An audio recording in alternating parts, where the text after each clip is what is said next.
Saúdos a todas as persoas presentes no pleno, ben como público convidado, tamén a todos os concelleiros e concelleiras. Infelizmente, imos comezar este pleno como é habitual, guardando un minuto de silencio, neste caso, por María Dolores Fernández Lola, vítima dun feminicidio en Asturias con 86 anos, mais tamén por Teresa de Jesús, de 48 anos, traballadora do SAF, asasinada no Porriño.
Ben, e a continuación, antes de comezar a propia sesión ordinaria, todos os puntos que temos para tratar no día de hoxe, hai dúas intervencións solicitadas no pleno, unha primeira de Estrella Ferreiro e unha segunda de José Ramón Miranda Ramos. Así que comezamos coa primeira. Estrella Ferreiro, cando queira, sabe que ten 5 minutos.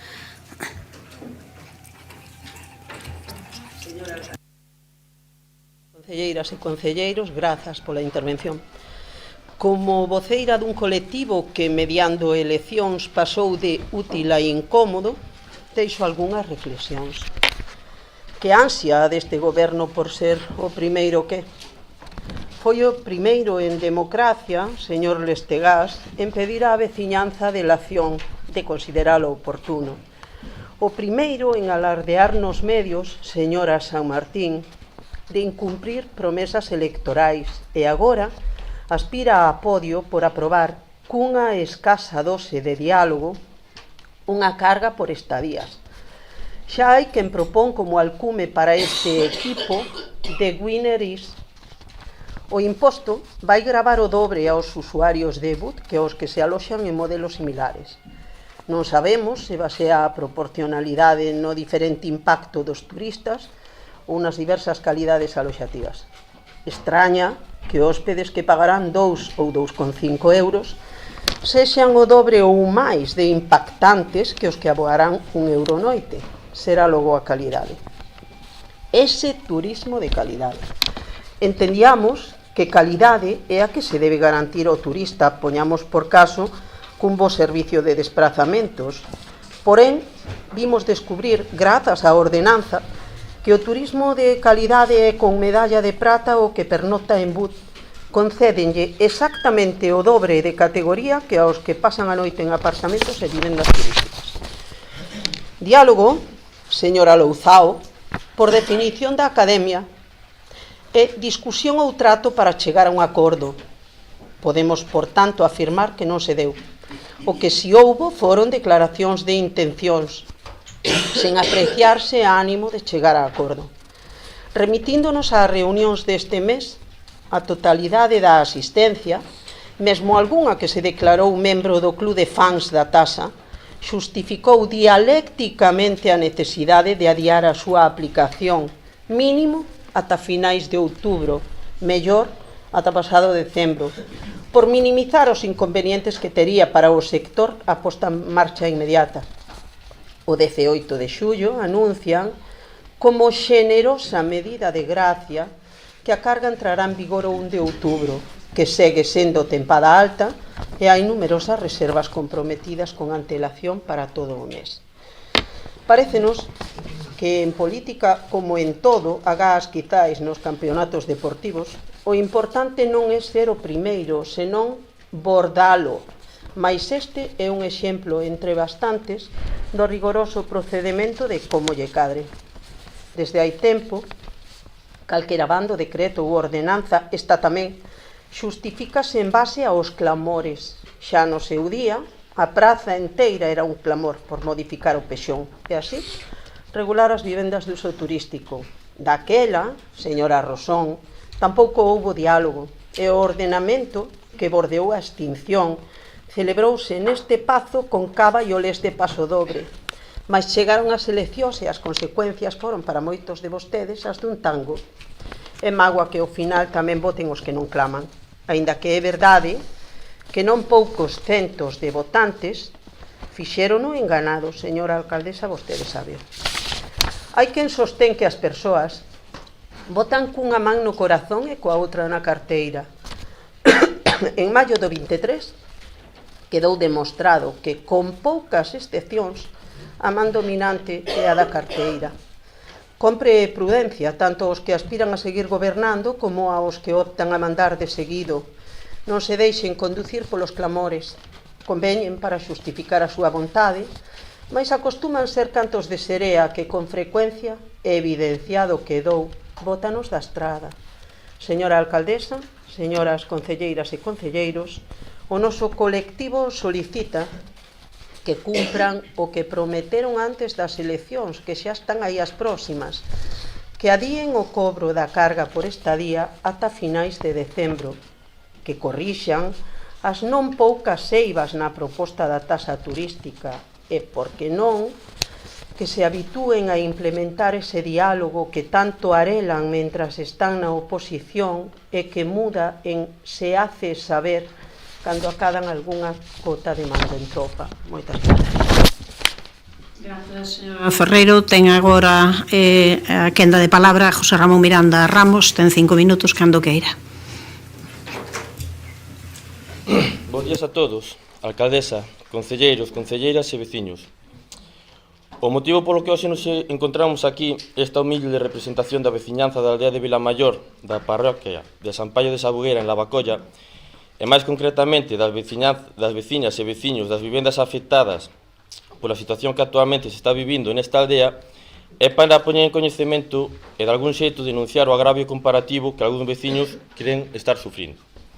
A situación actual que a veciñanza de Vilamayor está vivindo é que, despois de décadas sin invertir un euro na mellora das instalacións e condicións da aldea polos anteriores gobernos municipais, e o pouco que se invertiu foi a consecuencia do Camiño de Santiago, a situación actual, como se dicía, é que se están levando a cabo unha serie de obras para o suministro de agua potable para as vivendas, ata da hora inexistente, e máis de recondicionamento da calzada, obras nas cales, a pesar de estar dentro do ámbito de actuación do proxecto unha serie de vivendas en concreto, por 90 metros de distancia, desde a última casa con suministro, non van a recibir este ben tan prezado e de primeira necesidade como é a agua pública. E por outra banda, domicilios que non pertencen á mencionada aldea de Vilamayor, é o caso da aldea de Neiro, e que non se encontran dentro do ámbito de actuación do proxecto, por favoritismos ou por a razón que sexa, si van ter a oportunidade de conectarse á rede de suministro de agua pública. Claramente, parece un agravio comparativo donde os veciños de Vilamayor afectados se preguntan por que si uns e outros non, porque uns domicilios de Vilamayor e de Neiro si poden disfrutar dese dereito e outros domicilios das mesmas aldeas non. Parece que sí se pode falar dun claro agravio comparativo. Como conclusión, parece de sentido común que estando a día de hoxe levándose a cabo unhas obras da envergadura da que se trata e demandadas pola vecinanza durante tantos anos, non quede sin posibilidade de suministro de agua pública ningún veciño de Vilamayor, a espera que noutra futura e hipotética actuación se volva a mobilizar todos os medios e infraestructura tanto material como humana existente actualmente na zona, desfacendo probablemente o que na actualidade se está facendo, que é o repavimentado. É por iso que desde esta humilde representación veciñal dos veciños de Vilamayor máis afectados, pedimos que o Concello de Santiago teña ben ter en conta as nosas súplicas e que, aplicando o sentido común, faga o necesario para poder adicar unha pequena inversión do que poida supor a instalación de 90 metros de tubase para as vivendas que non se poderán beneficiar do servizo público que se está instalando, co fin de que todos os veciños de Vilamayor teñan a mesma oportunidade e dereito de disfrutar do ben tan prezado e de primeira necesidade como é a agua pública. Sen máis, moitas gracias a todos por escoitarnos e bo día. Moitas grazas, José Ramón. Como saben, estas cuestións serán tratadas despois, máis adiante no pleno. Poden, por suposto, quedar que as sesións son públicas ou continuar vendo por streaming. Antes de dar inicio ao que son todos os puntos da orde do día, hai unha cuestión que teño que someter a urxencia, a incluíla por urxencia neste pleno e que saben que está relacionada, ademais neste caso, pois por unha doenza que afectou o noso interventor, a Javier Ulloa. Quero aproveitar tamén para mandar unha fortísima aperta para toda a familia de Javier, do noso interventor, e todos os azos para el nestes durísimos momentos. Iso fixo que tivésemos que meter de urxencia, porque non estaba toda a documentación previa, un documento, un expediente de recoñecemento extrajudicial de crédito que someto a consideración, se ninguén ten nada en contra, pois será incluído por urxencia e tratado xunto cos asuntos económicos. Ben, se os parece, pois pasamos daquela xa o que son os puntos da orde do día. O primeiro punto é a aprobación se procede da acta correspondente á sesión ordinaria do 26 de xuño de 2025. Se ninguén ten ninguna consideración que facer, dámola por aprobada. O seguinte punto é unha declaración institucional da Corporación Municipal do Concello de Santiago contra os discursos do odio e en defensa da convivencia fronte aos actos racistas e violentos acontecidos en Torre Pacheco, unha declaración institucional do conxunto de todas as persoas que formamos parte da corporación. A continuación, o punto número 3, declaración institucional da Corporación Municipal do Concello de Santiago para instar a Xunta de Galicia a dotar un novo edificio para a Escola Oficial de Idiomas. tamén unha cuestión aprobada polo conxunto de persoas que formamos a corporación, e pasaríamos daquela ao seguinte punto, que é a determinación dos festivos para o ano 2026. Neste caso, acordamos someter na Xunta de Portavoces esta cuestión ao pleno sen debate previo. A proposta que se fai é a de fixar como días festivos a nivel local o 17 de febreiro, martes de Antroido, e o 14 de maio, día da Ascensión. Así que, se quere, procedemos á votación, señor secretario. Determinación dos días festivos locais para o ano 2026. Votos a favor. Apróbase por unanimidade.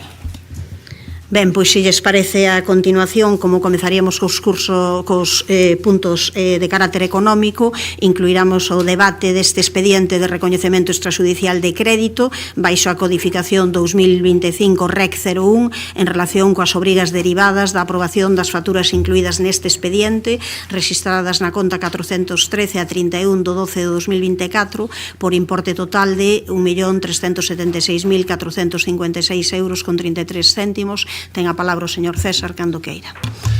Obrigado, señora alcaldesa. Saudar as persoas intervintes anteriormente e as persoas presentes tamén neste pleno. E quería comezar facendo un recordatorio tamén a Javier Ulloa, que infelizmente non pudo concluir este expediente que traemos de urxencia ao pleno, e desexarlle o mellor para na súa recuperación e moitos ánimos para a súa familia. Tamén quero agradecer o persoal de intervención que nos momentos durísimos foi capaz de sacar adiante este expediente, así como os outros de carácter económico que veñen a este pleno. E por último tamén agradecer aos grupos da oposición e tamén ás concelleiras e concelleiro non adscrito que permitisen a introdución por urxencia deste punto na orde do día. De resto, traemos a este pleno unha serie de facturas pertencentes a diferentes centros xestores en situación de OPA a 31 de decembro de 2024, que precisan da toma de acordo de recoñecemento extrajudicial de crédito para a súa aprobación, por importe total de 1.376.456,33 euros. Do expediente fan parte 268 facturas pertencentes a 28 centros xestores. Os importes destas facturas oscilan entre os 2,46 euros e os pouco máis de 86.000 euros, sendo o importe medio 5.336,03 euros, sendo emitidas por un total de 140 fornecedores diferentes. En algúns casos son facturas que pertencen a contratos que xa están regularizados, como poden ser o de telefonía, fotocopiadoras ou o acordo marco para os envíos postais. Noutros casos son facturas que corresponden a contratos en procesos de licitación, como son os de conserxería e limpeza de centros educativos, ou o contrato de eficiencia enerxética das instalacións municipais que reuniría tanto a suministración como o mantemento. Tamén aparecen facturas de consumos enerxéticos de locais alugados polo Concello que foron obxecto de mudanza en canto á súa tramitación por parte da Oficina de Xestión Orzamentaria e Contabilidade, así como por parte da intervención municipal.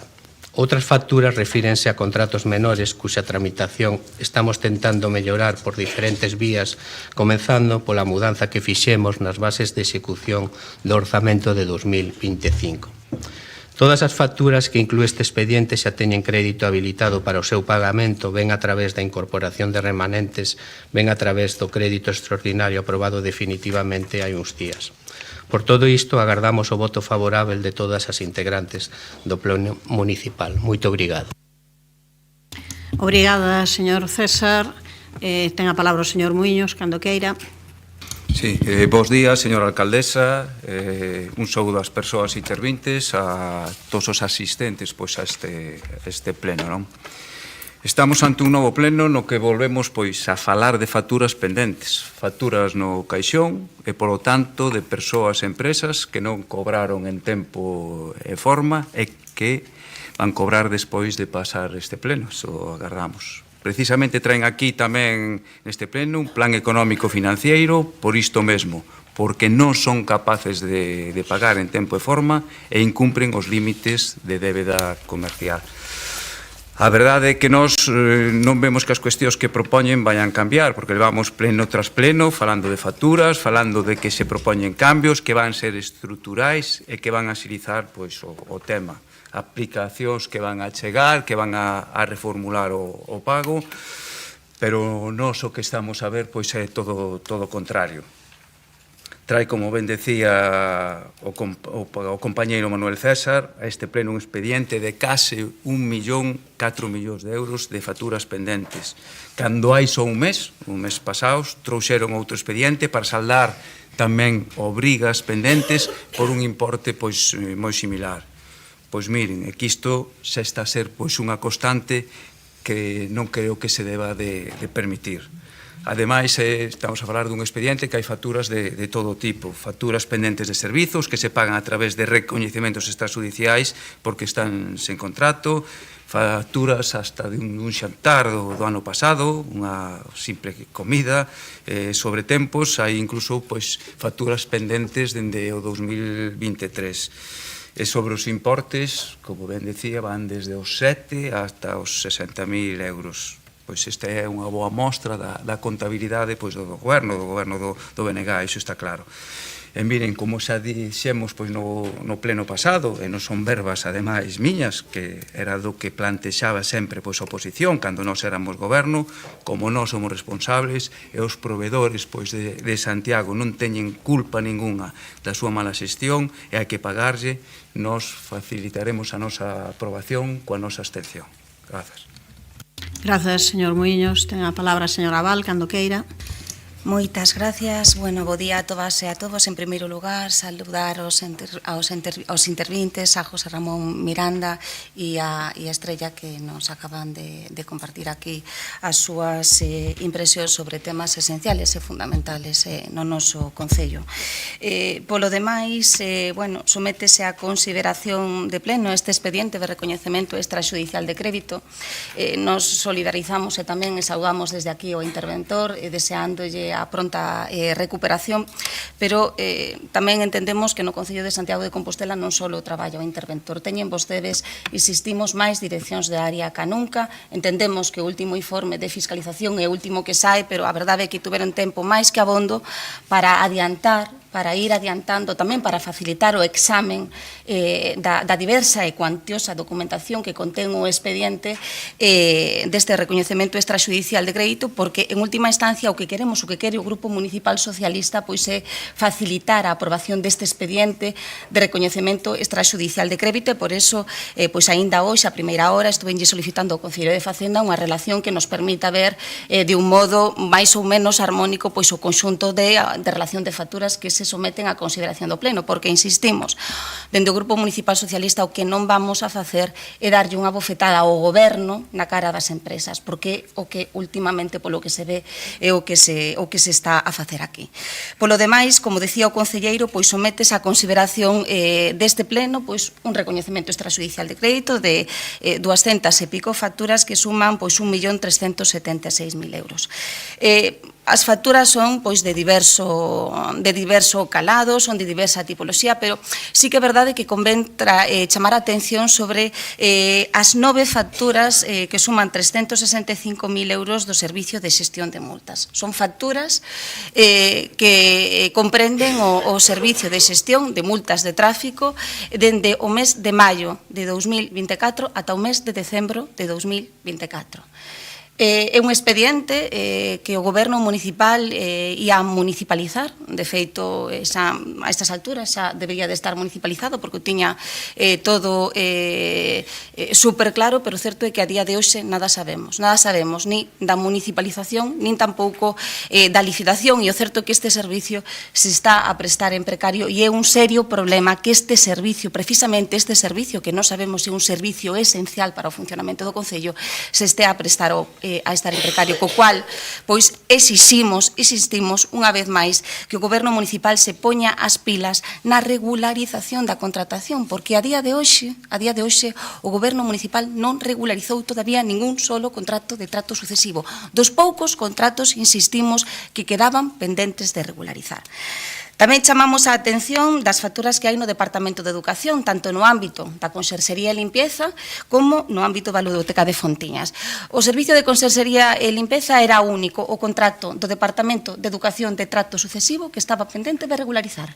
Xa van máis alá de 2 anos de goberno e nada sabemos deste servicio. Sabimos no informe do Departamento de Educación que está en fiscalización precisamente. Pois agardamos, de verdade que sí, que se acelere canto antes e se poida licitar, adxudicar e regularizar canto antes esta prestación con garantía de prestación de servicio e tamén con garantía das persoas traballadoras deste servicio esencial para o Concello de Santiago de Compostela. Pero tamén está a Ludoteca de Fontiñas, un contrato realmente moi simple, e que vostedes deixaron caer en agosto de 2023. Xa vai facer un ano desde que o contrato finalizou e a día de hoxe pois nada sabemos da súa licitación. Bueno, o parecer, tamén, segundo se desprende do informe do Departamento de Educación, iniciouse o expediente no aplicativo de expedientes do Concello de Santiago de Compostela.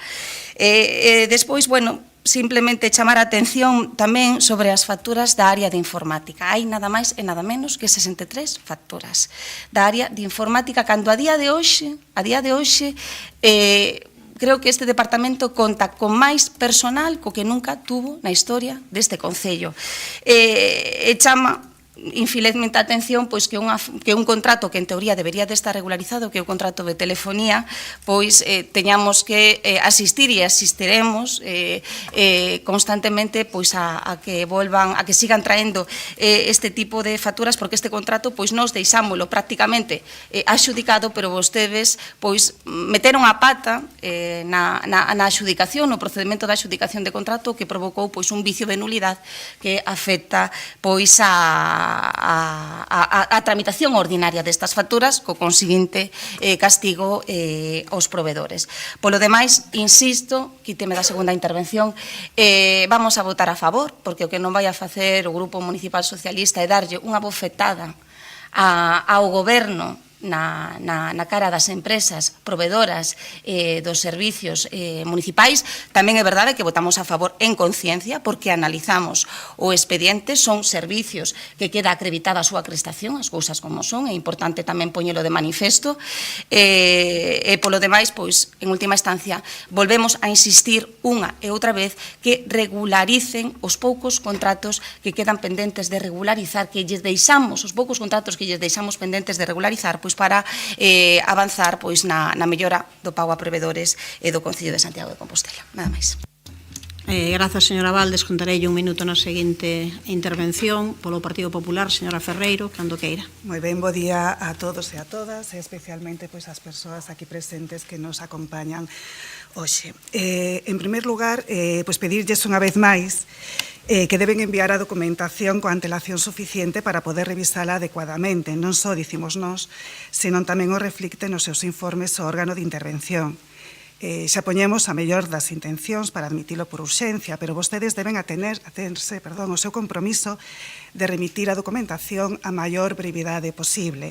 Estamos a falar de 207 arquivos que enviaron a última hora do mércores e encima, pois, como acaba de comentar a compañeira do Grupo Socialista, dunha maneira incompleta.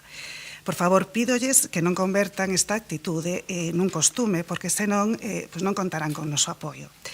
Entrando no REC, pois estamos ante un total de máis de 200 facturas de distintas áreas, da área de mobilidade e convivencia, da área de cultura e dinamización cidadá, da área de benestar medioambiental, servicios básicos e comunitarios, da área de urbanismo, da área de administración, da área de coordinación xeral, da área de dinamización económica, da de planificación e xestión tecnolóxica e, por último, da área de políticas sociocomunitarias. Trátase de facturas, moitas delas de escaso importe e que incurren nunha variada tipoloxía de irregularidades. Temos un pouco de todo. Facturas de contratos en precario, como son as correspondentes aos servicios prestados pola liquidación de multas, pola entidade de servicios de colaboración integral, correspondentes aos meses de maio, xuño, xullo, agosto, setembro, outubro, novembro e decembro, sen contrato desde o 2 de xaneiro de 2024. A factura emitida tamén pola Escola de Tempo Libre e Animación de Don Bosco, tamén outro contrato en precario, correspondente ao Servicio de Atención á Infancia para a conciliación da vida laboral, familiar e persoal da Ludoteca de Fontiñas, facturas correspondentes ao mes de decembro tamén emitidas por Serveos Servicios Auxiliares, correspondentes ao contrato de conserxería, limpeza e control dos centros educativos, sen contrato tamén dende o ano 2016, facturas emitidas por CLECE polas certificacións de novembro e decembro polo Servicio de Mantenimento das Instalacións Eléctricas dos edificios municipais, sen contrato tamén desde xullo de 2024, as facturas da UTE Telefónica de España SAO e Telefónica Móviles de España SAO, tamén correspondentes aos servicios de voz e datos mentras non se entrou en vigor o novo contrato, facturas emitidas por Segur System Europa, correspondente ao Servicio de Vigilancia e Seguridade das instalacións da UMAD, tamén sin contrato. Despois temos tamén contratos menores que exceden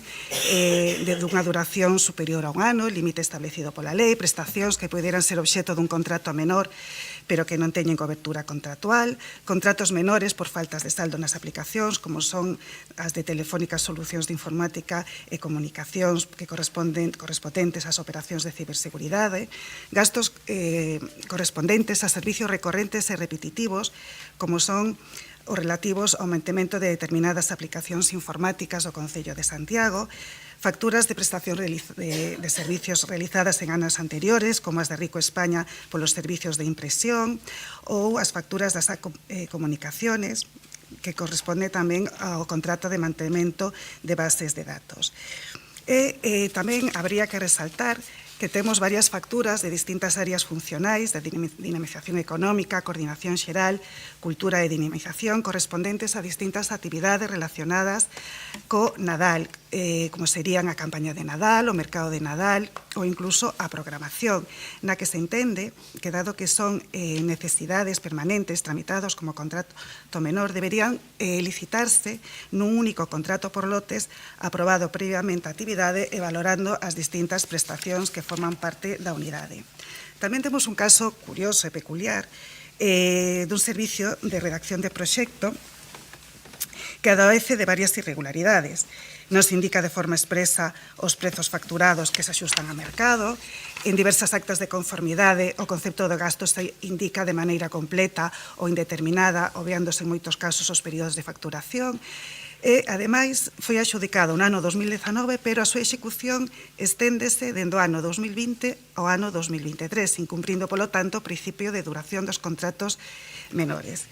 En definitiva, pon de manifesto o pouco control do gasto que ten este Concello.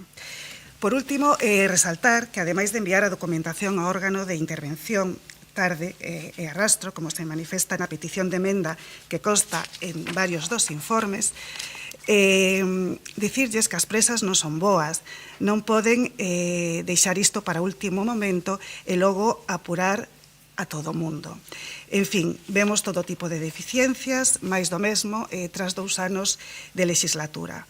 Pouco máis temos que dicir sobre o REC, xa que temos dito de todo, e veremos, ademais, máis adiante, con ocasión do Plan Económico Financiero, de que a demora no pagamento a proveedores é a causa do incumprimento da sustentabilidade da débeda comercial e máis que nunca é urxente a implementación das medidas na xestión e tramitación do gasto para poder dar así cumprimento ao prazo de 30 días que exixe a Lei de Contratos. Moitas grazas. Grazas, señora Ferreiro. Pasamos logo para o tempo de réplicas. Señor César, cando queira. Obrigado, señora alcaldesa.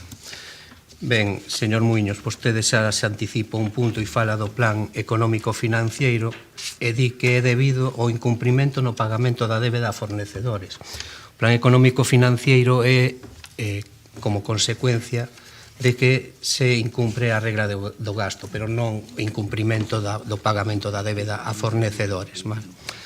É evidente que vostede xa esqueceu que cando gobernaba, cando vostede facía parte do goberno, traían expedientes semellantes a este ao pleno, xa a memoria é fraca, non? En canto a señora Val, decirlle que é verdade que a 7:20 da mañán mandoume un WhatsApp pedíndome unha relación de facturas que xa está no expediente, a relación de facturas que lle enviei xa estaba no expediente, e entón o expediente foi enviado non como dixo a señora Ferreiro a última hora do mércores, senón o martes pola tarde e eu o luns ao longo do día enviei memorias que xa existían. Entón, a realidade é outra que a que se está transmitindo aquí tamén. Volvo a reiterar o meu agradecemento por introducir este punto na orde do día de carácter de urxencia. Ben, en canto a algún dos expedientes que comentan, pois somos conscientes de que están en precario moitos dos contratos, que estamos tentando regularizalos. Con respecto ás facturas de informática do que fala a señora Abal, pois decir que refírense ao contrato antigo, non ao contrato novo, o contrato que xa está licitado. Son facturas que dependen de dous contratos mayoritariamente que xa se encontran en vigor, como son os de telefonía e o de fotocopiadoras, non? E, por último, agradecer o seu voto a favor deste expediente. En canto a señora Ferreiro, pois, aparte do que lle acabo de decir, dos prazos de entrega da documentación, pois somos conscientes de que existen neste expediente contratos que non teñen unha licitación ao día, non? Que non están en vigor e estamos traballando para que eso se produza, non? En canto aos contratos menores, pois como xa decía na miña primeira intervención, pois tomáronse medidas pois coa aprobación das bases de execución dos orzamentos deste ano, medidas tendentes á tramitación dos contratos, solicitando 3 ofertas ou a súa publicación no perfil do contratante para que se poida presentar quen queira a participar neses contratos tamén. Outras medidas que estamos tomando pois, teñen que ver coa simplificación de trámites que tamén fan moi dificultoso pois, o que ten que ver coa tramitación, os anticipos de caixa fixa e tamén... Desculpe, pero acabou o tempo. E tamén a reducción dos centros xestores. Moito obrigado. Obrigada. Ten a palabra o señor Muiños, cando queira. Sí, mire, señor Manuel César, vostede esqueceu que cando nós éramos gobernos e que recoñecemos que traíamos pois expedientes de recoñecementos extrajudiciais de crédito ou facíamos pois dialogando previamente con todos os grupos. O que si vexo que esqueceu vostede tamén é o que votaba por sistema o BNG, que era a abstención, sempre, a todos e cada un deles. O que temos é que sacar para adiante estes expedientes. Levamos 2 meses onde levamos cerca de 3 millóns de euros. Hai empresas, e somos coñecedores, hai empresas xa que non queren traballar con o noso Concello de Santiago. Iso é moi triste. Somos coñecedores tamén que hai incluso algunhas empresas que queren que xa por adiantado as distintas agrupacións ou asociacións de veciños lle paguen os seus traballos para poder facer pois as súas actividades. Eso sí que é triste. Por eso, que remate xa dunha vez pois estes recoñecementos extrajudiciais de crédito, poñerse o día ese exemplo que decía vostede que realmente queren poñer en marcha con esas unidades xestores, que vayan para adiante e que non mes tras mes pois traigamos aquí recoñecementos extrajudiciais de crédito de máis de 1 millón de euros. Grazas. Grazas, señor Muiños. Ten 2 minutos, señora Abal, cando queira. Nada, moi breve. Insistir que vamos a votar a favor, porque para nós é moi importante que os provedores cobren, desgraciadamente tarde, pero é moi importante que os provedores cobren. O goberno municipal e o concelleiro de Facenda pide diligencia á oposición. Ahora veu a decir que o anexo de facturas, que as facturas estaban no expediente. A ver, na proposta que se somete á consideración do Pleno faise referencia a un anexo 1. Eu non sei, pero eu non tive ocasión de localizar ese anexo 1. Sí que é verdade que as facturas están dispersas ao longo do expediente, pero, bueno, polo menos, tendo en conta que podemos chegar a entender a situación que se está a vivir coa falla do interventor, pero polo menos esa dilixencia que nos pide a nos o goberno, pois polo menos teñano vostedes, sexan polo menos cando menos igual de dilixentes e igual de rigurosos pois na tramitación deste expediente. Polo demais, insistir novamente que impulsen a regularización dasquelas prestacións de trato sucesivo que quedaron en precario, porque é a maneira decisiva de mellorar o pago a provedores no Concello de Santiago de Compostela. Grazas, señora Abal. Ten 2 minutos 15 segundos, señora Ferreiro. Moi ben, pois está claro que os seus socios de goberno non están apoiando pois estas medidas. Nos non vamos a estar sempre aquí para quitar esas castañas do lume, de seguir con estas prácticas de enviar a documentación a todo correr e sen previamente colaborar cos grupos municipais e sempre implementar as medidas necesarias de xestión. Recórdolles que xa levan 2 anos falando destas medidas de xestión e non acaban de implementarse. Pois en algún momento verémonos obligados pois a adoitar pois outra posición de voto. Tendo en conta a altura do ano no que nos atopamos, e na medida en que non queremos prexudicar aos provedores que levan esperando incluso anos polo pagamento das súas facturas, o noso voto pois anuncios que vamos a absternos. Moitas grazas. Grazas, señora Ferreiro. Pasamos daquela votación, señor secretario, cando queira.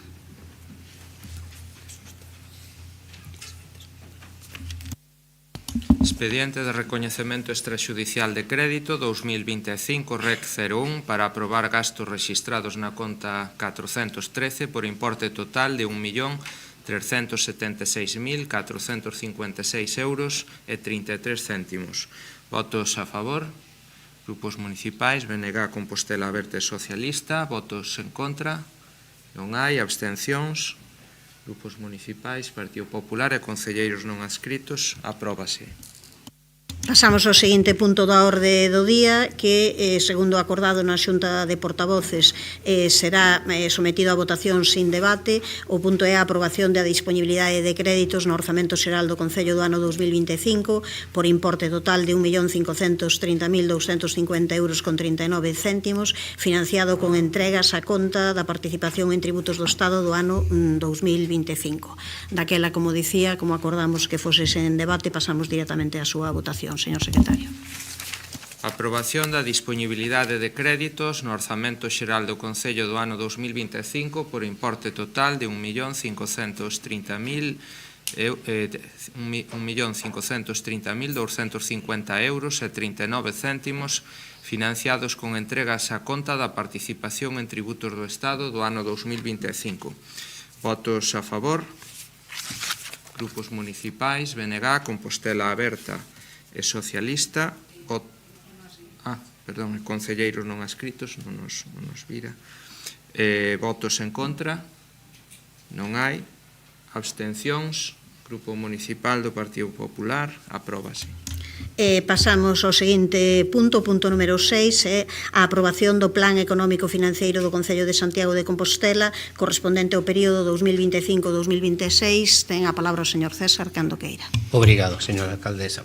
Traemos ao Pleno para a súa aprobación este plano económico financiero para os anos 2025-2026, unha vez que o relatorio da intervención municipal número 446/2025 relativo á avaliación do cumprimento do obxectivo de estabilidade orzamentaria da regra de gasto e do límite da débeda con ocasión da liquidación do orzamento xeral do ano 2024 conclúe o incumprimento nese exercicio do orzamento só da regra de gasto, como dixen anteriormente. Isto quere decir que foron cumpridos os obxectivos de estabilidade orzamentar e do límite da débeda. Estáse así dando cumprimento a unha norma de estabilidade establecida no artigo 12 da Lei Orgánica de Estabilidade e Sustentabilidade Financiera de 27 de abril de 2012, promovida polo ministro Montoro, sen que na altura existise ningunha obrigación imposta nese sentido pola Unión Europea. Como sinala o propio relatorio de control financiero número 1014/2025 da intervención municipal relativo á aprobación deste plano, dedúcese unha capacidade de financiamento ou superávit en termos SEC 2010 de 3.679.360,50 euros no ente matriz do Concello e de 3.952.713,41 euros no Grupo de Administración Pública Concello de Santiago, o que determina o cumprimento do obxectivo de estabilidade orzamental na liquidación do orzamento de 2024.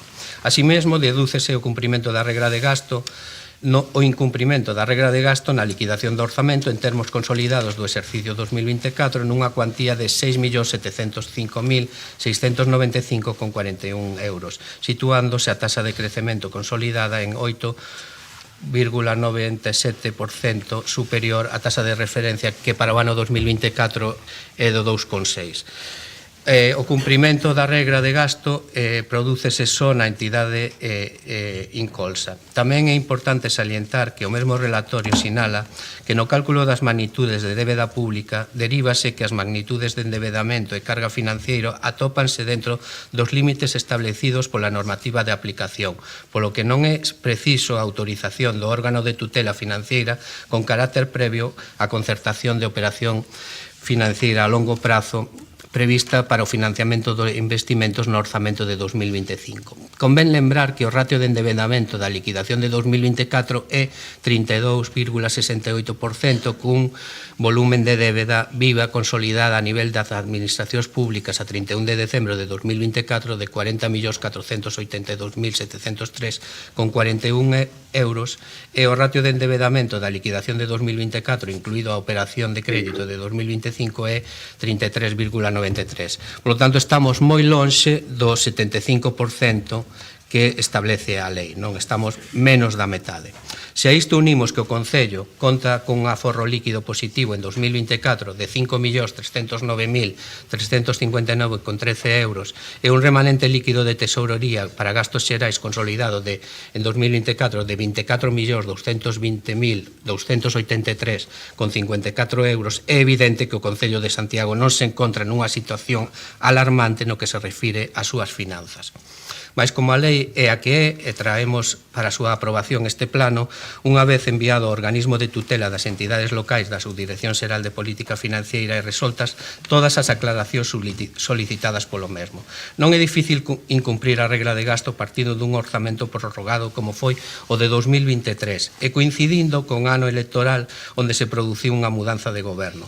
O propio relatorio da Oficina de Xestión Orzamental e Contabilidade salienta que en 2023 o orzamento en vigor foi a prórroga do orzamento do ano 2022, o que de facto provocou unha execución orzamentaria na epígrafe de gastos inferior á ordinaria. Ao mesmo tempo, o Concello, perante a falta de crédito suficiente no orzamento prorrogado, viuse na necesidade de atender gastos ordinarios e extraordinarios de urxente utilizando para isto o recurso a remanente líquido de tesourería para gastos xerais procedente da liquidación do ano 2023, o que xera o incumprimento da regra de gasto no exercicio que se liquida. A decisión de empregar este remanente é o que calquera goberno sensato faría para atender necesidades verificadas e, en moitos casos, salientadas polos membros deste pleno. Entendemos que é importante cumprir coas regras orzamentarias e o noso obxectivo, mas tamén colocamos como prioridade o servizo público e o atendemento ás necesidades do noso territorio e da nosa veciñanza, que é a quen servimos en definitiva. É difícil cumprir unha norma que non ten en conta peculiaridades de cada administración local e que ignora por completo o resto de indicadores que mostran robustez financiera da entidade para facer fronte a ese maior nivel de gasto e aínda máis, que só coloca como obxectivo adelgazar os servizos públicos. Moito obrigado. Obrigada. Terá 15 segundos de menos para a seguinte intervención. Señor Muiños, cando queira. Sí, moi brevemente, porque de novo estamos ante unha mostra de que a xestión municipal, en contra do que decía pois a señora San Martín na oposición, non era tan doada, e a xestión económica menos. Eu que quero falar sobre as causas deste plan económico financiero e sobre o contido. Primeiro, sobre as causas. Este plan económico financiero é unha obriga legal resultado da súa mala execución dos orzamentos, da súa mala xestión contable.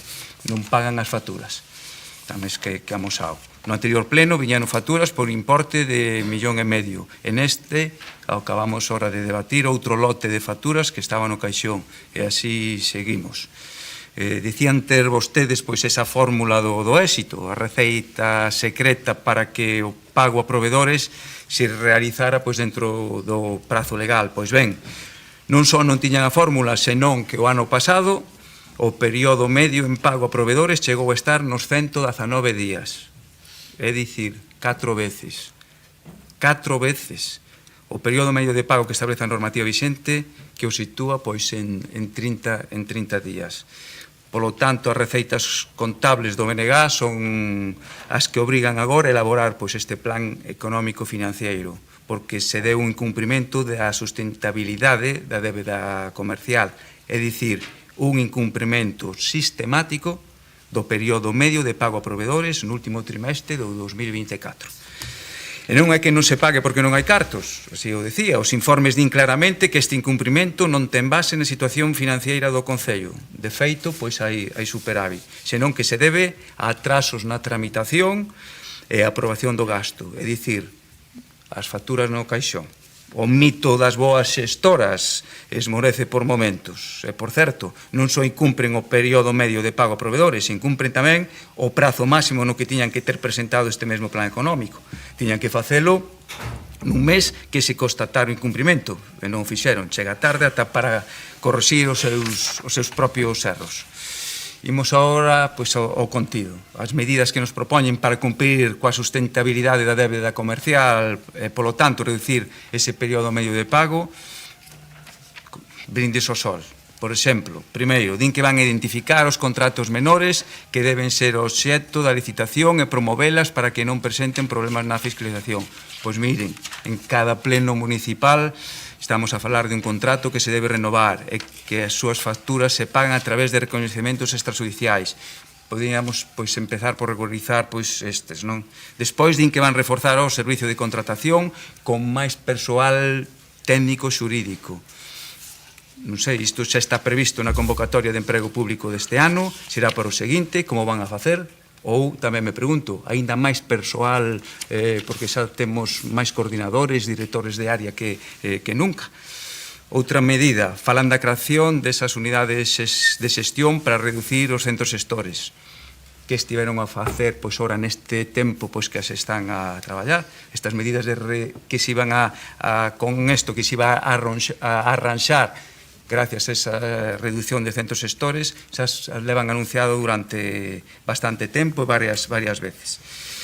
Miren, o informe de fiscalización xo di claramente que moitas destas medidas non están implantadas no Concello e que non poden quedar reducidas, así o di textualmente, a unha mera declaración de intencións, xa que para a súa eficacia deben concretarse en accións específicas. Nós temos moitas dúbidas en algunhas das medidas que propoñen, temos pois moitas máis en que as outras cheguen a concretarse dun cambio real de convibilidade.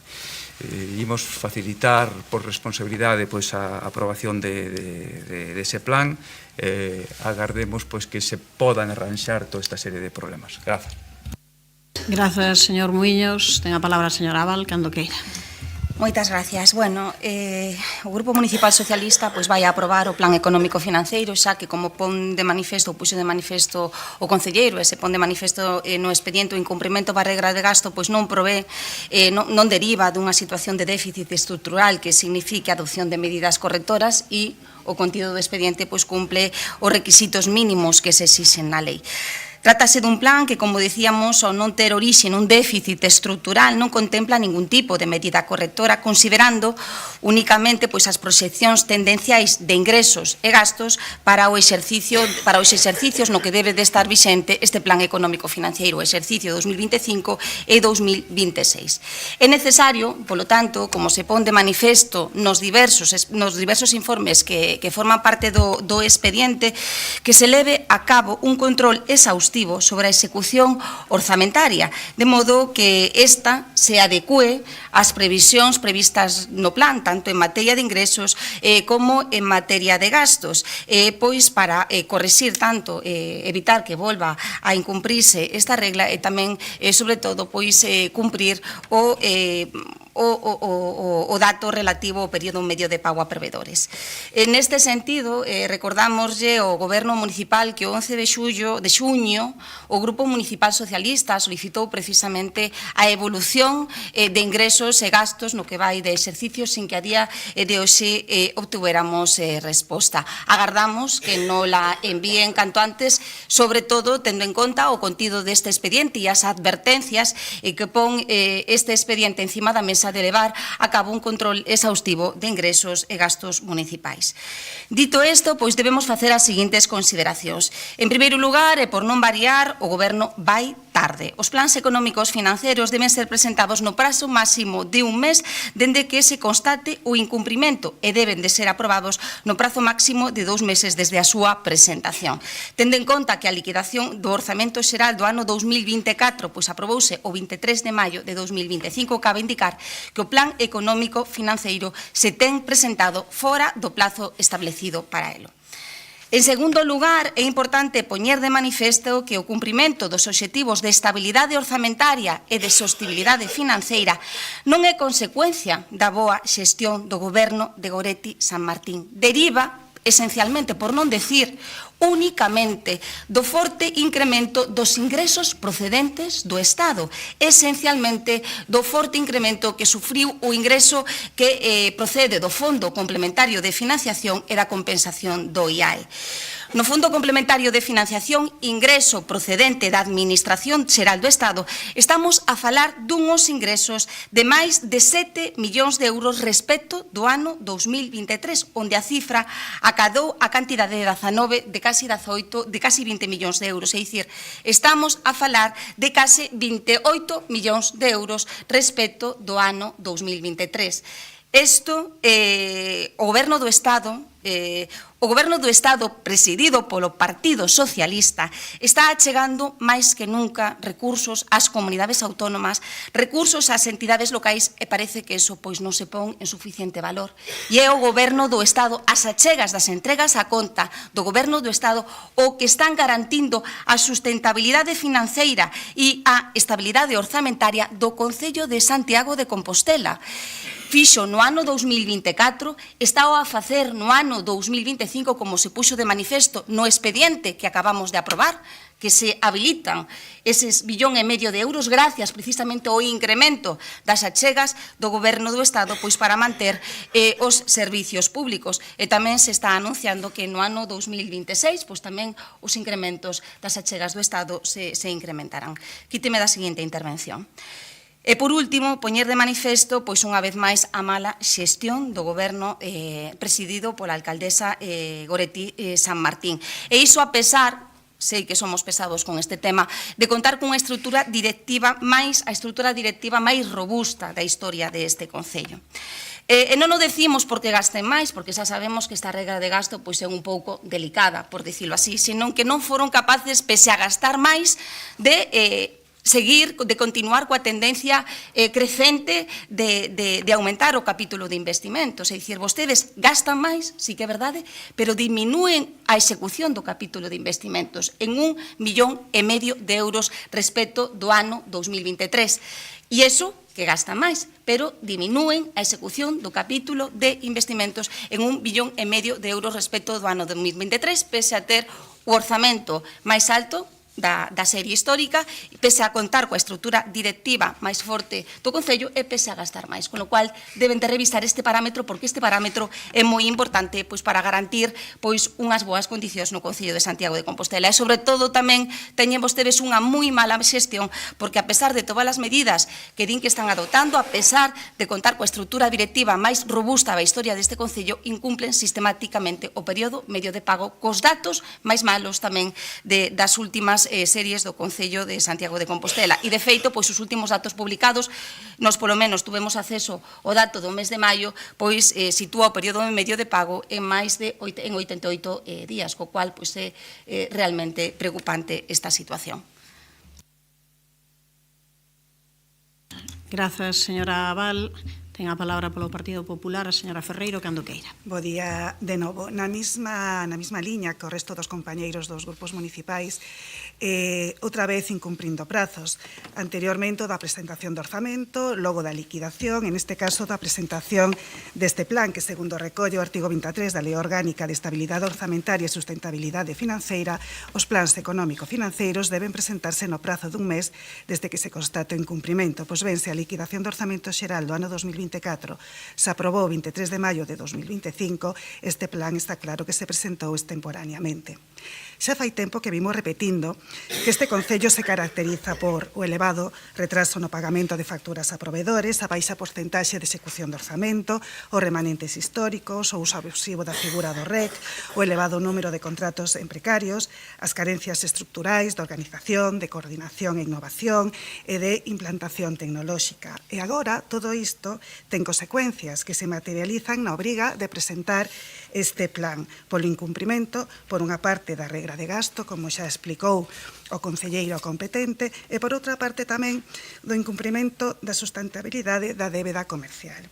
A orixe do incumprimento da sustentabilidade da débeda comercial non ten base, como xa se explicou, na situación financeira do Concello, segundo consta nos informes que soportan o expediente, senón en atrasos na tramitación e aprobación do gasto derivados das deficiencias observadas nos procedementos de xestión nas distintas fases, circunstancia que impide a imputación de gastos no exercicio de devengo que lle corresponde, tendo unha clara incidencia no período medio de pago a proveedores de cada ano, o que é obvio, como acabamos de ver agora, coa aprobación deste REC, tendo en conta, ademais, os períodos medio de pagamento que manexa o Concello, como todas e todos sabemos. Sen ir máis lonxe, a día de hoxe estamos en 88,14 días, e subindo con respecto ao mes pasado, que estábamos en 71,82. Refírome no primer caso ao último dato publicado do mes de maio, que, repito, 88,14 días de período medio de pago a proveedores. No relativo ao contido do plan, pouco hai que dicir, axústase ao establecido na lei, salvo no referente ás medidas a adoptar, que o Concello sinala ao respecto que non se adoptan medidas correctoras, xa que o incumprimento da regra de gasto non se produciu por unha situación de déficit estrutural, e, polo tanto, as medidas propostas van encamiñadas á resolución dos problemas derivados dos atrasos na tramitación e aprobación de gastos, como, por exemplo, a modificación das bases de execución do orzamento, a creación de anticipos de caixa fixa, a simplificación de trámites, reforzo do servicio de contratación, novas unidades de xestión, potenciación de medios persoais, etc. Aproveito, ademais, para mencionar as recomendacións da Oficina Orzamentaria, que son clave aos efectos do cumprimento das proxeccións realizadas no cumprimento deste plan e que xa nos temos alertado das mesmas noutras ocasións. En canto ás previsións de ingresos, insístese en que debe facerse un seguimento na execución de certos conceptos de ingresos nos que se fai unha estimación moi optimista, como é a recadación efectiva polo recargo do imposto galego sobre as estadías turísticas na comunidade. Recordemos que se fixo unha previsión nos orzamentos para 9 meses e, final, parece que van a ser 3. Ingresos polo concepto de licencias urbanísticas, ingresos polo concepto de licencias de apertura, ingreso previsto polo canon estimado pola adxudicación de 29 licencias de taxa na cidade, ingresos polo concepto de sancións de tráfico, por sancións urbanísticas, que achegaban financiamento no orzamento a gastos correntes, recurrentes e estructurais do Concello. Tamén se engade como novo concepto de ingreso no capítulo 3 o importe que ten previsto recadar o Concello a través da explotación dos aporcadoiros da Praza de Galicia e de Vigo, tras a finalización do seu período de concesión. Agradecería que nos expliquen isto, así como tamén o novo programa de investimentos europeo EDIL. No informe tamén se alerta do incremento do capítulo 2 do gasto dun xeito moi significativo nos últimos anos. A parte faise fincapé en que debería vir acompañado dunha maior recadación permanente dos ingresos correntes do Concello. Tamén da necesidade de regularizar a situación contractual de certos servicios municipais que impiden a repercusión do seu custo real aos usuarios mediante a aprobación de tarifas de prezos públicos actualizados, como o servicio de abastecemento de auga, de transporte colectivo urbano de viaxeiros. Tamén na necesidade de priorizar na execución de gasto financiado co remanente de crédito afectado, é dicir, executar os compromisos de gasto procedentes da planificación orzamentaria de exercicios anteriores antes de iniciar e planificar novas actuacións. Mesmo se di que este volume tan grande de remanentes de crédito colapsa en certa medida o servicio de contratación. Pagar xuros de débeda por gasto que non se están a executar. Fala claramente dunha ineficiencia na execución e na xestión dos recursos que se disponen. E darlle prioridade na implementación de medidas na xestión e tramitación de gasto, como dixemos anteriormente, que incida dun xeito efectivo no axuste do período medio de pago aos proveedores. En fin, non abonda só con pintar unhas proxeccións no papel. Agora toca aplicarse. É unha evidencia as debilidades deste goberno, tal e como se deduce destas recomendacións nos que se lles está dicindo claramente o que deben facer tras máis de 2 anos de goberno. aplíquense, porque as consecuencias estamos a pagalas toda a cidade. Moitas grazas. Grazas, señora Ferreiro, descontarelle 30 segundos despois. Señor César, ten 2 minutos 45 segundos. Obrigado, señora alcaldesa. A ver, traemos un plan económico financiero porque incumprimos a regra de gasto. O Concello de Santiago non ten problemas financeiros graves, por moito que fale dos ingresos. E despois, vostedes, calquera dos tres, son máis rigurosos no tema dos prazos que a propia intervención municipal ou que o organismo de tutela da Xunta, que non puxo ningún problema sobre o tema dos prazos, pero, bon, vostedes xa vexo que son moito máis insistentes que tanto a intervención como o organismo de tutela. Sobre a súa pregunta, señor Muiños, perdón, sobre o tema do persoal de contratación, pois evidentemente está recollido no cadro de persoal aprobado nos orzamentos de 2025 coa súa correspondente partida orzamentaria. Como ben di a señora Val, este plano non implica ningún tipo de medidas correctoras. É que non o propio informe tanto da Oficina de Xestión Orzamentaria de Contabilidade como o informe de intervención non propón ninguna medida correctora. Non o propón. Entón, quere decir que non debemos estar tan mal, pareceme a min.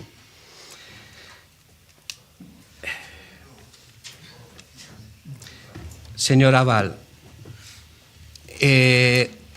o Estado ingresa aquí, como noutros concellos, unha aportación maior porque a veciñanza de Santiago paga impostos.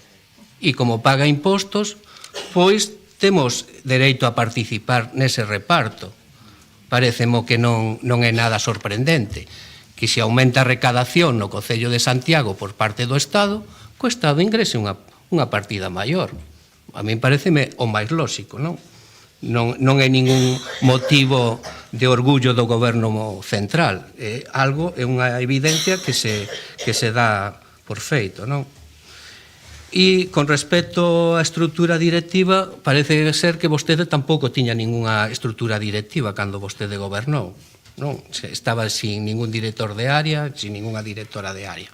Simplemente agradecerlle o seu voto afirmativo. Moito obrigado. Obrigada, señor César. Señor Muiños, cando queira. Sí, moi breve, dúas cousas. Igual, cando falaba de que se éramos moi exixentes ou nos máis, eu vou ler textualmente a ver se o informe de intervención que di, sin embargo, no plan económico e financiero proposto non se adotan medidas correctoras dos incumprimentos da regra de gastos, xa que estes se produciron, segundo avalía a Oficina Orzamentaria, como consecuencia do emprego do remanente líquido da Tesorería de 2023 para situacións extraordinarias e urxentes e do remanente afectado destinado a financiar a incorporación obrigatoria de remanentes de crédito e, polo tanto, as causas non veñen dadas por unha situación de déficit estrutural. Así, as medidas propostas van encamiñadas á resolución dos problemas derivados dos atrasos na tramitación e aprobación dos gastos. Por lo tanto, pregúntalle, o plan económico está enfocado a mellorar o prazo de pago das facturas, porque igual non sei ler. Entonces, e logo outra cousa, non? O que sí quedou amosado neste pleno por todos, porque levamos 2 meses que por parte da alcaldesa todo era histórico, non? Foi histórico que se inaugurou o Intermodal, foi histórico que as estatuas Isaac e Abraham tamén foron, pois só se quedou aquí amosado que tamén é histórico o prazo medio de pago a proveedores, máis de 88 días. Vamos a ser responsables, non nos vamos a abster para que poida seguir adiante este plan. Grazas. Grazas, señor Muiños. Ten 2 minutos neste caso, señora Val, cando queira. Suficiente. Nada, a ver, o tema dos prazos non o decimos, non o dice o informe da intervención municipal. Hai un parrafiño, ademais, que eu realmente prácticamente transcribín, non é que fora do meu puño e letra. Literalmente o leen directamente que se cumplen os prazos establecidos na normativa. A ver, sí, señor Manuel César, somos conscientes de que os cidadáns, a cidadanía de Santiago paga os seus impostos, claro que sí, pero o certo é que si temos máis ingresos ingresos e porque a economía vai mellor e porque a política fiscal do Estado, en ese sentido, ten a tendencia de incrementar as achegas, tanto o Estado como as comunidades autónomas. Sí, a economía de España vai mellor. Eso parece que solo ven en outros países, sale nos medios de comunicación en outros países, pero aquí a verdade, o fango día tras día enturbia realmente o importante. Pero bueno, vámonos a centrar.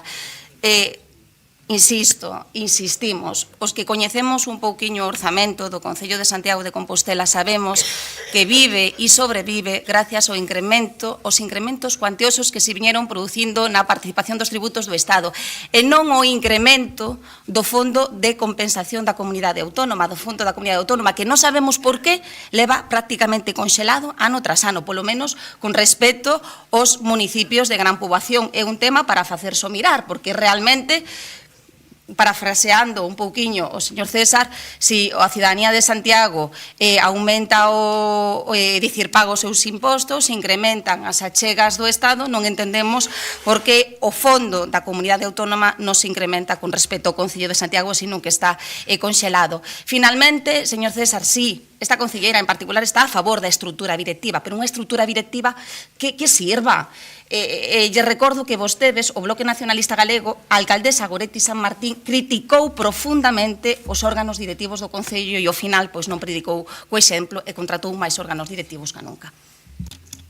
Grazas, señora Val. Ten 2 minutos e medio, señora Ferreiro, cando queira. Moi ben, para rematar, de cara a conseguir os obxectivos fixados no plan, non se esquezan de realizar unha tarefa de control e vigilancia sobre a execución orzamentaria, comprobando que se está a desenvolver na liña das previsións proxectadas e tamén implementar canto antes as medidas que se teñen previsto executar co obxectivo de reducir o prazo legal establecido do período medio de pago a proveedores de Concello. Traten de executar neste exercicio orzado e evitar así o risco desta inestabilidade orzamentaria derivada da necesidade de incorporar ano tras ano os remanentes de crédito non executados ao orzamento do exercicio seguinte. Insisto, fagan unha planificación dos investimentos municipais, adecuando a súa execución aos recursos de que se dispoñen e priorizando aqueles que teñen importantes penalizacións na súa execución en prazo e que contan con importantes recursos de fondos de outras administracións. Urxe poñer en marcha o antes posible as medidas prometidas, que non sexa unha simple declaración de intencións e avanzar nos procedementos para conseguir un bo grado de execución. Recórdolles que no ano 2024 acadaron un 15% de execución no capítulo 6, diminuindo en 5 puntos porcentuais con respecto ao ano 2023. Queda claro que este PAF é a consecuencia dunha mala previsión e planificación e, consecuentemente, dunha mala execución orzamentaria, como xa levamos advertindo desde fai tempo. É evidente que a este Concello lle sobra liquidez, pero faltalle solvencia técnica e política, e, polo tanto, estamos ante un goberno que demostra, como estamos vendo, a súa insolvencia. Nada máis. Moitas gracias. Grazas, señora Ferreiro. Únicamente unha cuestión, non? O que obriga, non, a elaborar o plan económico e financiero son unhas regras fiscais que todo o mundo sabemos en que consisten, unhas regras fiscais que o que fan é impedir que dediquemos os recursos municipais para atender necesidades que nos constrinxen. Evidentemente, somos conscientes que temos que mellorar o período medio de pago a proveedores, pero aquí do que falamos neste caso é de que as contas municipais están saneadas, de que non incorremos en inestabilidade, non rematamos os exercicios con déficit, non temos neste caso unha débeda que non sexa asumible, así que temos unha serie de indicadores que o problema que temos é que hai unhas regras que son moi rígidas para os concellos, unhas regras que foron feitas para adelgazar a administración e que ao final o único que teñen en conta é o incremento do PIB, así que ese é o problema. E o problema tamén, creo que todo o mundo sabe, porque senón imos a raíz das cousas, é que aquí houve unha ruta que se estableceu nun momento determinado, e unha ruta que estableceu un tal Cristóbal, non? Que non foi Cristóbal Colón, un tal Cristóbal que todo o mundo coñece, que a todo o mundo lle soa, que foi Cristóbal Montoro. Pasamos á votación, señor secretario. Aprobación do Plan Económico Financeiro do Concello de Santiago de Compostela correspondente ao período 2025-2026. Votos a favor? Grupos municipais, BNG, Compostela Aberta, Socialista, concelleiros non adscritos, votos en contra. Non? Non levantou a... Perdón. Votos en contra. Non hai. Abstencións. Grupo Municipal, Partido Popular e concelleiros non adscritos. Apróbase a proposta. Pasamos ao seguinte punto, neste caso é a resolución de alegacións e aprobación definitiva da Ordenanza Fiscal 1.32, reguladora da recarga sobre o imposto autonómico ás estadías turísticas. Ten a palabra a señora Louzao. Moi bo día, saúdo tamén as persoas que falaron ao comezo, a Estrella e José Ramón. Hoxe é un día crucial para o futuro da veciñanza de Compostela. Esta corporación ten nas súas mans dar un paso decisivo que na práctica implicará comezar a equilibrar os custos que xera a actividade turística na cidade. Neste proceso de aprobación da ordenanza que regulará a recarga sobre o imposto autonómico ás estadías turísticas, aprobamos o texto inicial o 16 de maio e durante o período de exposición pública que foi do 21 de maio ao 2 de xullo foron rexistradas 7 alegacións por Unión de Consumidores de Galicia, Asociación de Hostalería e Turismo, Unión Hotelera e 4 titulares de BUTS. Desde o Departamento de Tesouraría fixos unha clasificación e análise das reclamacións estruturándoas en 13 motivos, dos cales propón Tesouraría rexeitar 5 remitindo a normas superiores. Informa a Tesourería que é perfectamente legal exixir a recarga, tal e como prevé a propia lei que crea o imposto con base na Lei de Facendas Locais. Aclara tamén que o feito impoñible se reivindica no momento en que se produce, independentemente de que proceda dunha reserva anterior e que se cinxe as estadías porque así o estableceu a lei que regula o imposto a que a ordenanza se ten que ater obrigadamente. Este principio de xerarquía legal afecta tamén a estrutura das tarifas ou a acreditación dos supostos de exención ou de non suxeición ao imposto, en que a ordenanza non lle cabe intervir. A respecto da capacidade recadatoria ou inspectora do Concello ou do cumprimento das previsións orzamentarias, deixa claro o informe que non son materias que afecten para nada ao obxecto que regula a ordenanza e, polo tanto, que fican fora dos asuntos alegables no procedemento. Desde Tesourería tamén se propón rexeitar unha reclamación a respecto dun retraso na posta a disposición do expediente en prazo por causa dunha incidencia interna indicando que quedou garantido o acceso ao expediente por parte da persoa reclamante. E sobre a reclamación a respecto da ausencia do informe da Secretaría, o propio Secretario Xeral do Pleno indica nun detallado e rigoroso informe que esta función que se reclama só se aplica nos municipios de réxime xurídico común, mais non nos concellos de gran poboación como é o caso de Santiago. 4 reclamacións foron resoltas polo Departamento de Turismo, a petición de Tesouraría, 2 das cales propón rexeitar e outras 2 aceptar parcialmente, incorporándoas ao texto definitivo tal como consta no informe. Propónse rexeitar a relativa á fase de consulta e participación das asociacións representativas e a relativa ao destino dos ingresos, facendo constar todas as xuntanzas, foros e enquisas realizadas e documentadas profusamente, algunha mesmo a través dunha acta do Secretario Xeral do Pleno, e argumentando que o destino dos ingresos se axusta ao estritamente regulado na lei autonómica. Acéptanse parcialmente as outras 2, propoñendo que no texto definitivo queden reflectidas cunha disposición adicional única e cunha disposición derradeira única. Este xeito de recollelas foi o recomendado pola Asesoría Xurídica Municipal. A disposición adicional única establece que se lle encomendarán as funcións de Comisión de Asesoramento e Seguimento ao Foro de Turismo Sustentable e que este órgano deberá contar como mínimo con representantes do Concello, das empresas do sector e das asociacións veciñais. Ademais, indícase que no prazo máximo de 6 meses se procederá á aprobación e publicación da ordenanza municipal que regule este foro, así como a súa posta en funcionamento. De feito, a finais de marzo xa se abreu a consulta pública para esta ordenanza e a día de hoxe xa temos elaborado un borrador de regulamento que recolle a representación de toda a corporación municipal e dun amplo abano de sectores relacionados coa actividade turística, representación veciñal e mesmo persoas expertas en turismo. A disposición derradeira única dá respostas a alegacións relacionadas coa xestión da recarga por parte dos aloxamentos no relativo á posibilidade de establecer un prazo entre a publicación da ordenanza e a súa entrada en vigor e así indícase que a ordenanza entrará en vigor o 1 de outubro deste mesmo ano. Isto afonda, ademais, no proceso de participación do sector que pusemos en marcha de xeito continuado desde que entramos no Goberno e que se intensificou desde que a Xunta anunciou que aprobaría a lei.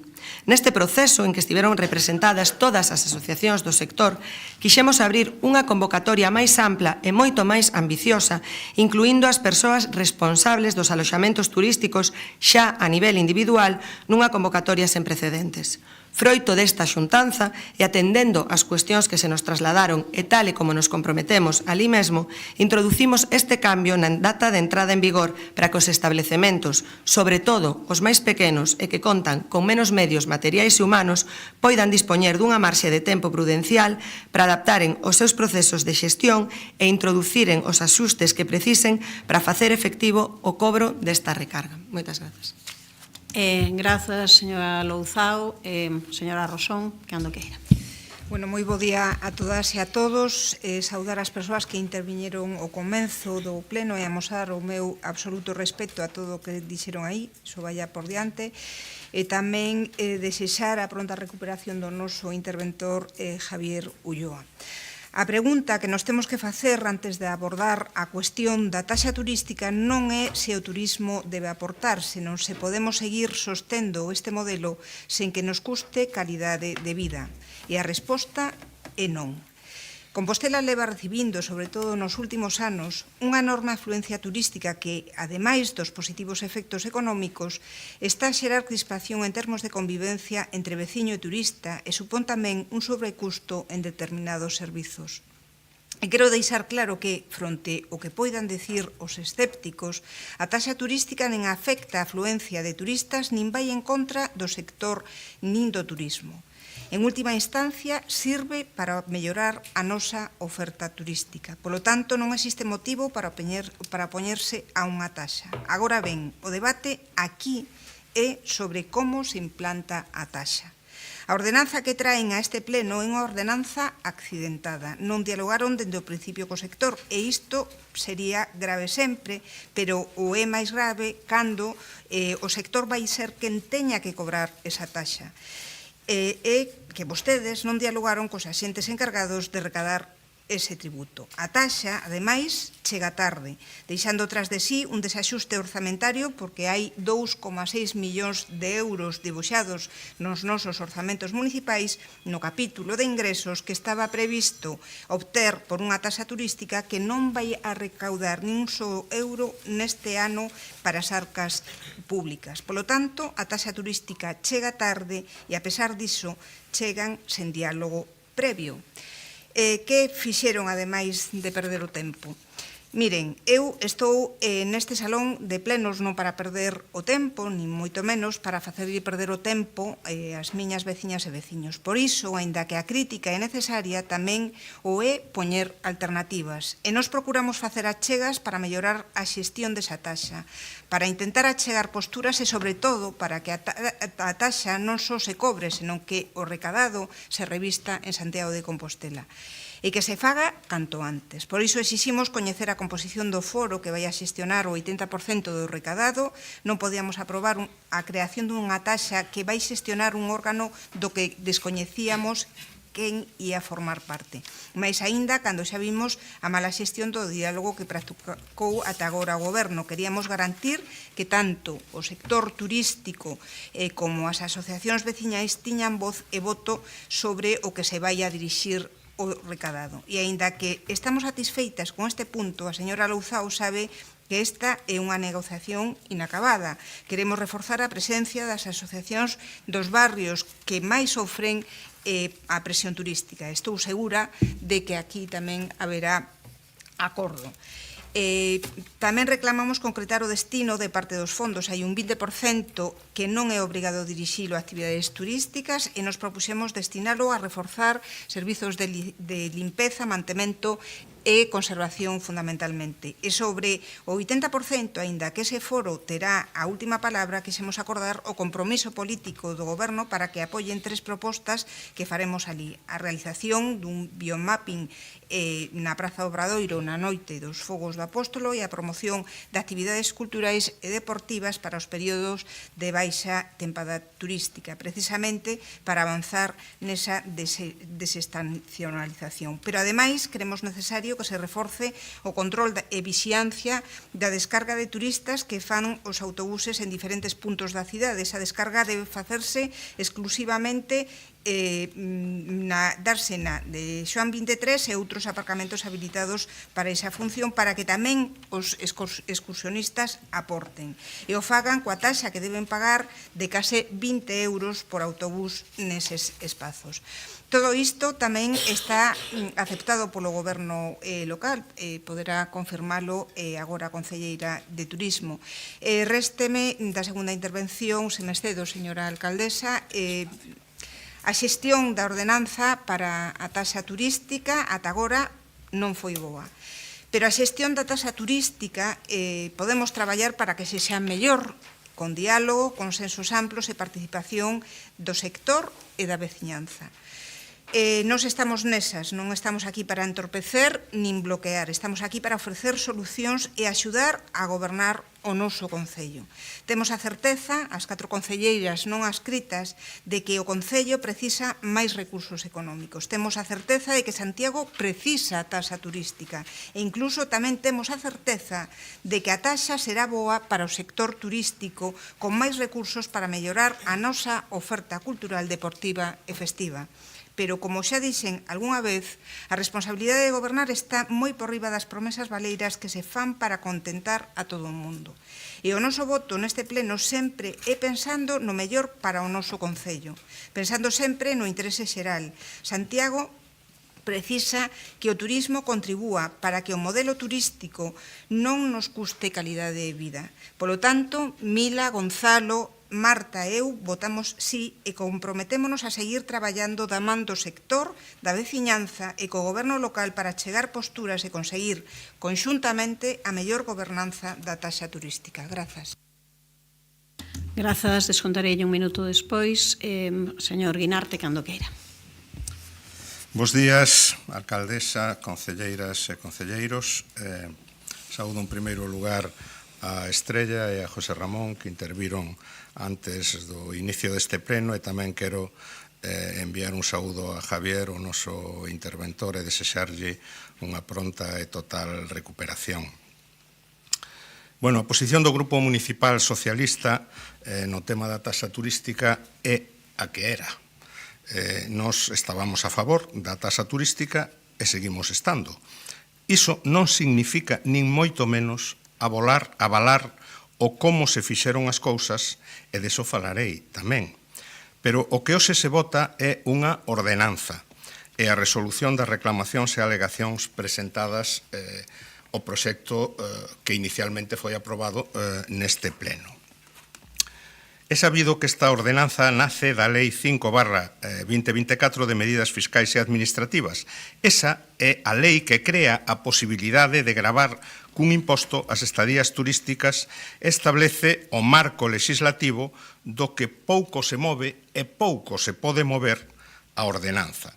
Isto é importante porque hai algunhas alegacións coas que se pode estar de acordo, pero que non son posibles neste trámite, porque van contra do que establece a lei. Por exemplo, gravar con 1 euro os apartamentos turísticos e con 2 euros as vivendas de uso turístico é algo que está establecido no artigo 16 da lei.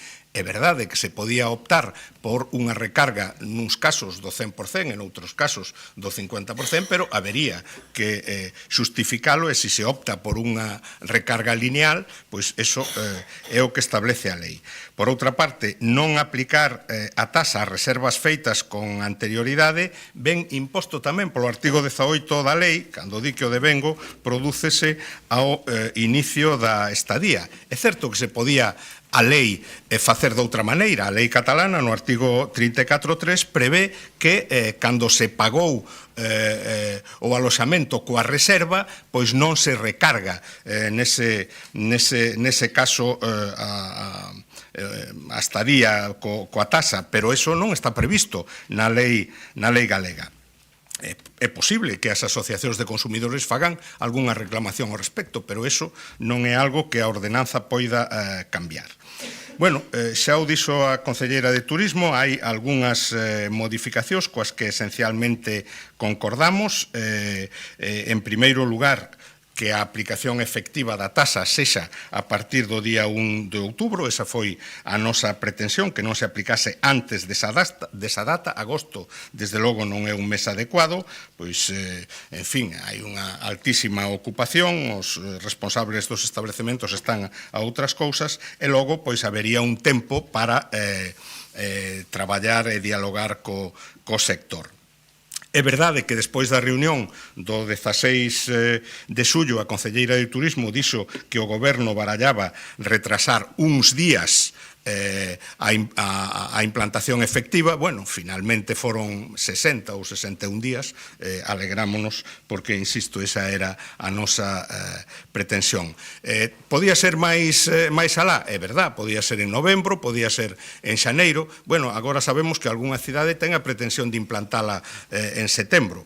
Eu creo que estamos nunha posición razonable. E, por outra parte, que sexa o actual órgano de participación en materia de turismo o que, con novas funcións e nova regulación, por suposto, cunha nova ordenanza, realice as funcións que a lei, no seu artigo 24.7, atribúe a unha comisión municipal de asesoramento e seguimento da implantación do recargo por estadías turísticas, evitando así a duplicidade innecesaria de órganos, parécenos conveniente e parécenos adecuado. É verdade que nos faríamos probablemente outra formulación técnica. Nos parece que os puntos 1 e 2 da disposición adicional debían estar no texto, e vou explicar brevemente por qué. Pois porque, en fin, esa nova ordenanza ten que aprobala este pleno, e pode aprobala ou non.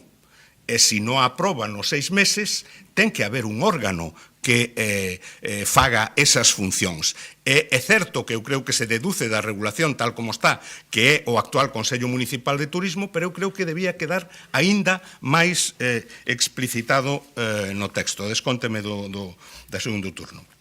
Por outra parte, hai outras cuestións, como son a aplicación só a unha temporada, a temporada alta. Eu creo que non ten sentido nun destino turístico consolidado como Santiago, pode telo en outros lugares. E logo hai unha que eu creo que é moi relevante, que é o tema do cumprimento das exigencias establecidas no artigo 24.2 no proceso de elaboración e aprobación da ordenanza. Exixe ese artigo consulta, participación e audiencia das organizacións representativas do sector turístico.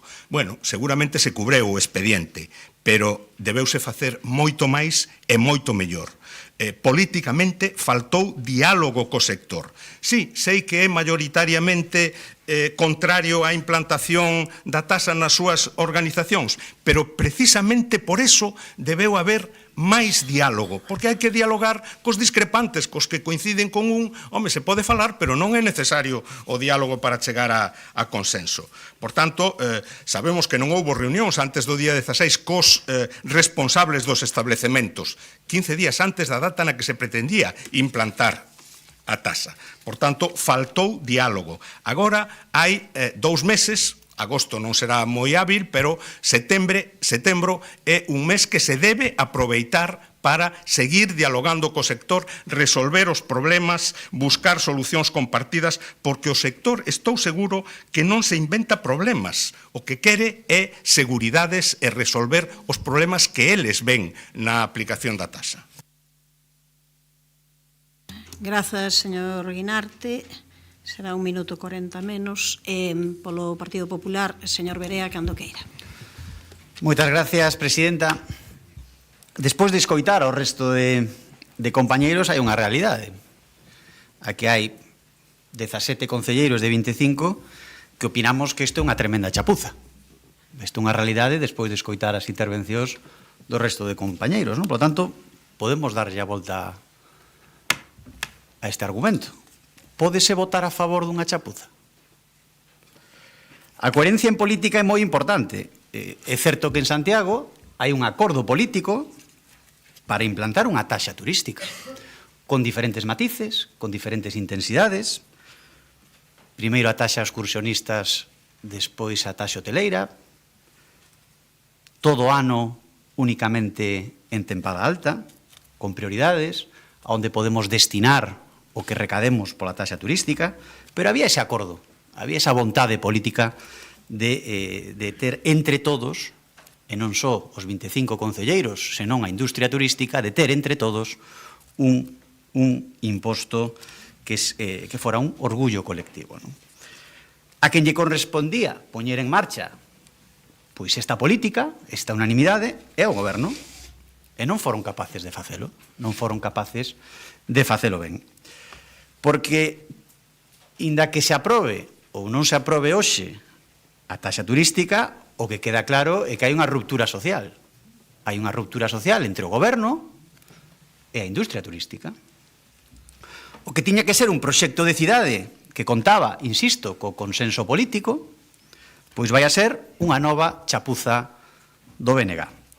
Onde hoxe tiña que haber aquí unanimidade e aplausos colectivos tamén fora da sesión plenaria, pois o que hai son reproches, incluso polos que van a votar a favor, incumprimentos, mendigar votos ata o último minuto, non? Creo que non se confirmaron os posicionamentos ata o último minuto, e, polo tanto, onde tiña que haber unanimidade, pois hai o que acabamos de escoitar.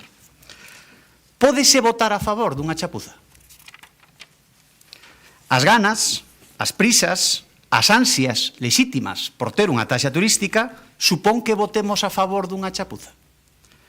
A obsesión por titulares xa levou ao BNG a poñer no orzamento que ían recadar 2,6 millóns de euros. Cando todo o mundo sabía que eso era imposible. Non o fará ninguén, pero recuperen as intervencións do pleno do orzamento, onde se deixou claro que isto era imposible. Por certo, están todavía pendentes os 3 millóns tamén dos taxis. Onde van a recortar todos eses millóns de euros? Todo un despropósito dende o minuto 1 para acaparar titulares e portadas. Nos imos ser coherentes e dixemos que para votar a favor da taxa turística tiñan que darse 3 condicións. A primeira, un acordo coa industria turística da cidade.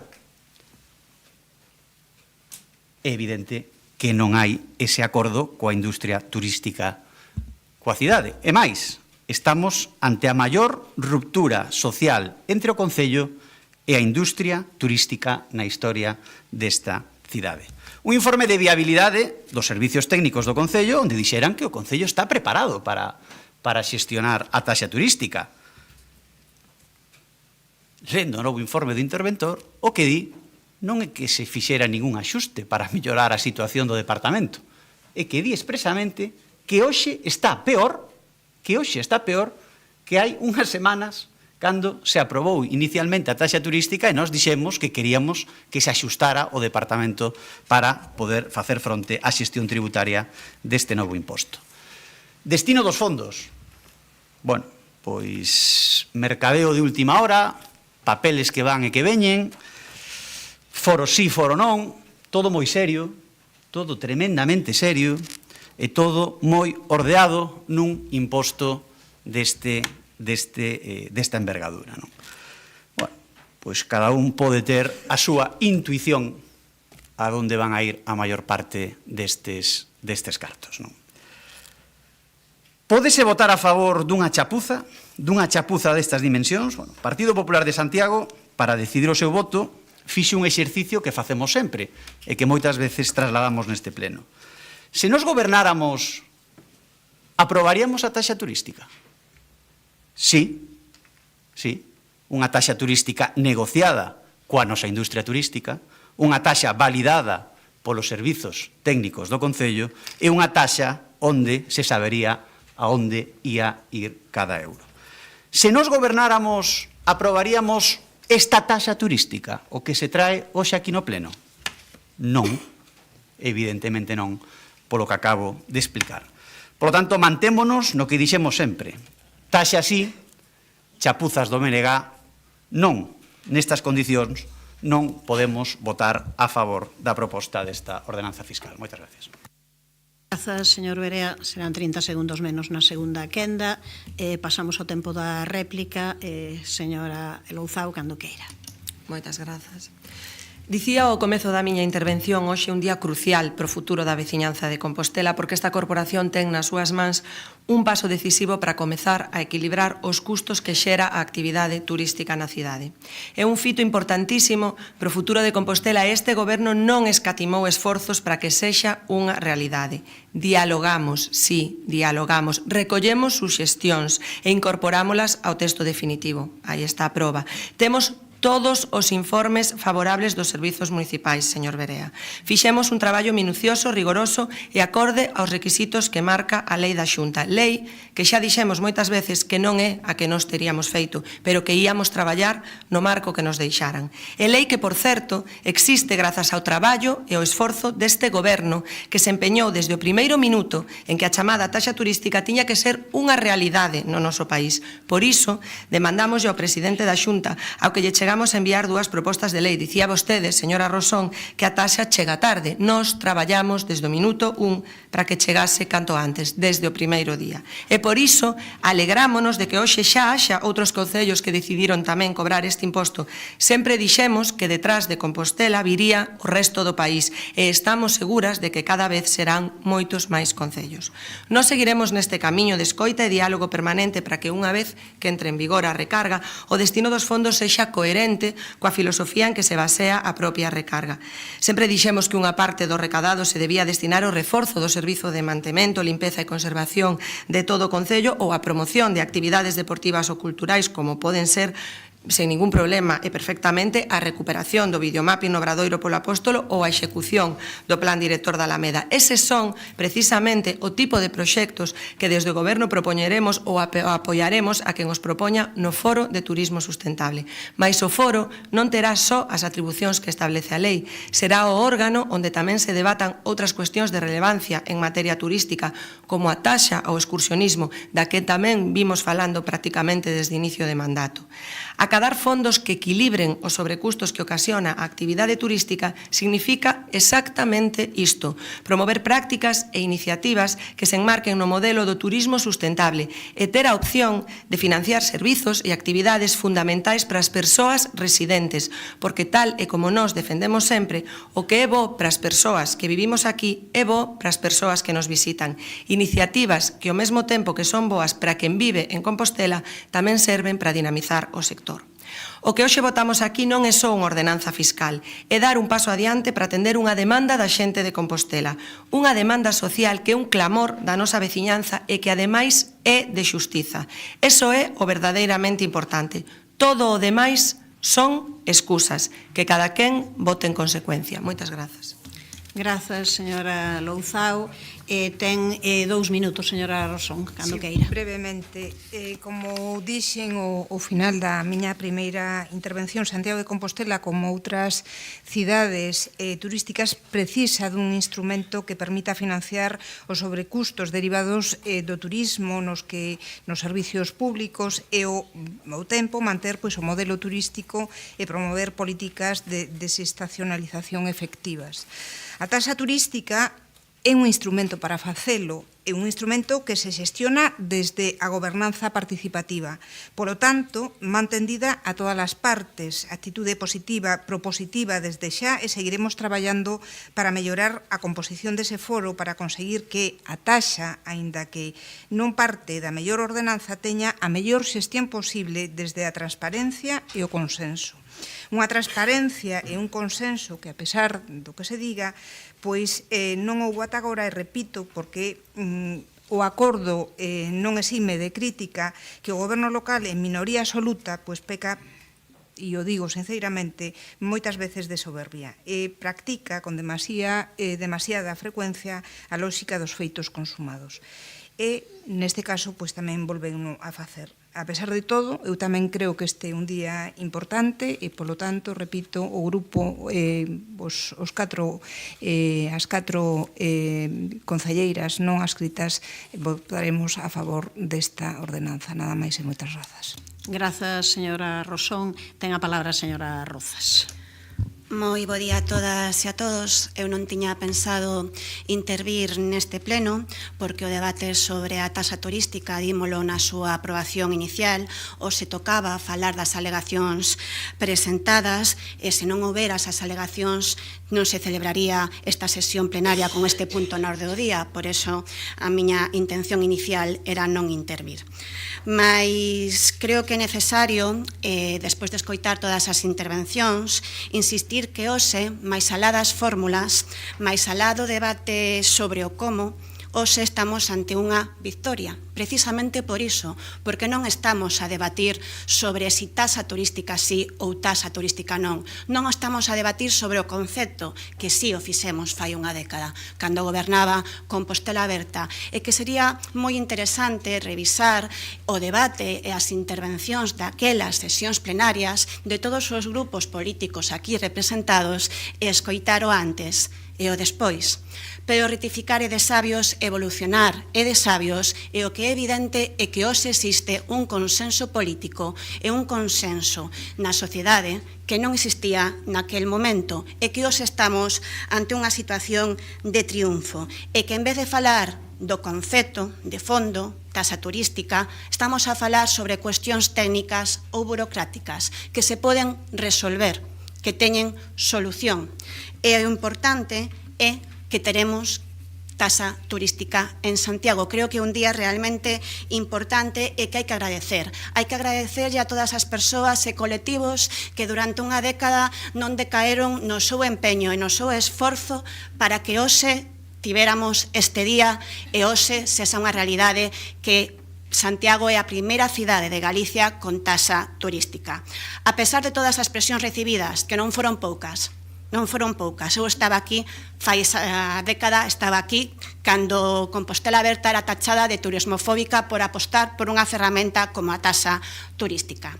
Así que hoxe conseguimos ese consenso. Eu síntome moi orgullosa de formar parte dun deses colectivos que foron valentes e que foron coherentes sempre. Estamos ante un día importante para Santiago e estamos ante unha victoria colectiva e unha victoria por unha aposta por outro modelo turístico. Eu creo que iso é o que nos temos que quedar, porque as cuestións técnicas, as cuestións burocráticas e as cuestións de prazos sempre se poden resolver. Gracias. Grazas, señora Rozas. Ten 1 minuto e 20 segundos, señor Guinarte. Sí, telegráficamente. Bueno, efectivamente, eu creo que o debate xa non é taxa turística sí, taxa turística non. De feito, estamos falando de outras cousas e eu insistín moito en que o como é importante, aínda que o como non impide que para nós a aprobación sexa fundamental porque cumple os mínimos exixidos. Nós non faríamos así tampouco a taxa turística, pero non estamos no goberno. É unha pena xa de partida que a Xunta de Galicia non aprobase, o Parlamento de Galicia non aprobase a lei en positivo e que a aprobase en negativo, como parece que, en fin, era unha cuestión a forza. De todas maneiras, solo un par de cuestións. Bueno, o Foro de Turismo Sostible dictaminará o uso deses fondos, fiscalizará a súa execución, pero eses son fondos presupuestarios. Por tanto, será este pleno do Concello o que aprobará a que se adican.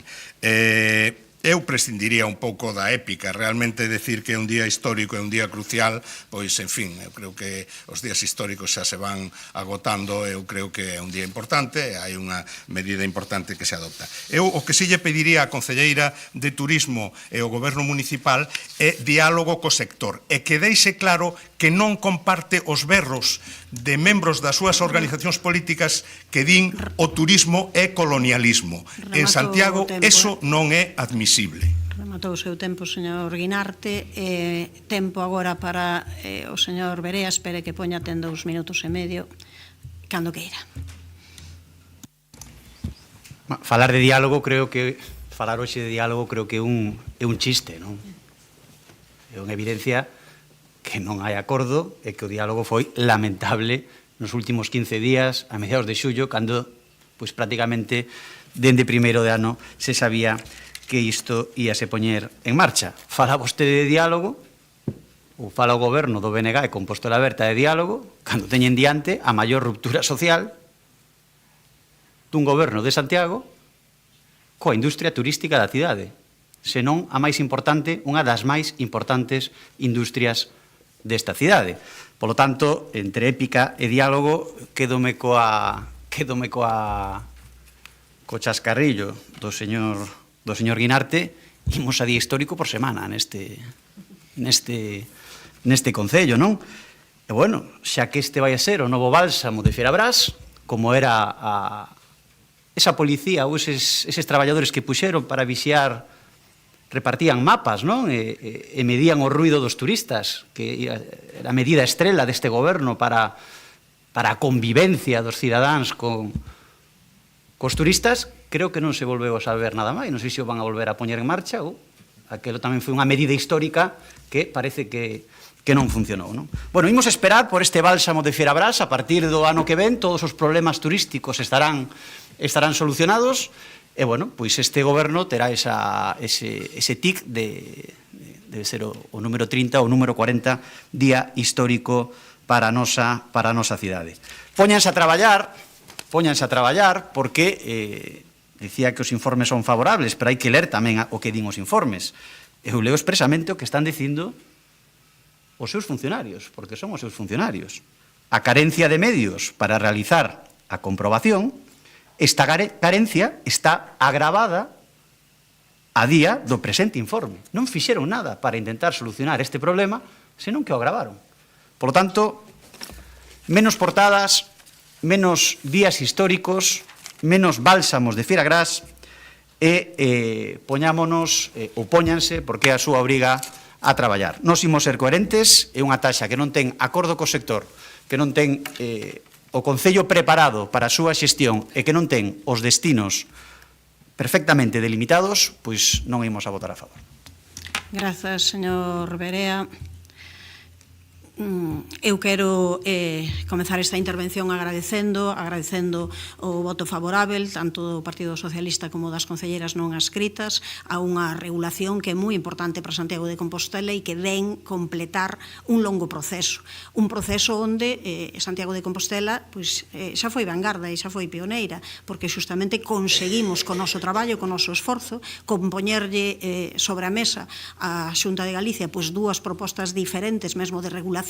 Eran distintas a esta que se aproba, pero para nós eran mellores, pero finalmente conseguimos que a Xunta de Galicia si estivese de acordo en impulsar unha lei que facilitase que o imposto de estadías turísticas fose unha realidade, e nós o que fixemos foi cinxirnos de maneira milimétrica ao que propón, ao que está escrito e determinado nesa lei. Eu creo que non se trata para nada nin de ningunha carreira, nin de chegar antes, nin de ver quen o consegue, senón de un feito que, desde logo, evidentemente, eu creo que sí que é histórico, non para Santiago de Compostela, para Galiza, porque foi o traballo do Concello de Santiago, onde hai que recoñecer que se bebe de todo o traballo previo, como non pode ser de outra maneira, é o traballo do Concello de Santiago de Compostela o que consegue que por primeira vez haxa un imposto de estadías turísticas non só nun concello, non só neste concello, senón en máis concellos.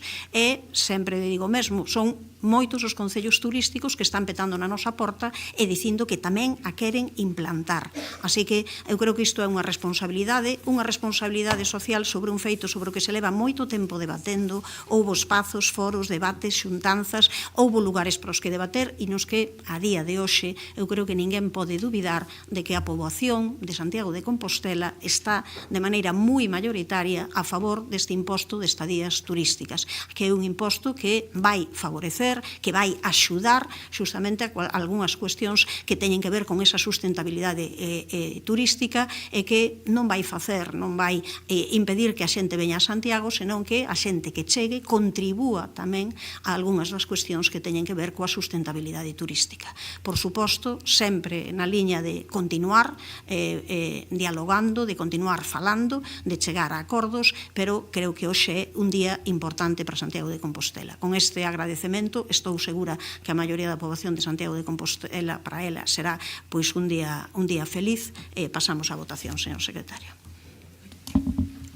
Resolución de alegacións e aprobación definitiva da Ordenanza Fiscal 1.32, reguladora da recarga sobre o imposto autonómico ás estadías turísticas. Votos a favor, grupos municipais, BNG, Compostela Aberta, Socialista e concelleiros non adscritos. Votos en contra, non hai. Abstencións, Grupo Municipal do Partido Popular. Apróbase a proposta. Pasamos ao seguinte punto da orde do día. É unha proposición presentada pola concelleira non adscrita dona Mercedes Rosón sobre a situación da Escola Infantil Xardín de Infancia de Santa Marta. Cando queira, señora Rosón. Sí, moi bo día de novo. A Escola Infantil de Santa Marta comezou a súa actividade logo de que o 28 de xaneiro de 1998 dende a Concellería de Urbanismo se lle otorgara a licenza de apertura a AMPA, que ven xestionando o proxecto educativo dende entón. Unha iniciativa, polo tanto, liderada dende as súas orixes polas familias, as nais e pais das crianzas deste importante barrio de Compostela, un barrio que ten experimentado, como todos sabemos, unha importantísima transformación nos últimos anos, provocando que a oferta de prazas sexa totalmente insuficiente pola enorme demanda dunha zona de moita vitalidade poboacional.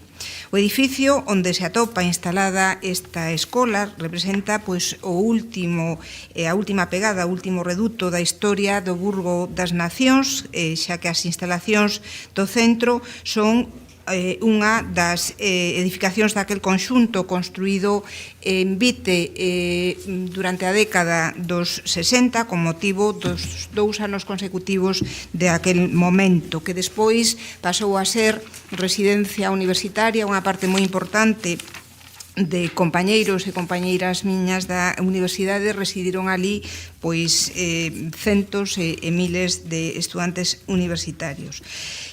Cando o Concello de Santiago asumira o compromiso de desmontar todo este complexo, que foi a finais dos anos 70, e trasladar a instalar dous albergues, decidiu trasladar e instalar dous albergues do barrio de Guadalupe, pois á beira do campo de baloncesto da Choupana, con todos os servizos necesarios para poder habilitar, onde se deu, pois, habilitou o espazo para crear un centro sociocultural, un lugar de encontro e de relación, e este xardín de infancia de Santa Marta. Este pabillón, que foi concebido inicialmente como estruturas efímeras construídas pois con materiais lixeiros e co gallo deses anos santos, foi mellorando dende que se instalou e se trasladou a Santa Marta para poder cumprir todos os requisitos exixidos como escola infantil e tamén como centro sociocultural. Quero recordar que nos anos 16 e 18, aquí o meu compañeiro Gonzalo Muiños, en representación do Grupo Municipal Socialista, defendera neste pleno unhas iniciativas aprobadas, quero recordar, por unanimidade do pleno, sobre algunhas das patoloxías que tiña a edificación e que debían de ser resoltas, ademais de outro problema que estaba pendente de resolver e que tiña que ver ca titularidade do solo. Ambas cuestións foron resoltas logo dunha actuación moi importante de mellora interior e exterior, que supuso a mellora envolvente ou a creación dunha pérgola de acceso deseñado neste caso polo arquitecto Luis Gilpita. Quero recordar tamén que Jorge Duarte, responsable nesa época do Departamento de Urbanismo, fixo un traballo, e Obras tamén, fixo un traballo moi importante para a recuperación e posta en valor de toda esa peza. Porén, desde entón, os informes de inspección que realiza anualmente a Xunta de Galicia a través da Consellería de Política Social e Igualdade, veñen sinalando de forma reiterada todos os anos a necesidade de corrixir unha serie de deficiencias do centro, como é a altura dos servicios ou o requerimento dun recibidor pechado. E como alternativa a iso, un informe técnico municipal que xustifique a situación para poder levantar ese requerimento. Creo que probablemente todas as persoas que estamos aquí coñecemos ese pabellón, repito, concebido inicialmente como unha construción efémera, entre os 47 módulos que foran deseñados, quero recordar aquí tamén, por Julio Cano Laso, que nos máis tarde diseñou e construiu o Auditorio de Galicia e tamén traballou en todo o planeamento do barrio de Vite, non posibilita a adecuación destes requisitos que pide a Consellería, non todos, e son menores, dende logo. Porén, entendendo en conta que se trata dunha peza importante do patrimonio arquitectónico moderno, representativo dunha época histórica da arquitectura, poderíase pensar, impulsar figuras de protección dende o Concello de Santiago, que sempre é moi sensible co patrimonio, e non únicamente co patrimonio, senón tamén o que representa o patrimonio como valor social, que neste caso creo que é incuestionable. Descónteme da segunda parte. En todo caso, nos facemos unha proposta de acordos de resolución que pasan por que o Concello faga ese informe técnico que xustifique, igual que se xustifican en ámbitos históricos como a cidade histórica, que hai determinadas construcións que non poden cumprir todos os requisitos que agora as leis de habitabilidade e demais non se poden cubrir. O expediente, que se inicie un expediente de catalogación do edificio e despois requerir as outras administracións públicas a que aporten no cambio e a mellora tamén de algúns elementos urxentes que ten a escola, como é o cambio de fiestras e actuacións na coberta. Nada. Grazas, descontarelle un minuto despois polo Partido Socialista, señora Abal, cando queira. Gracias, alcaldesa. A Escola Infantil Xardín da Infancia ven prestando os seus servicios desde hai máis de 25 anos no barrio de Santa Marta, en Compostela. O feito de que atenda a educación de 26 cativos de 0 a 3 anos, eleve cubrindo todas as plazas da matrícula 4 anos consecutivos, dá testemunho da necesidade desta escola infantil no barrio. A Consellería de Política Social e Igualdade sinala nos informes de inspección a necesidade de correxir deficiencias no centro como a altura dos servicios ou o requerimento dun recibidor pechado. A pesares de que se acometeron varias obras para resolver as deficiencias das instalacións nos últimos anos, con melloras no interior e no exterior e a creación dunha pérgola de acceso, é certo, ou parece ser certo, que a singularidade da arquitectura que acolle non parece permitir e executar as obras estruturais que demanda a Xunta de Galicia. Dende o Grupo Municipal Socialista consideramos que é fundamental e prioritario e primordial avaliar a través dunha análise técnica o estado da estrutura para ver se efectivamente a escola pode resultar eximida dese requerimentos da inspección e de xeito primordial confirmar o benestar e a seguridade da cativada, confirmar que o benestar e a seguridade da cativada está garantida.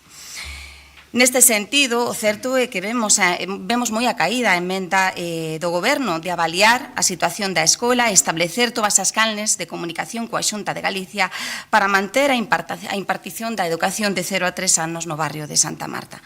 Avaliada a situación da escola e garantido o benestar e a seguridade da cativada, procedería, dende o noso punto de vista, facer todo o demais.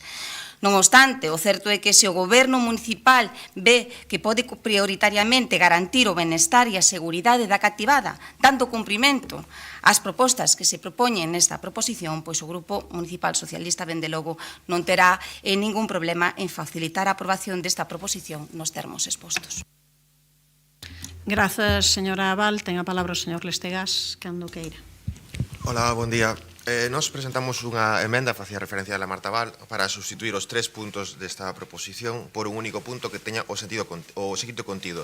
O Pleno insta ao Goberno local a avaliar a situación da Escola Xardín da Infancia de Santa Marta e a establecer todas as canles de comunicación coa Xunta de Galicia para manter a impartición de educación de 0 a 3 anos no barrio de Santa Marta. En primeiro lugar, temos dúbidas sobre a conveniencia de realizar un informe municipal nos termos en que se propón. É certo que o que se propón no punto 1 da proposición é que se estude aplicar a excepcionalidade, pero adianto que podería non ser oportuno facelo se, como manifesta a exposición de motivos desta proposición, os informes da inspección sinalan reiteradamente a necesidade de corrixir deficiencias. Facía Mercedes Rosón referencia ás excepcións que se que se admiten en certas ocasións na normativa de habitabilidade. Esa normativa de habitabilidade é das vivendas, por tanto, aplícase a edificios de uso residencial, non a edificios de uso docente, como é este caso. En calquera caso, a normativa aplicable, por exemplo, o Código Técnico de Edificación, que é unha normativa estatal, xa prevé excepción, xa prevé axustes razoables no caso de intervencións en edificios existentes. En segundo lugar, a catalogación do inmoble prodúcenos algunhas dúbidas. Formaba parte do Burgo das Nacións, como se dixo, aquel conxunto de 47 pabillós que proxectou Julio Cano Laso como instalación provisional para acoller as persoas que visitaron Compostela no ano santo do 65. Cano Laso foi tamén, como xa se dixo, o arquitecto do Auditorio de Galicia e do Polígono de Vite, e, por tanto, ten moita relación coa zona norte da cidade, que era onde inicialmente estaba tamén situado este edificio como parte dun conxunto. Mi admiración por Santiago es grande y siempre me han preocupado sus problemas, especialmente la amenaza de un crecimiento urbano mal dirigido. Estas eran palabras de Julio Cano Laso, arquitecto madrileño. Moitos de nós podemos identificarnos facilmente con elas, ainda que se pronunciaron hai moitas décadas, creo que nos anos 60.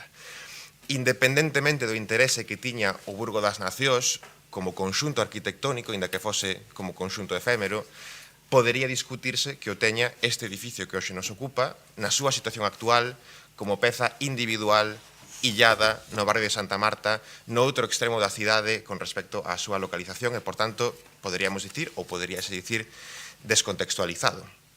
Un inmoble pode ter interés arquitectónico como parte dun conxunto e non o ter como peza individual. Ademais, o pabillón está hoxe moi transformado con respecto á súa forma e á súa situación orixinal. En calquera caso, a súa catalogación pode ser obxecto de estudo polo seu valor constructivo, polo seu valor cultural, polo seu valor simbólico, pero non deben catalogarse edificios para evitar o cumprimento das normativas aplicables para o desenvolvimento dunha actividade. A exposición de motivos desta proposición di textualmente: poderíanse impulsar figuras de protección dentro do Concello de Santiago que permitiran sortear os requirimentos legais pola vía da protección patrimonial. O punto 2 da proposición di literalmente instar o goberno local a incoar un expediente de catalogación que protexa o edificio, o último vestixio de que fora o Burgo das Nacións, etc. Realmente, o goberno local non pode incoar un expediente de catalogación, o goberno local non incoa expedientes de catalogación, é, en todo caso, a Dirección Xeral de Patrimonio Cultural da Xunta de Galicia quen incoa expedientes de catalogación. O que pode facer o goberno local é impulsar unha modificación puntual de planeamento para incorporar no catálogo un edificio concreto, como se fixo, por exemplo, no caso, non era un edificio, pero no caso do mural de Lugrís na Rúa do Franco. Pero, en todo caso, non podemos incoar expedientes de catalogación, iso faino a Xunta, nós, en todo caso, promovemos e impulsamos modificacións puntuais de planeamento. Por iso presentamos unha emenda con outro enfoque. En terceiro lugar, e xa para finalizar, hai unha cuestión patrimonial importante, patrimonial non de patrimonio arquitectónico, sino de patrimonio municipal, non? Son as dúas acepcións do termo patrimonio neste concello. A escola infantil non é municipal, pero a parcela e máis o edificio si son municipais. O 10 de agosto de 2017 cedeuselle á Asociación de Padres de Alumnos Xardín de Infancia de Santa Marta polo prazo de 4 anos o uso en precario do antigo pabillón e do xardín exterior de xogos. En 2021, pasados eses 4 anos, solicitaron a renovación da cesión, pero esa solicitude non se tramitou. Por tanto, agora mesmo hai unha situación patrimonial que está sin resolver, hai unha situación en precario, non? O punto 3 di literalmente instar o goberno local a procurar o apoio de outras administracións para acometer as actuacións de millora das instalacións da escola que reclama a comunidade educativa, tales como cambio de fiestras e actuacións na cuberta, pero obviase, non se fai referencia a esa situación patrimonial que está sin resolver e que entendemos que ten que ir antes que calquera outra cuestión. Por eso a nosa emenda entendemos que é moito máis axeitada para, en calquera caso, garantir unha oferta adecuada de ensino de 0 a 3 anos en Santa Marta. Grazas. Grazas, señor Lestegás. Polo Partido Popular, señor Rubio, cando queira. Bo día a todas e todos. Un saúdo para Estrella e José Ramón que interviron ao inicio deste pleno. Gustaríame comezar recoñecendo o papel fundamental que xogou e segue a xogar a Escola Infantil Xardín da Infancia no barrio de Santa Marta, porque non estamos só ante un centro educativo, estamos ante un proxecto que naceu das familias, defendido pola comunidade e que leva máis de 2 décadas prestando un servizo pois de moito valor social. Esta escola infantil de iniciativa social e promovida pola AMPA comezou a súa actividade no 98 e conta con 30 prazas autorizadas distribuídas en 2 aulas. Esta escola, ao ser anterior ao decreto 329/2005 do 28 de xullo, e coido que isto é importante dicilo, porque no 2005, dende que se aprobou este decreto, tiñan 5 anos para facer as pois as modificacións necesarias para poder continuar ou solicitar a excepcionalidade. 2005, estamos no 2025, pasaron 20 anos. Escoitando a proposta, primeiro, non se podería aclarar no seu segundo turno se vai aceptar a emenda que presentou Compostela Verde o Bloque Nacionalista Galego, agradecería yo. Tamén teño que decir con claridade que esta situación non é nova, como acabo de comentar. En moitas das cuestións que hoxe se sinalan, relativas á normativa, condicións estruturais ou a singularidade do edificio, xa estaban presentes hai anos sen que se adoptasen medidas dende o goberno local. E isto coido que é moi importante decilo, porque a proposta que hoxe se trae a pleno chega tarde. E chega da man dunha concelleira que tivo competencias directas en urbanismo e patrimonio durante boa parte do anterior mandato.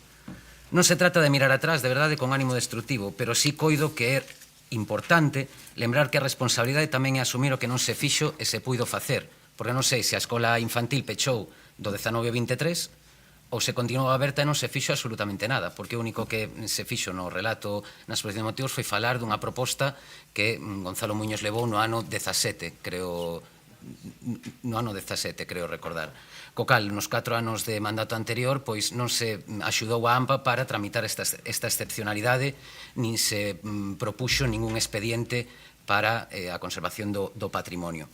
Dito isto tamén, queremos poñernos do lado das solucións, como sempre. A proposta non é unha fórmula máxica, pero sí un punto, pois, coido que de partida serio é viable, porque sí que é viable. É dicir, a situación de excepcionalidade neste edificio, porque o que di é dicir, facer un estudo para avaliar a idoneidade ou que se garanta a seguridade das crianzas, das pequenas e dos pequenos na escola infantil, o fai todos os anos a través dunha inspección a Xunta de Galicia na que remarca dende fai anos as mesmas deficiencias. Sen ir máis lonxe, a última inspección a esta escola infantil foi hai un par de meses, en maio do 25, sen encontrar novas deficiencias, é dicir, sempre son as mesmas e son unhas eivas ou unhas deficiencias que veñen provocadas polo cambio de normativa no ano 2005, co cal a excepcionalidade se podería ter axudado a AMPA dende o Concello a tramitala a Xunta de Galicia dende moito antes que hoxe ou que dentro dun mes, non? En canto á emenda, pois realmente sí, claro que para vostedes é boísima emenda porque entre votar a emenda súa e votar nada é moi parecido, porque realmente non se sustenta. É dicir, como sempre, cando fan unha emenda este goberno, sin prazos, sin compromisos reais e sin compromisos firmes. Avaliar, tocar outras administracións, e aquí hai algo preocupante, porque cando falamos de falar ca Xunta de Galicia, por exemplo, para financiar as melloras ou con outras administracións, as melloras deste edificio, un edificio de titularidade municipal, como acaba de decir o Concelleiro de Urbanismo. Un edificio de titularidade municipal que no 91, se non me fallan as contas, gobernaba o Partido Socialista e quedou no limbo porque non se renovou esa cesión dese espazo.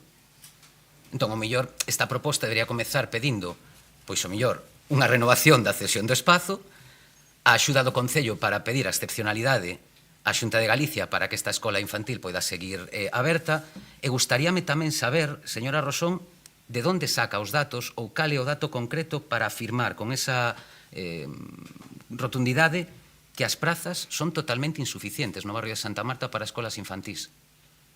É dicir, de onde se saca o dato de que as prazas non desta escola, sino do barrio de Santa Marta son totalmente insuficientes. Porque esta foi a afirmación, totalmente insuficientes. Reitero, a titular do edificio é municipal. Estamos nunha situación precaria, poderíamos decir, porque non está renovada pois esa cesión do edificio. É certo que o Concello de Santiago podería ter axudado a AMPA e así, por eso o noso voto será favorable, ten que ser para conseguir a excepcionalidade e que poida continuar a súa actividade. Nada máis, sigo na segunda quenda. Moitas grazas. Grazas, señor Rubio. Tempo para a réplica para a señora Rosón, ten 2 minutos. Cando que? Bueno, empezo polo final. A ver, se sabe porque a propia escola infantil xestionada por a AMPA ten lista da garda. Falen con eles e yo confirmarán porque a min foi o que me dixeron. Eu fun efectivamente concelleira de urbanismo no pasado mandato e en ningún momento, e lle podo asegurar, como fixen con todo o mundo que me pediu axuda para que aquel proceso do que fora, houbera abordado este tema, sin pestañear, vamos. Dende logo aquí se verteron informacións ou dúbidas sobre a seguridade deste equipamento, eu podo decirlle que me corrixa o concelleiro que non hai ningún problema de seguridade. Hai un problema de incumplimento de unha serie de bueno, se non teria que estar pechada a escola infantil. Dende logo, nós non imos aceptar a emenda do BNG, podería cualificar de moitas formas a postura pola que teñen vostedes optado. Creo que o máis acertado sería falar de frivolidade, bueno, con maior dos respetos. O BNG que adoita darse golpes de peito sempre que pode arrogarse algún símbolo nacional e patriótico, deberá entender mellor que ninguén o valor simbólico e incluso na memoria social e democrática que tivo este galpón para o barrio que ten agora mesmo para o barrio de Santa Marta. Este pabellón, como dicen, é o último vestixio desa instalación do Burgo das Nacións, de Canolaso, unha construción que foi concebida como un modelo de arquitectura efémera, pero que ten tamén o seu valor arquitectónico, foi todo un momento e dunha época. Pero é que, alén disto, estamos falando de catalogar o pabellón para garantir a viabilidade da escola, iso é o que está no fondo de todo isto. Remato o tempo, sobre todo, catalogar esta construción como un elemento que serviu para articular o barrio de Santa Marta, porque a día de hoxe sigue articulando o barrio de Santa Marta. Nada máis e moitas grazas. Tempo agora para a intervención da señora Val, cando queira. Gracias, alcaldesa. A prioridade para o Grupo Municipal Socialista, como xa dixemos na primeira intervención, son esencialmente dúas. Garantir a oferta de prazas de educación infantil e primaria de 0 a 3 anos no barrio de Santa Marta, xa sexa a través da Escola Infantil Xardín da Infancia ou a través de calquera outra instalación adecuada, e asegurar que a dita oferta se preste nas mellores condicións óptimas de seguridade e benestar para os nenos e nenas. Eu, dende logo, non son capaz en estes momentos de determinar ou non si se cumplen ou non esas condicións, pero o certo é que se está, de algún modo, abrindo esa dúbida con todo o que se está comentando aquí, pero, bueno, dende logo son os informes da inspección os que realmente teñen que determinar esa cuestión.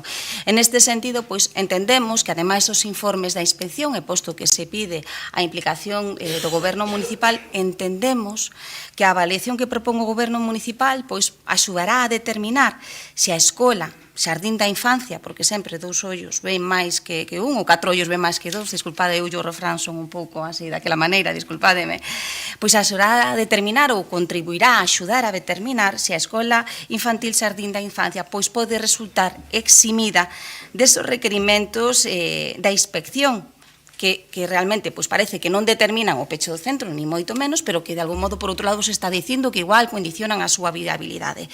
E de xeito primordial, que é o que realmente a nós nos interesa, sobre todo, confirmar que o benestar e a seguridade da cativada están garantidos. E tamén, nesta avaliación, se poderá determinar, porque isto tamén é importante, analizar se as melloras que solicita a comunidade educativa no relativo ao cambio de fiestras, o cambio do teito, son viables precisamente á vista da estrutura do edificio, que, por outro lado, resulta incompatible con outras melloras que está pedindo a comunidade educativa. Finalmente, en relación coa catalogación, seguindo un poquinho o mesmo fío argumental, non nos opoñemos, evidentemente, a que se inicie un expediente de catalogación do edificio, pero tamén o que temos claro é que este non pode ser unha ferramenta para tapar posibles eidas que esta arquitectura presente no futuro incompatibles coa finalidade a que está sendo destinada. E vemos máis acaído que de modo inmediato, insistimos, se o que se pretende é manter a finalidade educativa da instalación, vemos máis acaído, antes de nada, facer esta avaliación inicial, conxuntamente tamén, dende logo, en paralelo e en comunicación ca Xunta de Galicia a través do Servicio de Inspección. E a partir de aí, todo demais. Grazas, señora Val. Señor Lestegas, cando queira. Eu insisto na pertinencia e oportunidade da emenda que presentamos, entre outras cuestións porque ten un enfoque moitísimo máis amplo, integral, holístico, que é a palabra que está de moda agora para decir isto, sobre a cuestión. entre outras cosas porque incluiría a cuestión patrimonial que se obvia nesta proposición, se cadra porque non se resolveu en 2021 cando había que tela resolto, non sei, pero a cuestión é que se obvia por alguma razón a cuestión patrimonial dese edificio nesta proposición cando é realmente o punto de partida na resolución dos problemas, entre outras cosas porque o acordo de cesión de 2017 inclúe as súas cláusulas e asigna unha serie de obrigas en relación con ese edificio, do mantemento das obras e demais. Claro, ese acordo xa non está en vigor porque está en precario, non? Entón, o primeiro que hai que facer é resolver a cuestión patrimonial. Por eso creo que estou convencido de que a nosa emenda ten unha aproximación moito máis integral e inclúe sin apriorismos todo o que seña necesario facer para solucionar esta problemática. Non dicimos que non á catalogación, está claro que me explico moi mal, eu dixen que a catalogación pode ser obxecto de estudo polo seu valor construtivo, cultural ou simbólico, pero que en ningún caso deben catalogarse edificios para evitar o cumprimento de normativas aplicables ou desenvolvimento de actividades específicas. Isto non pode ser a motivación, é o que eu vexo na exposición de motivos. Tamén, por outra banda, é difícil votar a favor dunha proposición que nos insta a facer unha cousa que non nos corresponde facer porque nós, como dixen, os concellos non incoan expedientes de catalogación de bens inmobles, modifican o planeamento en todo caso para incorporar nos seus catálogos. É importante a forma en que se denominan as cousas porque ao final estamos falando de procedimentos administrativos. Gracias. Grazas, señor Lestegas. Señor Rubio, cando queira. En primeiro lugar, e para que quede claro, se a Xunta de Galicia, cando inspecciona un centro educativo, entende que hai risco para os menores que están nese centro, estaría pechado. Quer dizer, deixemos de falar da seguridade do centro, porque pareceme algo moi complicado utilizar unha primeira quenda e a segunda cando xa aclarei isto na miña primeira intervención. Señora Rosón, non quería entrar en isto, decía que era pasado non... Pero, home, que me diga que dende o ano 21 ninguén pasou polo seu despacho para isto, non sei si que dentro das moitas cousas que fallaban no seu goberno tampouco se enteraban de que existía o Xardín da Infancia en Santa Marta que tiña unha situación de precariedade non só na excepcionalidade ou non para tramitar a AMPA, sino tamén na cesión do espazo. Señor Lestegas, levan 2 anos gobernando, máis de 2 anos. Sigue sin tocarse un papel neste aspecto. É dicir, siguen en precario este Xardín da Infancia dende o ano 2021. Señor Lestegas, tamén comentalle que, como vostede sabe, mellor que a min posiblemente, son 2 cousas totalmente independentes. É dicir, a excepcionalidade que se ten que presentar a Xunta de Galicia da normativa aprobada no 2005 é totalmente independente a catalogación do edificio. Non a Xunta, non, acaba de decir que non se poden catalogar edificios para burlar ou que non se deben ou que unha reflexión holística ou algo polo estilo, e eu dígolle que a realidade que son 2 procesos independentes que dende o ano 2005 tiña 5 anos esta escola infantil, a AMPA desta escola infantil, para ter feita a solicitude de excepcionalidade, que o Concello de Santiago, como titular deste inmoble patrimonio do Concello de Santiago, tiña que ter axudado a AMPA a facelo, que estamos no 2025. E que nin o anterior goberno, reitero que a persoa que asina esta proposta era a titular de Urbanismo e Patrimonio deste Concello, non se iniciou ni se regularizou a situación, e agora mesmo co goberno actual que temos, entre as moitas cousas que están sin facer, pois sigue sin facer tamén a renovación ou acabar coa precariedade que ten dende 2021 este centro. En canto ás prazas, señora Rosón, que haxa lista da garda nunha escola infantil, non quere decir que no barrio que hai outras 3 escolas infantís no barrio, hai outras 3 escolas infantís no barrio con 175 prazas. Vostede falou cas 3 escolas infantís do barrio para saber se lista da garda en todos os turnos nas 3 escolas infantís? Porque a realidade é que non.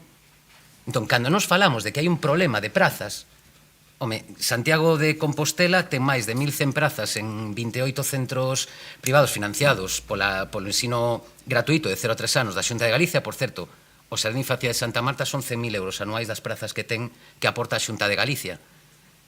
E máis de 245 prazas, que me corrixa a Concelleira de Educación, que ten nas 3 escolas infantís o propio Concello.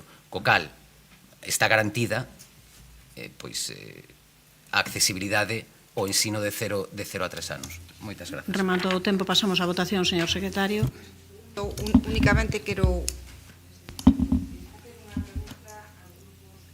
Espere, poña o micro, por favor. É moi breve. Leu alguén o informe da Xunta de Galicia, porque non fala de cuestións estruturais. Pasamos á votación, señor secretario.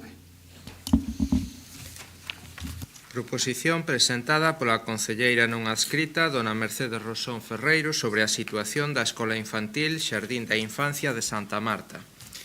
Votos a favor. Concelleiros non adscritos. Grupo Municipal do Partido Popular. Votos en contra. Non hai. Abstencións. Grupos municipais, BNG, Compostela Aberta e Socialista. Apróbase a proposición. Ben, imos facer agora un receso no pleno. Volvemos a 1:10.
Ben, pois moi bo día de novo. Retomamos o pleno no punto que quedaramos, que neste caso é no punto 9, no apartado de proposicións presentada polo Grupo Municipal do PSDG-PSOE para a posta en marcha dun plan de intervención sobre o arborado e a reurbanización das rúas das Fontiñas, unha proposición que ten unha emenda do Bloque Nacionalista Galego e Compostela Aberta. Señor Guinarte, cando queira. Moitas grazas. Hola de novo. Bueno, o barrio das Fontiñas é un dos espazos urbanos mellor concebidos, mellor deseñados e mellor realizados da cidade moderna de Compostela, pero precisa de actuacións sostidas de bo mantemento en diversos eidos. Centramos esta proposición no tema do arbolado nalgúnas rúas e os danos que causa no pavimento, pero hai outras cuestións que seguramente no futuro, se non se atenden, se non se resolven, virán a este pleno. Por exemplo, pois o parque da Rúa Lisboa, que en algúns espazos acumula moita maleza, sobre todo na súa parte superior, despois da Rúa Bruxelas para arriba, a ubicación de algúns contedores de basura que podían estar a carón dun muro elevado sin estar case frente a fiestras das casas, mudándoos de ubicación apenas 20 ou 25 metros e outras cuestións. Esta proposición nace dunha realidade que nos trasladan os veciños e veciñas de Fontiñas e que nos mesmos poidemos comprobar nunha visita ao barrio, que convive esta veciñanza con beirarrúas rotas, raíces que levantan o pavimento, espazos públicos sen manter e sen coidar, especialmente na Rúa Roma, pero tamén noutras como as rúas Lisboa, Berlín ou no Paseo das Hortensias. O caso da Rúa Roma é só o exemplo máis evidente. Prácticamente moitas beirarrúas presentan lousas levantadas, firme danado, obstáculos que dificultan o tránsito peonil, especialmente para nenas e nenos, persoas maiores, persoas con mobilidade reducida ou que empregan carriños.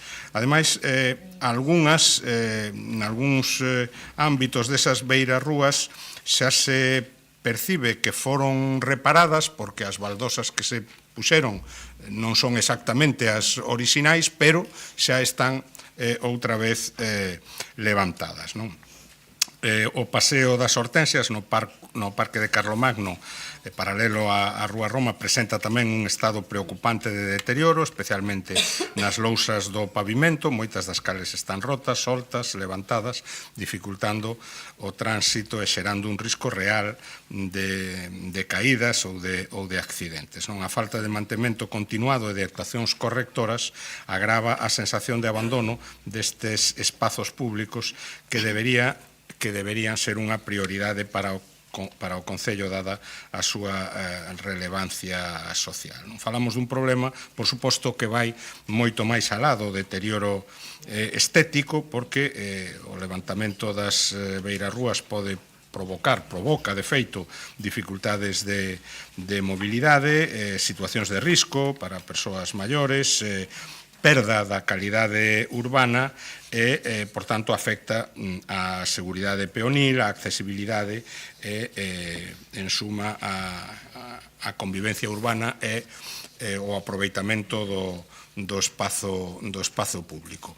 Na proposición propoñemos un plan técnico rigoroso con visión a medio e longo plazo, porque somos conscientes de que hai moitos ámbitos nos que actuar, e pedimos que o Concello actúe con planificación e con criterio técnico, sen agardar a que o deterioro sexa tal que haxa que reaccionar atendendo exclusivamente as cuestións de emerxencia. Por outra parte, nalgúnha rúa tamén os plátanos de sombra, que son o obxecto principal da nosa proposición, ao medrar moito as súas copas e non ser podados ano a ano, pois impiden ou dificultan a iluminación das rúas, e iso afecta tamén a percepción de seguridade das veciñas e veciños.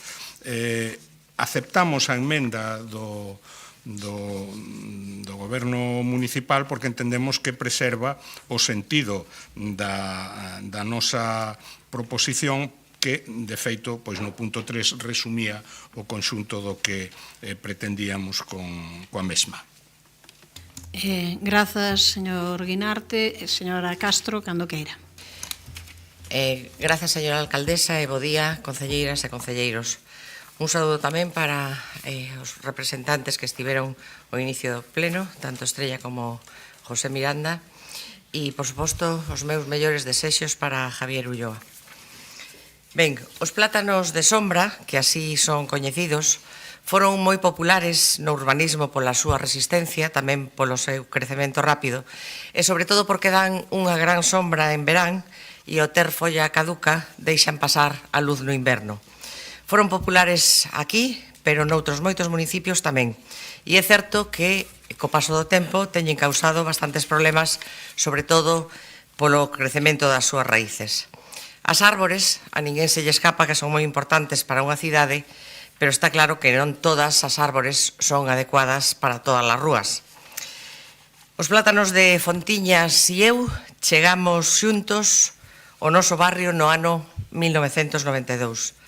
Fun testemunha do seu crecemento durante estes 33 anos, Por iso vivín e vivo a diario esa problemática que é certo que se agudizou na última década. Polo tanto, estou moi sensibilizada con esta cuestión. Sen embargo, non creo que a solución a esta problemática sexa unha retirada masiva e indiscriminada, por máis que en algúns puntos sería a solución máis rápida para acabar co que acontece nas beiras rúas. Pero, desde logo, non creo que sexa a mellor solución en termos de sustentabilidade medioambiental e tampouco creo que sexa unha solución viable en termos económicos a curto plazo.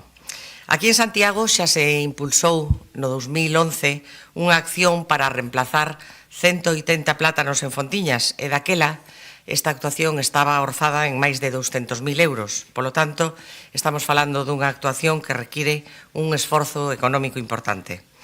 E sobre a outra cuestión, eu creo que se debe avanzar nunha sustitución selectiva e gradual onde se priorice actuar sobre os plátanos que estén xerando problemas graves, un deterioro importante, por exemplo, de infraestructuras ou entubaxes, e tamén aquelas árbores que esteñan enfermas. Polo tanto, creo que se debe facer unha política máis equilibrada, actuar onde hai danos reais, por exemplo, onde hai beiras rúas rotas, onde hai uns desniveis importantes, raíces visibles que supoñen un risco de caída, ou, de feito, teño que decir que nos últimos anos xa se fixeron tamén algunha reparación, concretamente na rúa onde eu vivo, na rúa Lisboa, pois fíxose isto. Sí que é certo que os exemplares que non presentan estes problemas, pois non encontramos acaído que se eliminen. E, sobre todo, para evitar que isto se repita cíclicamente, o que a nós nos parece máis importante é a restitución desas árbores que se decida eliminar, que se faga só onde sexa viable e verdadeiramente preciso, que, ademais, esta reposición sea con especies que presenten outro tipo de crecemento e que se empreguen incluso técnicas de raíces para evitar novos levantamentos da calzada beiras rúas, empregando, por exemplo, barreiras antirraíces que se están a empregar noutros municipios. Polo tanto, para facer isto e facelo ben, precisase un esforzo, xa digo, un esforzo importante inversor, e hai que facelo dunha forma gradual e estudada. Polo tanto, nós, e como se aceptou a emenda presentada polo Goberno local, imos votar a favor. Mais nada, grazas. Grazas, señora Castro. Ten a palabra o señor Domínguez. Grazas, moi bo día. Pois primeiro saudar as persoas que interviron esta mañán no pleno e a todas as que nos siguen nas redes e desexar unha pronta recuperación do interventor. A situación que describe esta proposición é ben coñecida, surxe dun mal deseño da infraestructura verde no espazo público, mantido durante décadas, que non tivo en conta no seu momento as necesidades de crecemento das especies arbóreas ou das propias condicións da localización cando se elixiron esas especies.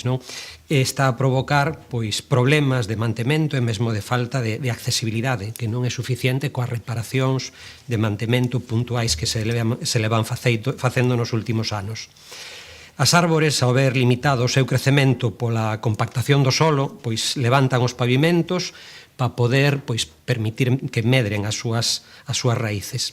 Esta situación non ocorre solamente no barrio das Fontiñas, nin únicamente en Santiago, non? O paradigma na planificación e deseño do verde urbano superando o modelo que se viña con anterioridade, entendía as árbores como un ornamento, algo cosmético, lévanos a que a súa organización e o tratamento do solo sexan un dos principais condicionantes para a construción dun espazo público sustentable.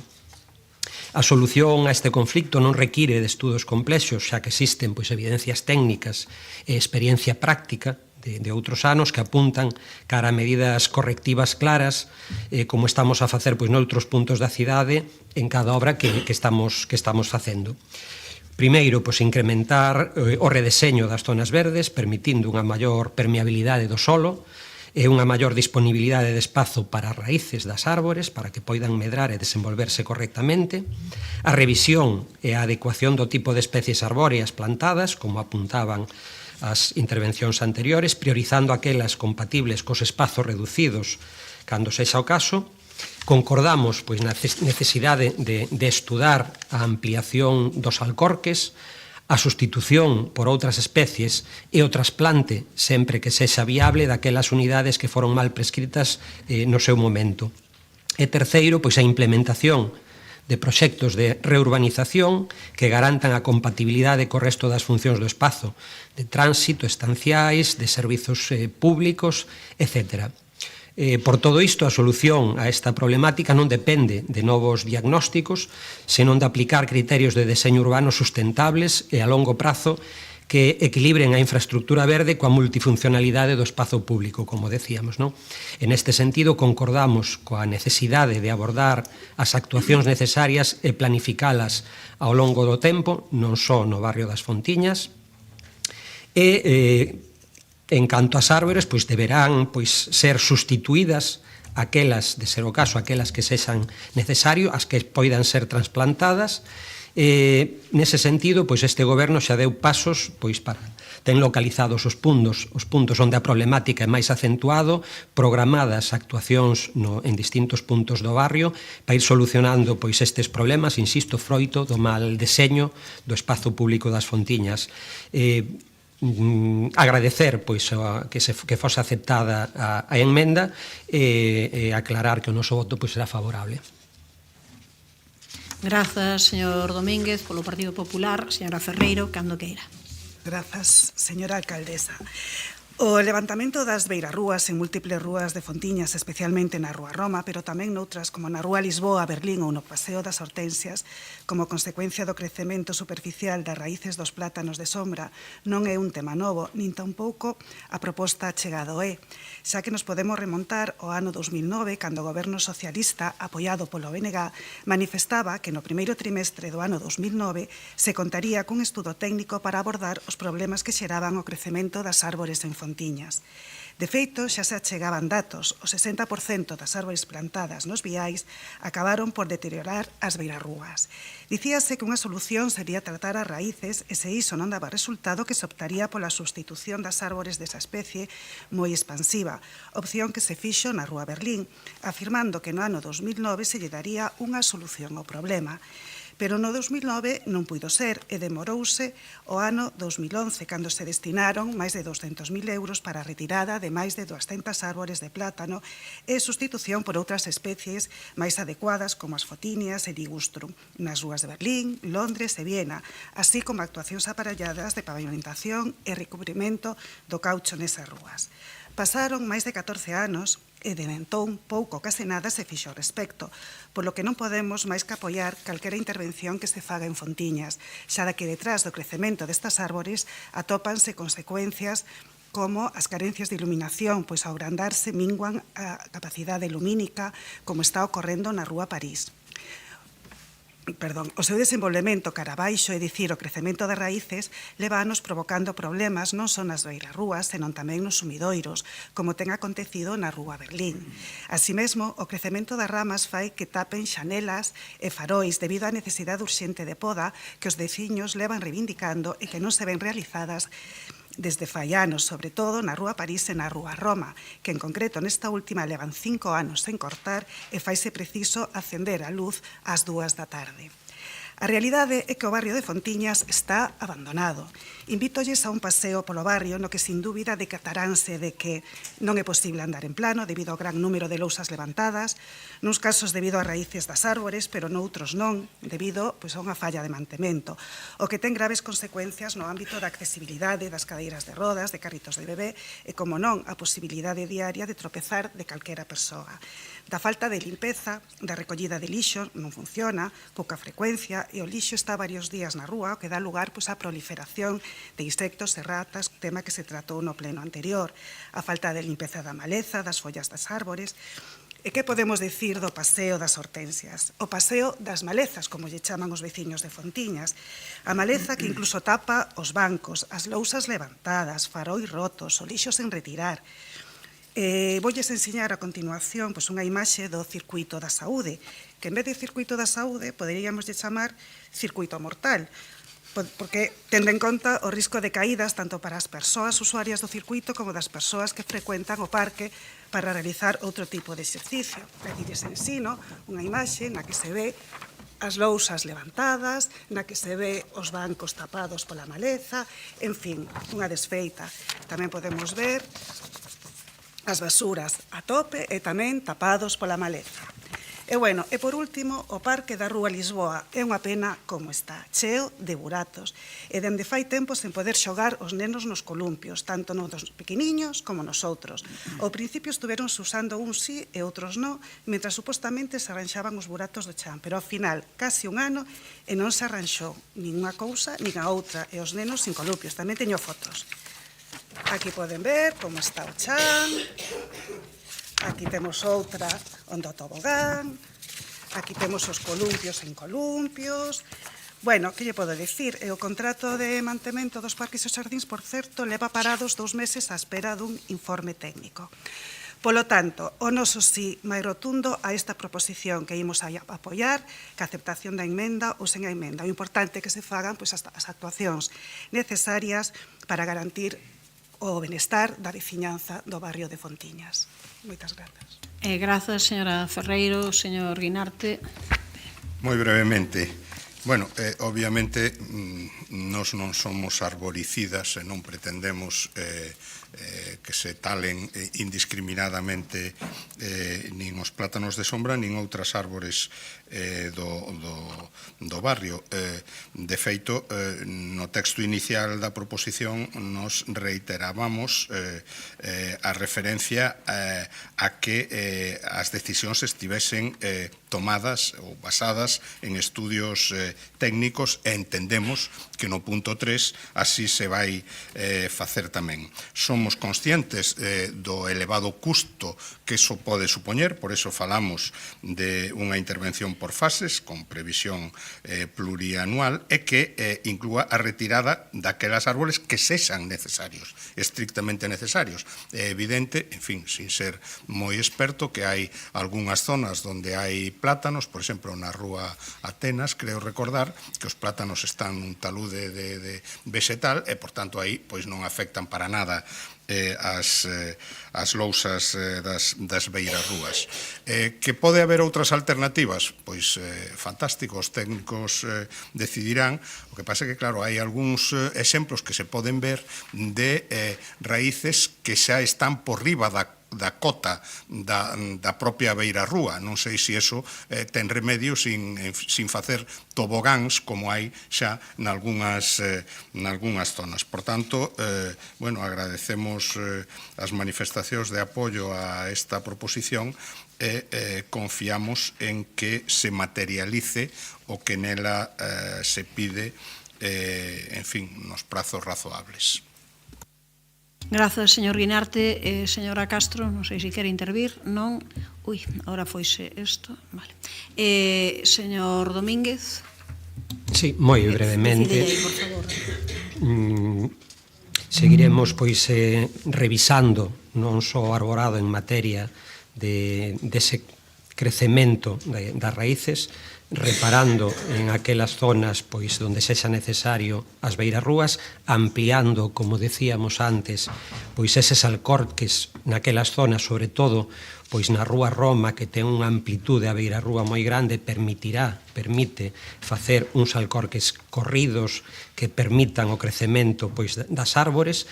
Temos outros exemplos no mesmo barrio de zonas amplias, de zonas verdes amplias, que debe ser o modelo a seguir, e de cara pois a medio prazo, evidentemente, todas as intervencións pois facelas de acorde pois ao espazo que teñan esas árbores, coa plantación de especies adecuadas e co compromiso de solo sustituir aqueles exemplares que sexa necesario si fose o caso. Nada máis, grazas. Grazas, señor Domínguez. Señora Ferreiro. Insisto na necesidade de que invistan en Fontiñas, un dos barrios con maior poboación da cidade. Repasemos a foto do barrio. Levantamento de beirarrúas principalmente polo crecemento das raíces das árbores, pero tamén pola falla dun mantemento adecuado. Falla de mantemento das árbores, necesidade de poda dende fai anos, escasa iluminación como consecuencia do crecemento das ramas das árbores e da necesidade de poda e de faróis rotos ou avariados. Falla de limpeza de lixo de maleza das rúas que ocasiona a proliferación de insectos e ratas. Necesidade de acondicionamento do Parque da Rúa Lisboa, sin columpios, dende case fai un ano. Necesidade de acondicionamento do Parque de Carlomagno. En fin, unha pena como está este barrio. Aínda non fai tanto cando no ano 2028 Fontiñas gañou o Premio Europeo Philippe Rotier de Arquitectura competindo con 87 barrios europeos. E case 20 anos despois a realidade é outra.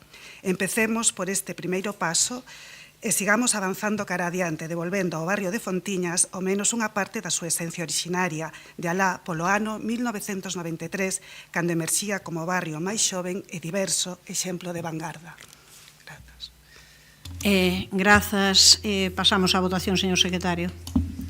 Proposición presentada polo Grupo Municipal do PSDG-PSOE para a posta en marcha dun plan de intervención sobre o arborado e a reurbanización das rúas de Fontiñas. Coa incorporación da emenda que estaba. Sí.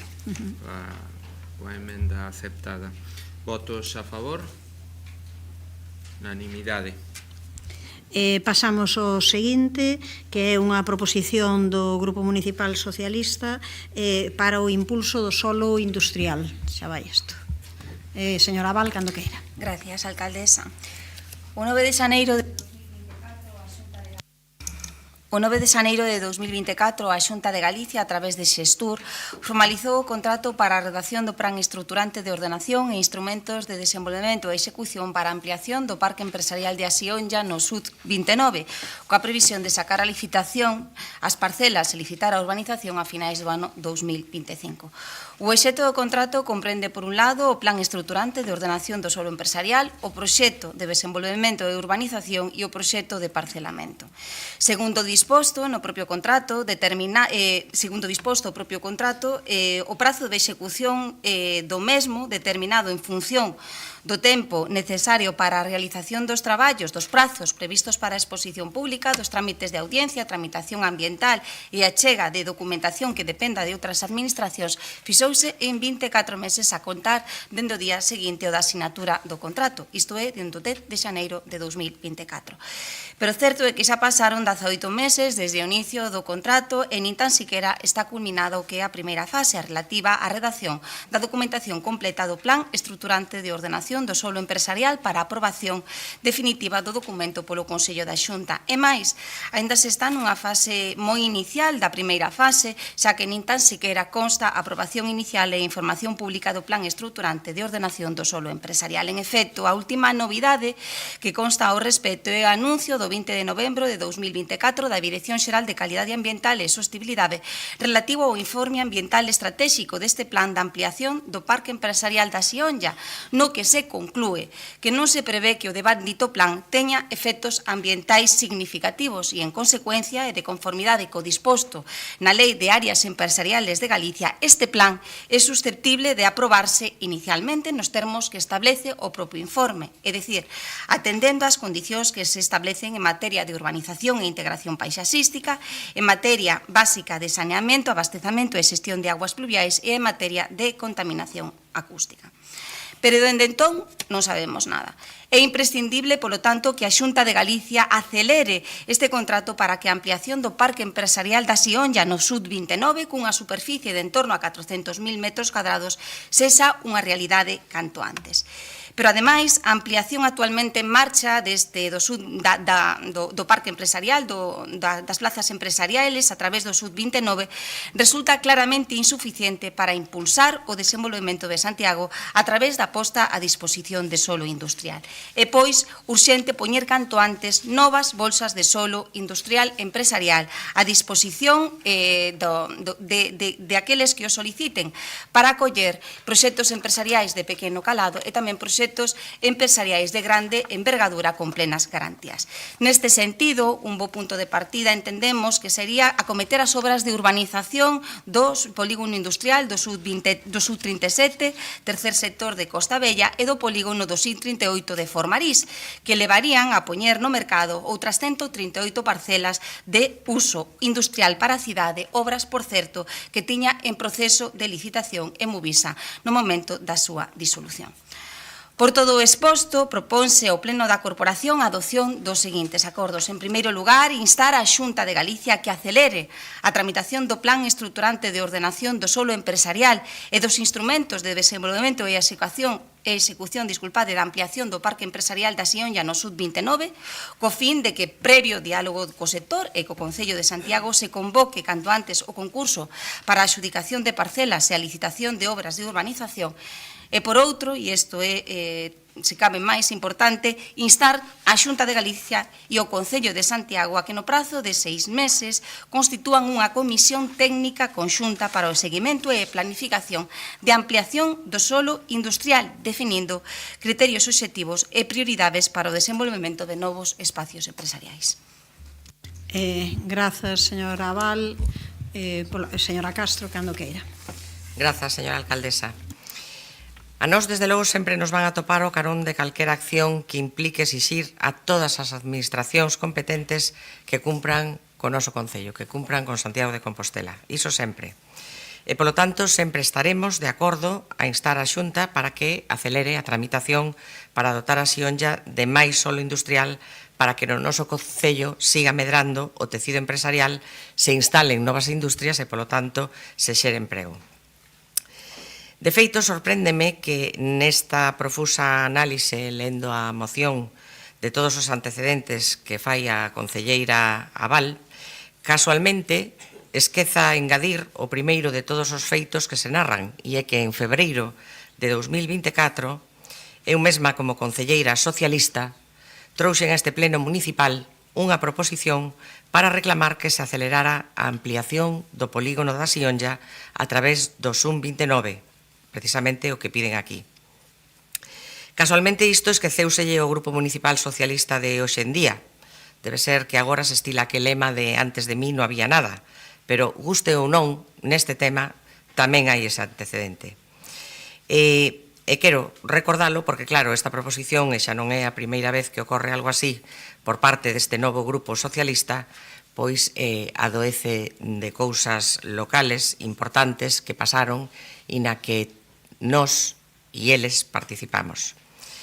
Esta moción é certo que é perfectamente presentable no Parlamento de Galicia, pero se o fan en Santiago, e agora parece que a concelleira Abal rectificou, porque ao ler a moción solo fala do SUM 29, é dicir que na zona norte non hai un polígono solo, este SUM 29, hai 3, está tamén o que dixo o SUM 38 e o 37.3, que están próximos a Finsa, cunha extensión nada desdeñable.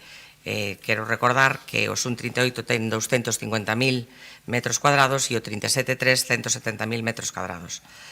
Entón, nos creemos prioritario que se comece o desenvolvemento polo que está máis avanzado, efectivamente, polo SUM 29, pero o Concello ten que reformular os plans parciais, eses plans parciais, tanto do SUM 37.3 como do 38, para adecualos á nova realidade que debuxa o orbitaliño que vai pasar por aí e que altera todas as conexións da zona norte. Ben, en fin, parece que o que importa é facer que se fai e non as propostas que se traen ao pleno, pero non serei eu, e isto xa o dixen moitas veces, quen censure o que cada un quere dicir, onde o quere dicir e como quere dicir. O certo é que igual lles tería sido máis doado coller aquela proposición de febreiro de 2024 e traela de novo ou pedir reiterar sencillamente aquel acordo. Máis nada, grazas. Grazas, señora Castro. Ten a palabra o señor Lestegas. Grazas, eu vou ser breve porque xa se dixeron moitas cousas que non teria sentido repetir, porque ademais temos un pleno que vai ser longo, 31 de xullo. Esta proposición creo que tiña que ser que ás veces parece que non somos conscientes, non? Esta proposición creo que debería ser unha moción porque instamos outra administración a facer algo, pero ainda así, como estamos de acordo co fondo da cuestión, votaremos a favor. Sabemos que a previsión da Xunta era convocar o concurso para adxudicar estas parcelas do Sub-29 a finais de 2025 e ao mesmo tempo licitar as obras de urbanización. Non sabemos se cumprirá estas previsións. O que sí sabemos é que o 2 de outubro de 2024, no trámite de consultas previas á emisión do informe ambiental estratégico, este Concello formulou alegacións á ordenación proposta. Non as vou comentar aquí porque son estrictamente técnicas relacionadas coa disposición no viario, coa disposición nas zonas verdes, a disposición dos equipamentos e tamén co tratamento da auga. O 19 de novembro de 2024, a Dirección Xeral de Calidade Ambiental e Sostibilidade emitiu o informe ambiental estratégico que, como xa indicou Marta Val, conclúe que non se prevé que este PO se teña efectos ambientais adversos significativos, ainda que é certo que indica establece algunhas condicións, fai referencia, por certo, ás alegacións presentadas, incluído do Concello de Santiago, e de momento non temos máis noticias por parte de Xestur sobre esta actuación. Hai unha cuestión importante que é a cuestión dos usos, é que, de acordo co informe ambiental, as parcelas lucrativas teñen uso industrial, cousa que nos parece moi positivo, aínda que se inclúe a posibilidade dunha zona de usos terciarios. Por parte da Concellaría de Urbanismo xa lle manifestamos no seu día a Xestur a importancia de definir unha ordenación que favoreza a actividade industrial neste ámbito. Fixémolo persoalmente en xuntanzas que tivemos con Xestur e tamén a través dun informe da Xefatura de Sección de Xestión Urbanística do 13 de marzo de 2024, porque temos claro que se o que falta en Santiago é solo para actividades industriais, como veñen manifestando en numerosas ocasións diferentes actores do tecido económico, o lóxico é reservar os novos desenvolvimentos para usos industriais. Os parques empresariais, dixémolo en moitas ocasións, deben destinarse a aquelas actividades que non se poden situar noutro sitio do municipio porque son incompatibles co uso residencial, pero como tamén todos saben, porque tamén o temos falado en varias ocasións, aquí mesmo, en outros sitios, nos parques empresariais que se crearon nas últimas décadas, o que abundan son establecimentos terciarios de venda ao retallo de alimentos e de outros artigos de primeira necesidade. Non é ese o uso que se debería dar aos parques empresariais. Falaba Marta Val do Sum 37.3 da Costa Bella e do Sum 38 de Formarís. Explicou moi ben Mila Castro o que aconteceu con estes ámbitos. O 15 de novembro de 2006 aprobaronse definitivamente os plans de sectorización dos dous ámbitos, é dicir, que teñen desenvolvimento aprobado dende hai case 20 anos. O 14 de decembro de 2010 aprobaronse definitivamente os proxectos de reparcelación, é dicir, que había parcelas en resultado, pero o trazado do Orbitaliño planificado polo Ministerio de Transportes non respectou a ordenación aprobada, a pesar das alegacións que presentou no seu día o Concello de Santiago, non respectou tampouco o parcelario resultante daqueles proxectos de reparcelación e, por tanto, agora é necesario reconfigurar aquela ordenación que estaba aprobada definitivamente dende hai anos para poder utilizar eses ámbitos de solo industrial. Nada disto sería necesario se o Ministerio fose máis respectuoso coas preexistencias, máis respectuoso co traballo, coa labor que fan outras administracións, e isto non se aplica exclusivamente ao caso de Santiago de Compostela. Como adiantei, votaremos a favor. Grazas. Grazas polo Partido Popular, señora Otero, cando queira. Sí, bo día a todos e a todas. Eu si vou a ser breve, seguro, máis que Iago, que estiveches aí casi nos tempos. Bueno, vou a ser breve porque que Santiago necesita ampliar o solo industrial é unha evidencia e para logralo, lóxicamente, compre contar cos recursos axeitados para poder ser competitivos e non deixar escapar, como xa aconteceu antano, proxectos empresariais que xeraban emprego de calidade e que remataron ubicados noutros concellos. Tan conscientes somos disto no Partido Popular que a Xunta de Galiza quen está a promover a ampliación do Parque Empresarial de Sionlla, onde quedan só parcelas reservadas ao polo Biotech, e quen recolle tamén no Plan Sectorial de Áreas Empresariais a actuación PS5 Sum 29 con máis de 400.000 metros cuadrados. O instrumento de planificación, o Plan Estruturante de Ordenación do Solo Empresarial, está en tramitación e polo momento sen retrasos. A previsión, como comentaban as compañeiras, é sacar a licitación as parcelas e as obras de urbanización a finais de 2025. Con este documento xa sería posible analizar as necesidades e establecer solucións e prioridades como fai a Xunta de Galiza con todos aqueles concellos nos que se desenvolven instrumentos de solo industrial de nivel supramunicipal. É por isto que non vemos necesaria a creación dunha nova comisión técnica que máis que axilizar o que podería é entorpecer o proceso duplicando estruturas ou canles de diálogo que xa funcionan. Agora ben, dispor de solo é unha condición necesaria pero non suficiente.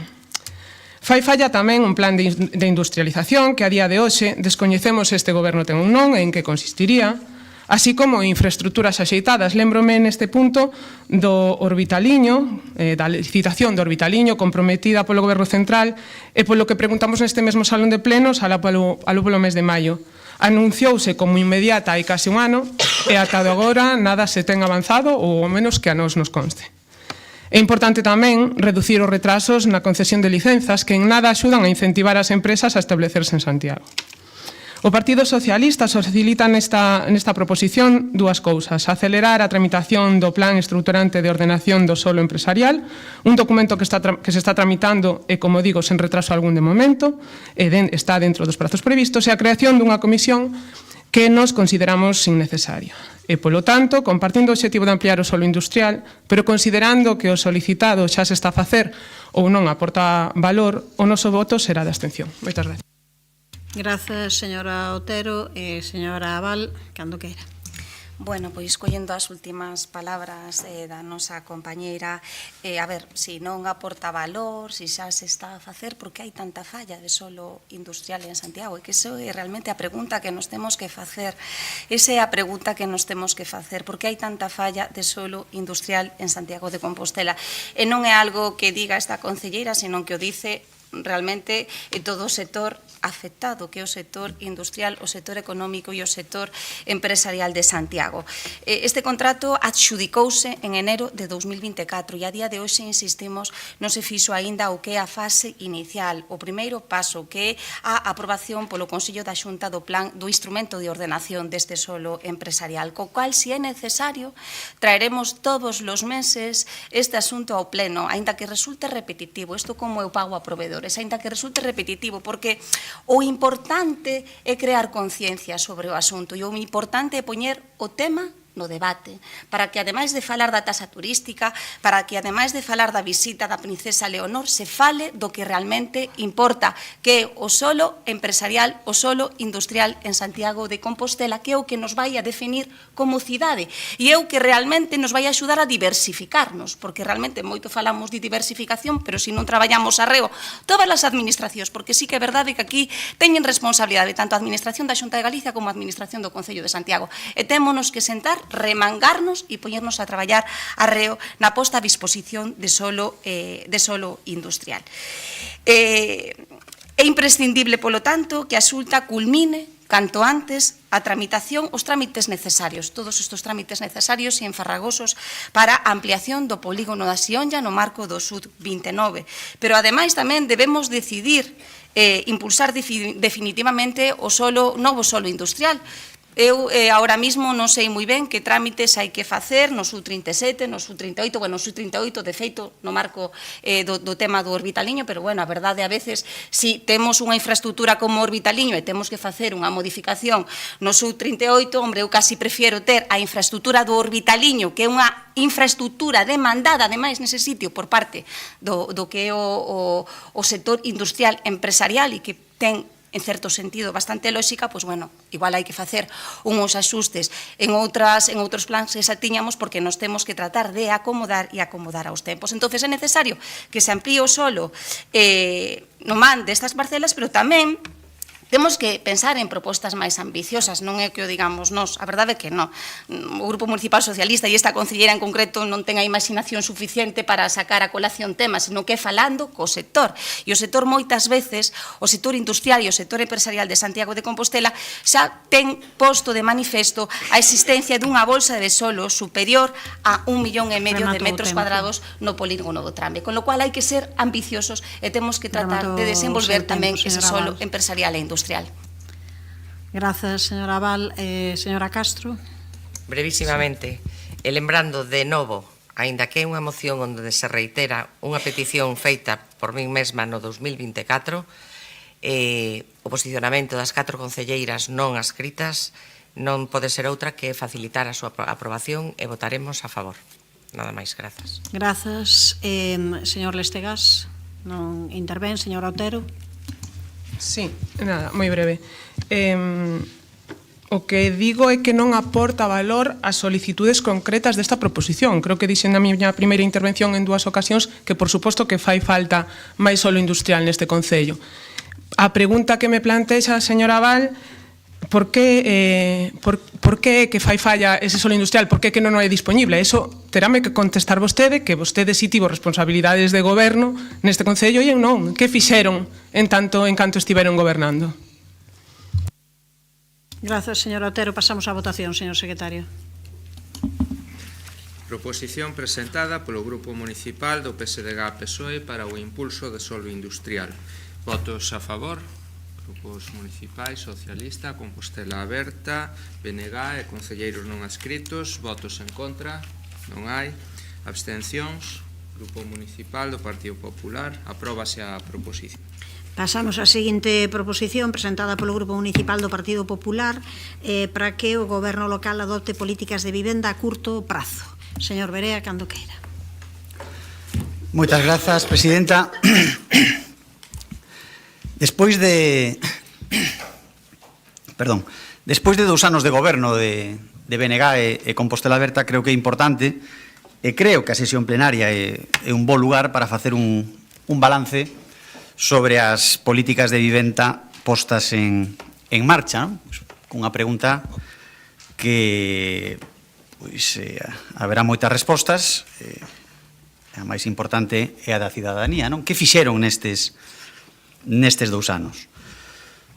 Porque se simplemente falamos, eu vou facer ahora unha enumeración das cousas que o goberno de BNG e Compostela Aberta en materia de política de vivenda anunciaron, pois os resultados son moi deficientes, cando non nulos, non? Imos falar de cada unha deses anuncios, que cada un deles, por certo, pois tiveron varias portadas de periódico, non?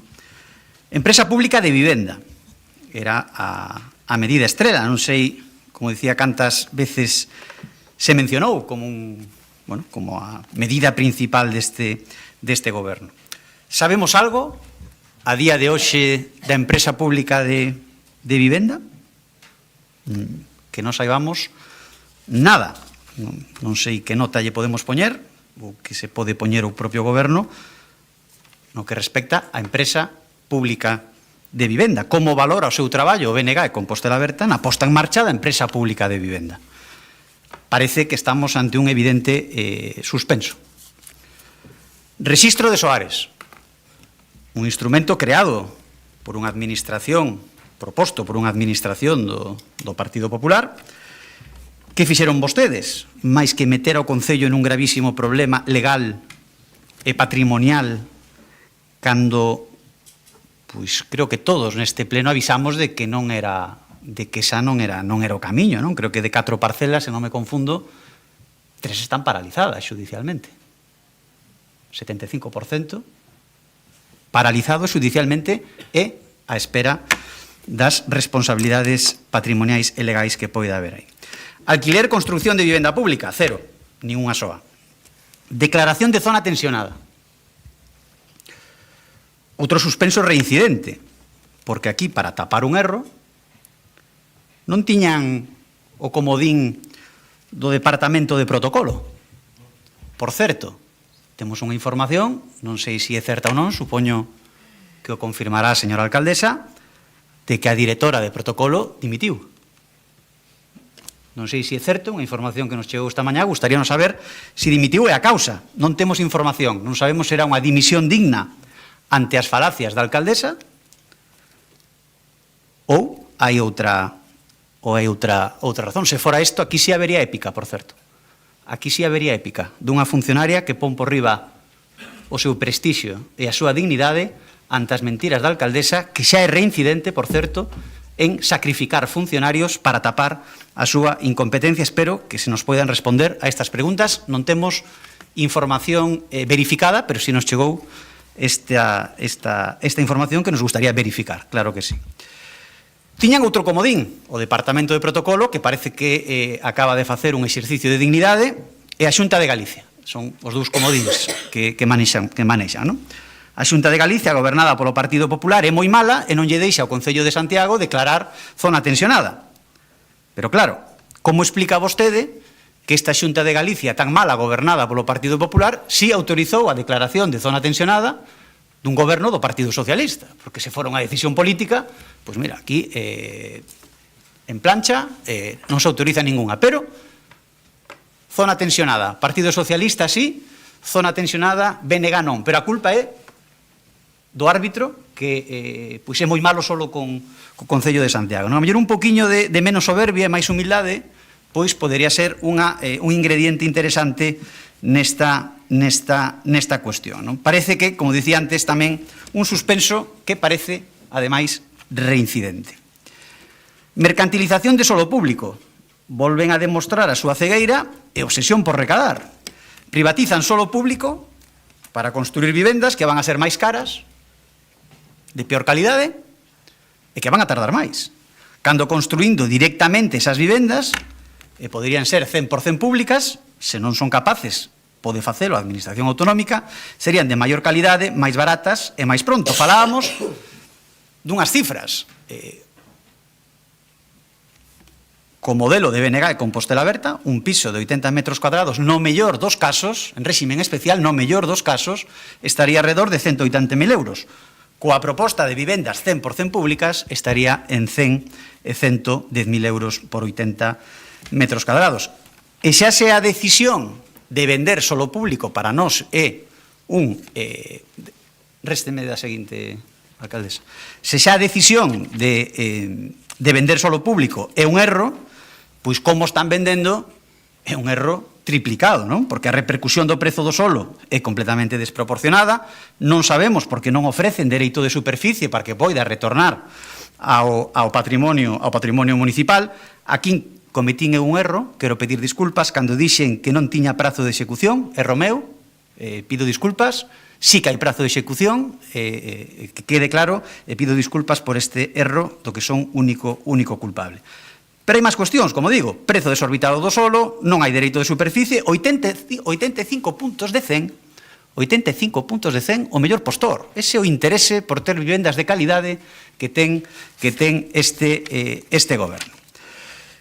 Resultado, empresa pública de vivenda nada, rexistro de soares nada, zona tensionada nada, mercantilizar solo público, aí sí, parece que teñen ese interés, e nos o que propoñemos é que se poñan a traballar xa con medidas reais, medidas efectivas e menos palabras e políticas baleiras, porque estamos ante un dos principais problemas que ten a nosa cidade. Moitas gracias.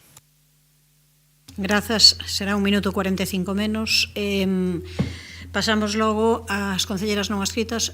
Señora Rosón, sí, cando queira. Bueno, vou poñer as gafas porque a verdade é que non sei se estou lendo ben, pon aquí proposición do Partido Popular para que o Goberno local adopte políticas de vivenda a curto prazo. A ver, se a situación agora é crítica, estamos en un punto límite cun mercado de vivenda tensionado, é polo fracaso das políticas liberais do Partido Popular. A vivenda como negocio e non como dereito. E polo caso dun modelo que promovía a propiedade, nunca o alugueiro, e sempre impulsado por promotoras privadas, nunca polo público. E cun modelo de protección de vivenda a prezos tasados que, pois uns anos despois, as liberalizaba.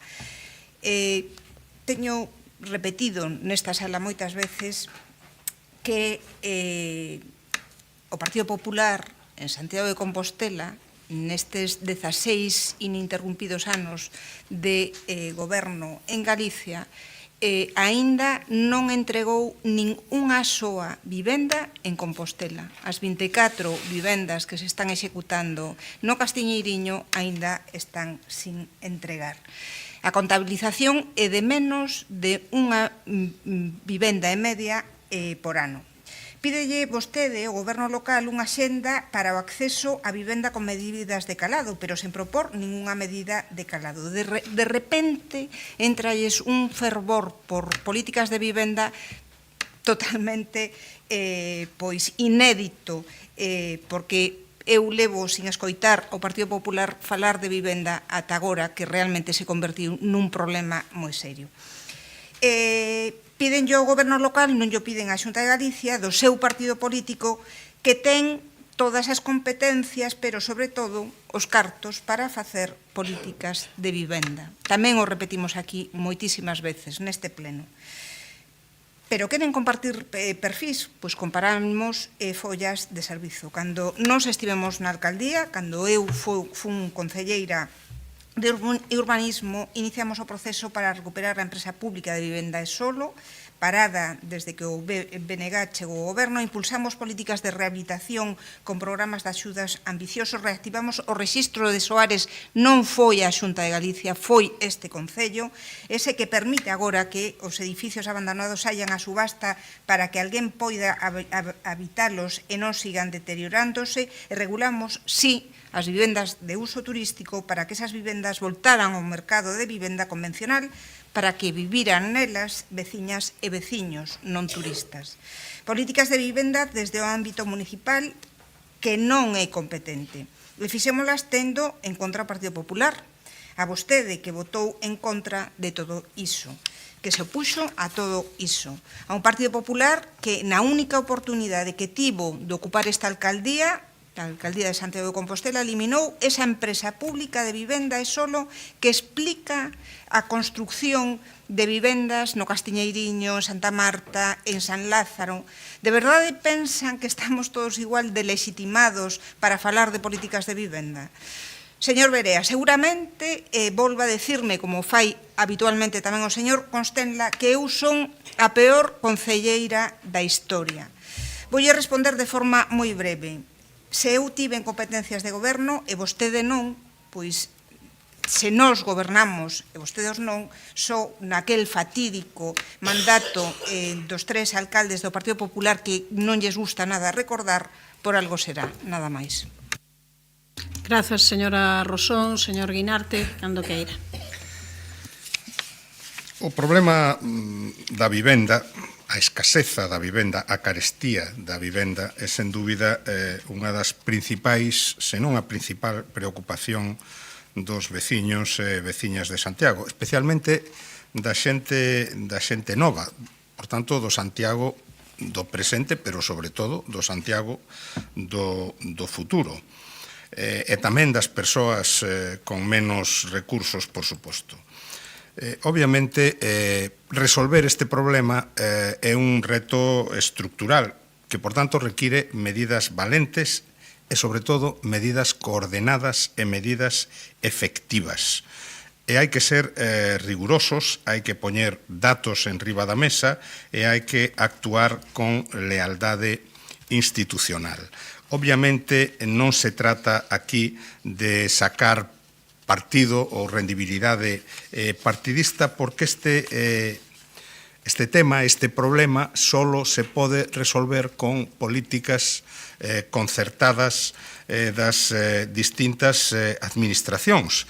E é certo que no caso de Santiago o Concello, a Xunta e o Goberno do Estado pois están gobernados por distintos partidos políticos. E hai que decir que non todas as administracións poden presentar neste tema a mesma folla de servizos. É certo, boa parte do que di o señor Berea respecto á falta de actuacións efectivas ou eficaces ou mínimamente efectivas do goberno municipal nos 2 anos que leva. Efectivamente, a tramitación como Santiago de zona de mercado residencial tensionado, pois non foi polos canles debidos, e aí está empantanada, cando fai 2 días o Boletín Oficial do Estado publica o recoñecemento da cidade da Coruña como zona residencial tensionada. É certo, sabemos perfectamente que o Partido Popular e o Goberno da Xunta de Galicia poñerá todos os paus nas rodas que sexa posible, pero hai que facerlo e hai que poñerlo difícil, hai que poñerlo imposible para que non poida impedir que eso avance. Efectivamente, levamos unha pregunta nese sentido a este pleno. Que pasa coa empresa municipal de vivenda? Porque nada sabemos dos avances que obviamente pensamos que non hai na súa recuperación como un instrumento fundamental para a política de vivenda dende o ámbito municipal. Claro, a Xunta de Galicia e o Partido Popular neste tema pois non ten moito que decir, porque a súa política basicamente é facer oposición á política do Goberno de España en materia de vivenda, empezando pola oposición á lei de vivenda, a primeira lei de vivenda da democracia, que antes de poder ser aplicada xa é rexeitada. En fin, Galicia sumouse, parece, finalmente, o plan estatal de vivenda, que vai a aportar moitos recursos para a vivenda pública en Galicia, pero fixo a última hora poñendo moitas dificultades. A xestión que fai a propia Xunta de Galicia dos fondos procedentes do Estado en materia de vivenda, pois tampouco é para presumir, non? 7 de cada 10 euros investidos en Galicia en materia de vivenda veñen de fondos xestionados polo Goberno de España, en fin, e o Goberno de España, entre outras cousas, pois estableceu o rexistro obligatorio de control das vivendas de uso turístico, a creación da empresa estatal de vivenda que vai permitir que o solar de Peliteiro teña vivenda toda ela a precios accesibles, e, por tanto, son medidas eficaces, medidas que pon solucións en riba da mesa, que non van resolver por sí solas o problema de vivenda, porque, insisto, descónteme do segundo turno, é necesaria unha política concertada de todas as administracións, que todas as administracións se alineen para resolver este problema e non se fagan recíprocamente oposición para ver se sacan rendibilidade política neste tema. Por tanto, eu o que faría e o que fago é unha chamada a esa acción concertada e a que todas as administracións, a local e tamén a da Xunta de Galicia, pois realmente adopten medidas para resolver o problema de vivenda a corto prazo. Por iso fixemos unha emenda nese sentido. Grazas. Descontarelle 40 segundos. Ten a palabra o señor Lestegás, cando queira. Ben, o Partido Popular presenta unha proposición cunha exigua, escueta, vacua, etérea exposición de motivos. Eu creo que as exposición de motivos das proposicións son importantes. E agora, Borja Verea ven aquí e fala un pouco do que lle apetece, non é a primeira vez que fai tampouco. A proposición que fan, o que propoñen é que o goberno local, baseado no exposto anteriormente, que é pouca cousa, poña en marcha unha axenda, con mayúsculas, para o acceso á vivenda con medidas decididas e de calado. Medidas decididas e de calado. Non sabemos cales son esas medidas que propoñen, porque non o din. Supoño que vostedes tampouco o saben, tampouco as indicaron, non? Como comprenderán, non podemos votar a favor dunha proposición absolutamente baleira de contido. E vou sinalar 4 actuacións, só 4, que producen ou que poden producir efectos a curto prazo no acceso á vivenda, en paralelo ás necesarias e imprescindibles actuacións a medio e longo prazo que temos que desenvolver e desenvolvemos para reformar a estrutura do mercado da vivenda e para facer efectivo o direito a unha vivenda digna e adecuada. 1. No que vai de mandato, a Xunta de Goberno Local deu licenza para 188 vivendas protegidas. 188. 93 no SUMP 12 de Lamas de Abade, 44 no SUMP 11 do Castiñeiriño, 29 no SUMP 14 do Traspaxonal e 22 no SUMP 7 de Pontepedriña. Tendo en conta o tamaño medio dos fogares, podemos estimar que servirán para que perto de 500 persoas teñan próximamente unha vivenda a prezos accesibles, prezos regulados, prezos taxados na nosa cidade. 2. De nada. Santiago é o único concello galego onde diminúe o número de pisos turísticos. Somos unha anomalía. E isto é consecuencia do labor deste Concello en materia urbanística. Estáse producindo un trasvase de inmobles do mercado turístico ao mercado residencial e, por tanto, unha ampliación da oferta de vivendas disponibles para vivir. E ese trasvase vai continuar porque van continuar tamén as nosas políticas en materia de disciplina urbanística. 3. A movilización a través de diferentes mecanismos, e falaba do dereito de superficie, tamén o imos utilizar, de solo cualificado polo planeamento urbanístico para vivenda protexida, vai permitir a curto prazo tamén a construción de moitas vivendas a prezos accesibles, a prezos taxados, regulados, en ámbitos que están urbanizados dende hai moitos anos, pero que están aínda sen completar, como, por exemplo, o SUM 4 as Cancelas, SUM 5 da Muiña, SUM 14 do Traspaxonal ou SUM 22 do Castro Abaixo, entre outros. Non sei que matemáticas fai Borja Verea. Igual llas fai a mesma persoa que lles dixo que non incluíamos ninguna condición de prazos de edificación e agora ten que dicir que se equivocou. Claro. Igual ten que ver quen lle prepara as rolas de prensa e que llas preparen mellor. Bota unhas contas que eu non entendo de onde saca, non? 180.000 euros, de acordo co Concello de Santiago, 100.000 euros os pisos de 80 metros cadrados que faría a Xunta de Galicia como VPP, como Vivenda de Promoción Pública. Pero coas contas que botou Rueda outro día en Ames, saen a 188.000 euros por vivenda. É que un proxecto que eu comprobei, un proxecto de vivenda de promoción pública do propio IGUS en Vigo, no Pau de Navia, é un orzamento de execución material de 8 millóns de euros, algo máis de 8 millóns de euros para 38 vivendas. Iso sai a 214.816 euros por vivenda. Co cal, os 100.000 euros, non sei, igual eran en 1970, pero non sei que lle fixo esas matemáticas, nin cano llas fixo. 4. Unha iniciativa que tería efecto inmediato e que serviría para conter a escalada do prezo do alugueiro, pero que o Partido Popular ten paralizada. A declaración de Santiago de Compostela como zona de mercado residencial tensionado. Miren, na resolución de 28 de xullo da Secretaría de Estado de Vivenda e Axenda Urbana que mencionaba Sindo Guinarte, ademais da Coruña, hai 21 municipios navarros e 2 municipios vascos, incluído Donostia. Nos 21 municipios navarros está incluída Pamplona. Igual algo está facendo o goberno navarro que non está facendo o goberno galego, que hai 21 municipios navarros declarados na mesma resolución e só un municipio galego.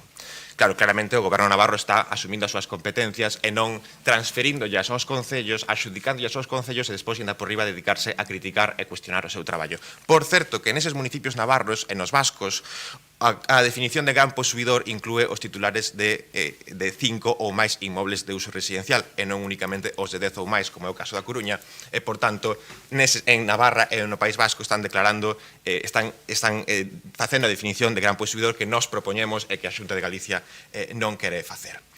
O 8 de xullo a Xunta enviounos un requerimento de emenda inzado de afirmacións incorrectas, de xuizos de valor que non proceden, observacións subxectivas que non proceden. A semana pasada enviámoslle unha resposta que ratifica a solvencia do traballo que fixemos e que ratifica que cumprimos, que o municipio cumpre os requisitos legais. Iso é o que hai que verificar e non outra cousa. Grazas. Grazas, señor Lestegas. Tempo para o señor Berea. Ten 1 minuto 15 segundos. Cando queira. Bueno, demostra que non se entera de nada, señor Lestegas. Estaba falando vostede de precio de construción. Vostede debería de saber que o precio de venda vai bonificado pola Xunta de Galicia. Por eso é moito máis barato que a réxime especial. Se sequera sabe eso, está nas súas maus a política de vivenda, non sabe que os precios da Xunta de Galicia van bonificados por debaixo do precio de construción e ven aquí a traer unha regra de 3. Mire, coa súa proposta, no mellor dos casos, que dubido que sexa, en réxime especial, 180.000 euros, 80 metros cadrados. Coa proposta do Partido Popular, 100.000 euros, 80 metros cadrados. Claro, porque vai bonificado pola Xunta de Galicia. E fala vostede de que dan licencias. Sale o sol todas as mañás. Solo faltaba que non deran licencias. Que dar unha rolda de prensa para dicir que dan licenzas retrata o nivel do seu goberno. Remato moi rapidamente en canto a recarnación de Conde Roa, se ser claro, traballar para Santiago e defender as nosas propostas é ser a reencarnación de Conde Roa, pois aquí ten vostede a reencarnación de Conde Roa. Tamén lle digo, menos espiritismo e máis futuro. Gracias, señor Berea. Ten a palabra a señora Rosón, cando queira. Sí, bueno, realmente esta proposición é un chiste.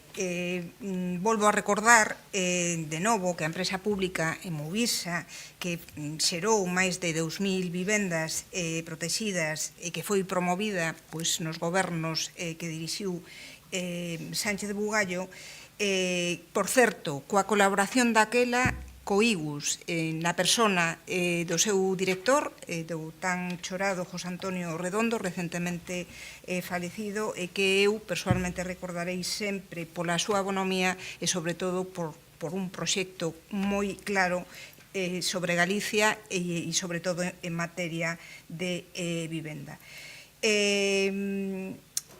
Foron vostedes os que disolveron a empresa municipal que foi capaz de xerar máis de 2.000 vivendas, como dixen antes, protegidas en Santiago. De inmediato, como piden, non se pode facer unha política de vivenda, só destruíla como fixeron vostedes que pecharon esa empresa. Xestionar solo, urbanizar, construir, rehabilitar, mercar, alugar, mobilizar vivenda é calquera cousa menos inmediato. Require solvencia e moita tenacidade e un proxecto de presente e futuro en materia de políticas de vivenda que, dende logo, o Partido Popular neste momento non pode acreditar en Galicia, e menos en Santiago, porque, repito, aínda están sin entregar as famosas 24 vivendas no Castiñeiriño, no SUM 13, precisamente un solo promovido polo Instituto Galego de Vivenda, ESO. Nada máis e grazas. Grazas, señora Rosón. Ten 2 minutos e 20 segundos, señor Guinarte. Vou ser breve. Bueno, Compostela precisa vivendas, precisa vivendas porque hai máis de 1.000 persoas inscritas no rexistro de demandantes de vivenda. Iso tamén é o futuro da cidade, é o futuro do crecemento da cidade. Pero precisa, sobre todo, responsabilidade, colaboración institucional e non populismo e non demagoxia. Non resolveremos o problema tirándonos as vivendas á cabeza uns aos outros. Non se pode caer no discurso fácil.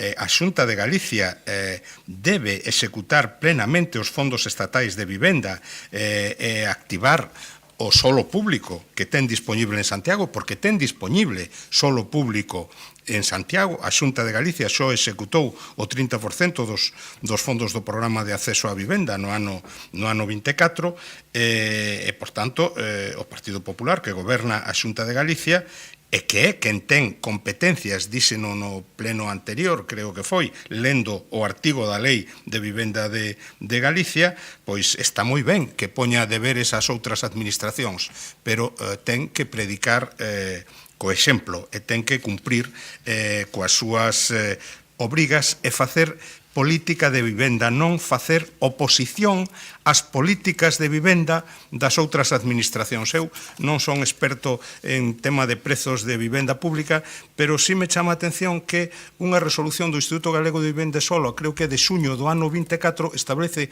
os prezos máximos, efectivamente, para a vivenda pública, que están moi por riba dos 100.000 euros aos que fai referencia o señor Berea. Supoño que, si se pode facer vivenda pública neses prezos, pois o IGUS poñería prezos máis limitados. Grazas. Ten a palabra o señor Lestegas. Se o Partido Popular lle parece que as vivendas de protección autonómica son demasiado caras, é o Partido Popular, a través do IGUS, quen establece o seu prezo. O que fixo o brao pasado é incrementar o prezo, actualizou os módulos e incrementou os prezos da VPA, da vivenda de protección autonómica. Por tanto, se o Partido Popular, aquí sentado, aquí representado, considera que a VPA é demasiado cara, o que pode facer é baixar o seu prezo. Entre 2009 e 2023, a Xunta de Galicia entregou 54 vivendas de promoción pública no noso municipio. O Partido Popular goberna na Xunta de Galicia, que ten as competencias en materia de vivenda dende 1990 de forma case ininterrumpida. Cando fala aquí o Partido Popular de Vivenda parece como que pasaba por aquí, non? Pasaba por aquí. Esta situación non ten nada que ver con eles, algo terá que ver o Partido Popular.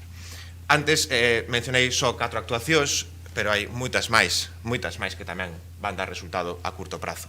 a construción de máis de 160 vivendas asequibles nos terreos do antigo Peleteiro, no corazón do ensanche, a pesar da oposición frontal do Partido Popular, que non quere vivenda protexida, que non quere vivenda asequible no centro da cidade, o impulso á rehabilitación de edificios abandonados a través de diferentes ferramentas, a modificación da ordenanza fiscal para aplicar a recarga do IBI que está prevista na lei reguladora das facendas locais aos inmobles desocupados con carácter permanente, a modificación do plan especial da cidade histórica para facilitar a adaptación do noso parque residencial o tamaño dos fogares, que non é hoxe o mesmo que era en 1997, cando se aprobou esa normativa, no? esta flexibilización que imos facer do tamaño das vivendas, que tanta xente, incluído o Partido Popular, agora non fala deso, pero durante moitos anos falaba da necesidade de facer iso. No?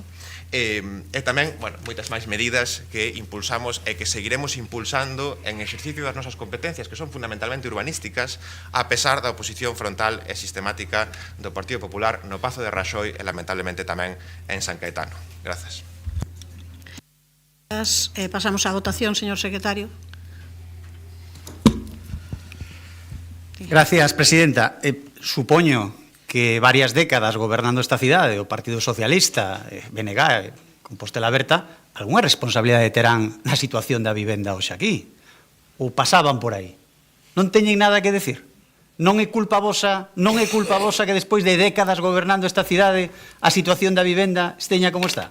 A verdade é que botarlle a culpa ao comodín da Xunta de Galicia pois é xa demasiado aburrido por obvio. É importante diferenciar, é o que quede claro. Vivenda protexida, vivendas 100% públicas, que son das que estou falando eu, e van con prezo bonificado. Vostedes o que están facendo é mercantilizar o solo público para darlle ás constructoras a posibilidade de levantar esas vivendas, cando poden facelo directamente a través dunha administración que vai bonificar o precio e de 180.000 pasarían a 100.000. Pasamos á votación, señor secretario. Non sei se xa... Supoño que non. Pasamos á votación. Ben. Proposición presentada polo Grupo Municipal do Partido Popular para que o Goberno local adopte políticas de vivenda a curto prazo. Votos a favor. Grupo Municipal do Partido Popular. Votos en contra. Grupo Municipal, BNG, Compostela Berta, concelleiros non adscritos, abstención. Grupo Municipal, Partido Socialista.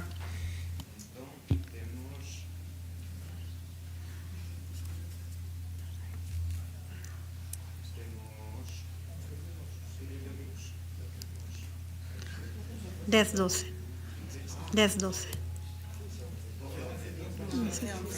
Eles non son 11, non está Evaristo. Non está Evaristo.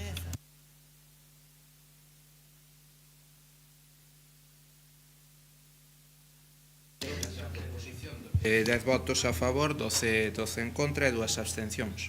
Pasamos á seguinte proposición, presentada tamén polo Grupo Municipal do Partido Popular, para que a Corporación exprese o seu rexeitamento á pecada de cartéis realizada en diversos lugares da cidade pola Organización Xuvenil do BNG. Quen intervén nesta cuestión, señor de la Fuente, cando queira. Bos días a todos. Bueno, quero empezar a aproveitar para manifestar o meu desexo dunha pronta e completa recuperación ao noso interventor, a Javier. Esperemos que sexa así pronto. Hai unhas semanas, creo que o coñeceron todos porque foi público, a Organización Xuvenil do BNG decidiu mostrar o seu rexeitamento á entrega de Medalla Galicia a Princesa de Asturias enchendo a cidade de cartéis.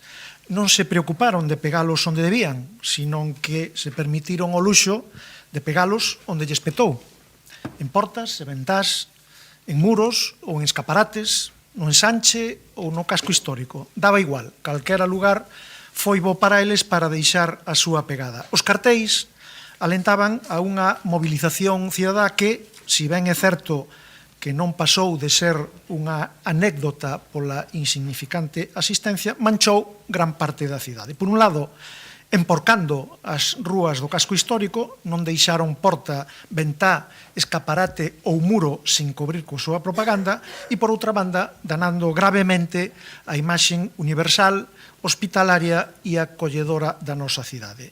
Dicía hai pouco a propia alcaldesa, para referirse á pegada de cartéis polas rúas de Santiago, comillas, non é a imaxe de Santiago que queremos, pecho comillas. E efectivamente, non queremos esa imaxe de Santiago. Pero agora que foron os seus radicais os que empapelaron a cidade, a alcaldesa non só non condena ese ataque ao noso patrimonio, sino que autoinculpa ao propio Concello por non ter lugares axeitados onde os seus radicais poidan colgar a súa sectaria propaganda. A mensaxe é clarísima. Como non teñen paneis onde colgar os seus cartéis, poden pegalos onde lles pete. Galicia Nova ensuciou as rúas de Santiago e a alcaldesa, co seu comportamento, a imaxe da cidade. E o fixo, ademais, dobremente. En primeiro lugar, ao permitir e logo xustificar este irregular e incívico comportamento, e, en segundo lugar, ao non asistir, unha vez máis, a un acto institucional no que era obrigada e esperada a súa asistencia. Obrigada porque entra dentro das súas responsabilidades institucionais estar onde é convidada nesa cualidade. Non recibe as invitacións por ser Goretti San Martín, as recibe por ser alcaldesa de todos. Vostede representa a todos os composteláns, incluso aos que non queren ser representados por vostede. Obrigada e tamén esperada, porque vostede mesma confirmara a súa asistencia a ese acto ata que desde a Avenida de Lugo lle ordenaron non ir. E, por certo, botarlle a culpa aos funcionarios das súas debilidades, sinalando explícitamente a un departamento sabendo que é falso, é moi miserable, señora alcaldesa. Aproveito para expresar o meu recoñecemento a eses funcionarios dese departamento pola súa profesionalidade na difícil tarea de xestionar o protocolo da nosa cidade, nada máis e nada menos que de Santiago de Compostela, e o meu respeto pola súa resposta ante a afrenta sufrida na súa dignidade profesional. Estes incívicos comportamentos supoñen unha infracción moi grave das ordenanzas municipais e reflicten unha imaxe da cidade que non se corresponde co civismo que maioritariamente demostran a diario os santiagueses.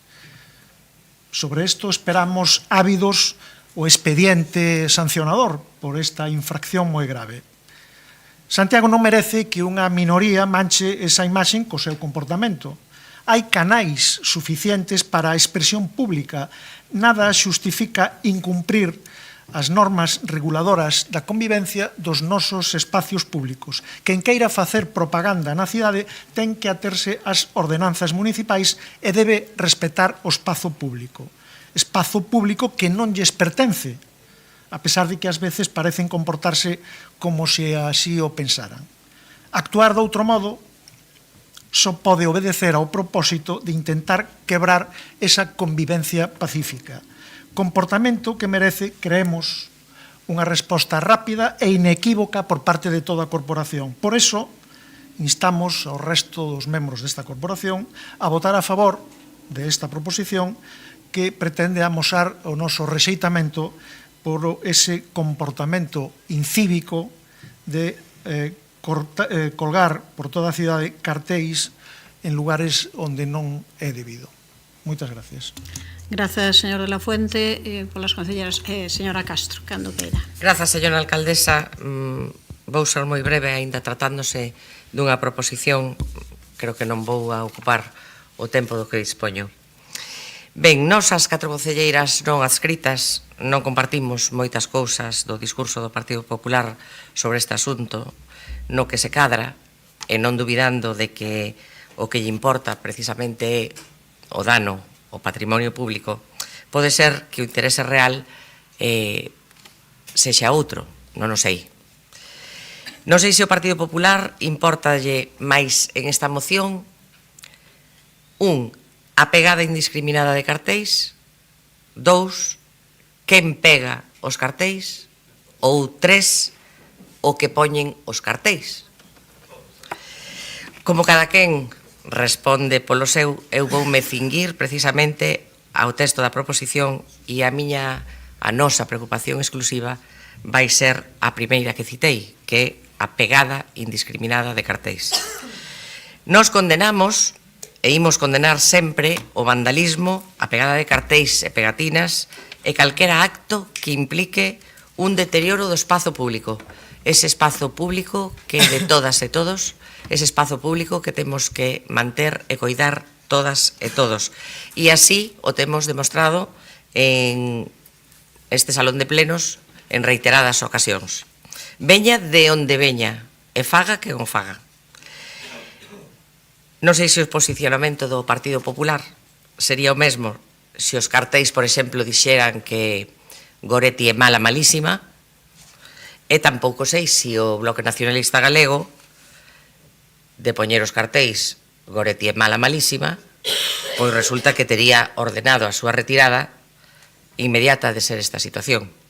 Ben, en calquera dos dous casos, e para sacarlle ferro a esta cuestión que é máis importante do que cabe pensar, porque xa digo, nos vímolo denunciando aquí en reiteradas ocasións, en plenos, o tema do espazo público, o do deterioro que está a sufrir precisamente por a pegada de cartéis indiscriminada. Polo tanto, a nosa posición vai ser sempre a de condena, o rexeitamento, por suposto, o de reclamar exemplariedade obvio, e, polo tanto, imos a votar a favor da limpeza do espazo público e o resto dos intereses periféricos que cada un ou cada unha de nós teñamos aquí, pois eso xa é cousa de cada un e cada unha. Nada máis, grazas. Grazas, señora Castro, polo Partido Socialista, señor Guinarte, cando queira.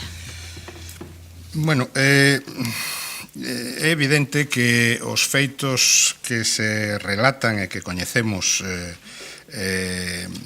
que tiveron lugar aos que se refire esta proposición, pois supoñen un claro incumprimento das ordenanzas municipais, e as ordenanzas municipais deben aplicarse igual para todos e dun xeito firme e coherente, independientemente de quen sexa o suxeito infractor. Por tanto, compartimos dende logo a preocupación polo uso indebido do mobiliario urbano e dos espazos públicos para a difusión de mensaxes, sexan cales sexan, mediante a pegada de cartéis en lugares non autorizados, sexan, como digo, do carácter que sexan.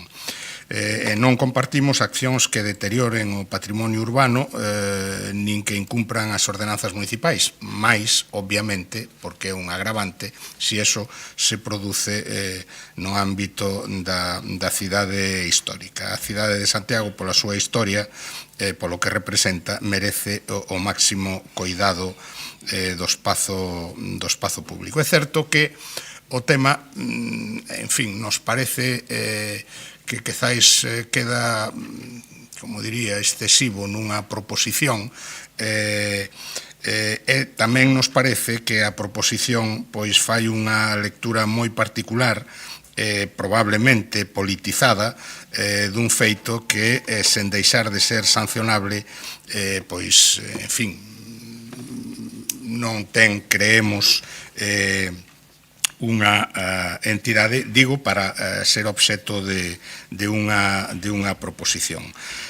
Nos parece que, en fin, que ese tono desproporcionado e claramente partidista en algúns párrafos da exposición de motivos, pois non axuda a posicionarse na mesma. A ver, sinceramente, nos non creemos que a pegada deses cartéis intente quebrar a convivencia pacífica, como se di no último parágrafo do texto, por máis reprobable e reprochable que sexa. É unha infracción administrativa, pero non é, creemos, un ataque á convivencia da cidade. Resulta curioso, eu estábame acordando agora de que, en fin, houbo en Santiago unha xornada europea da xuventude que dou lugar á pegada de algúns pasquíns, de algúns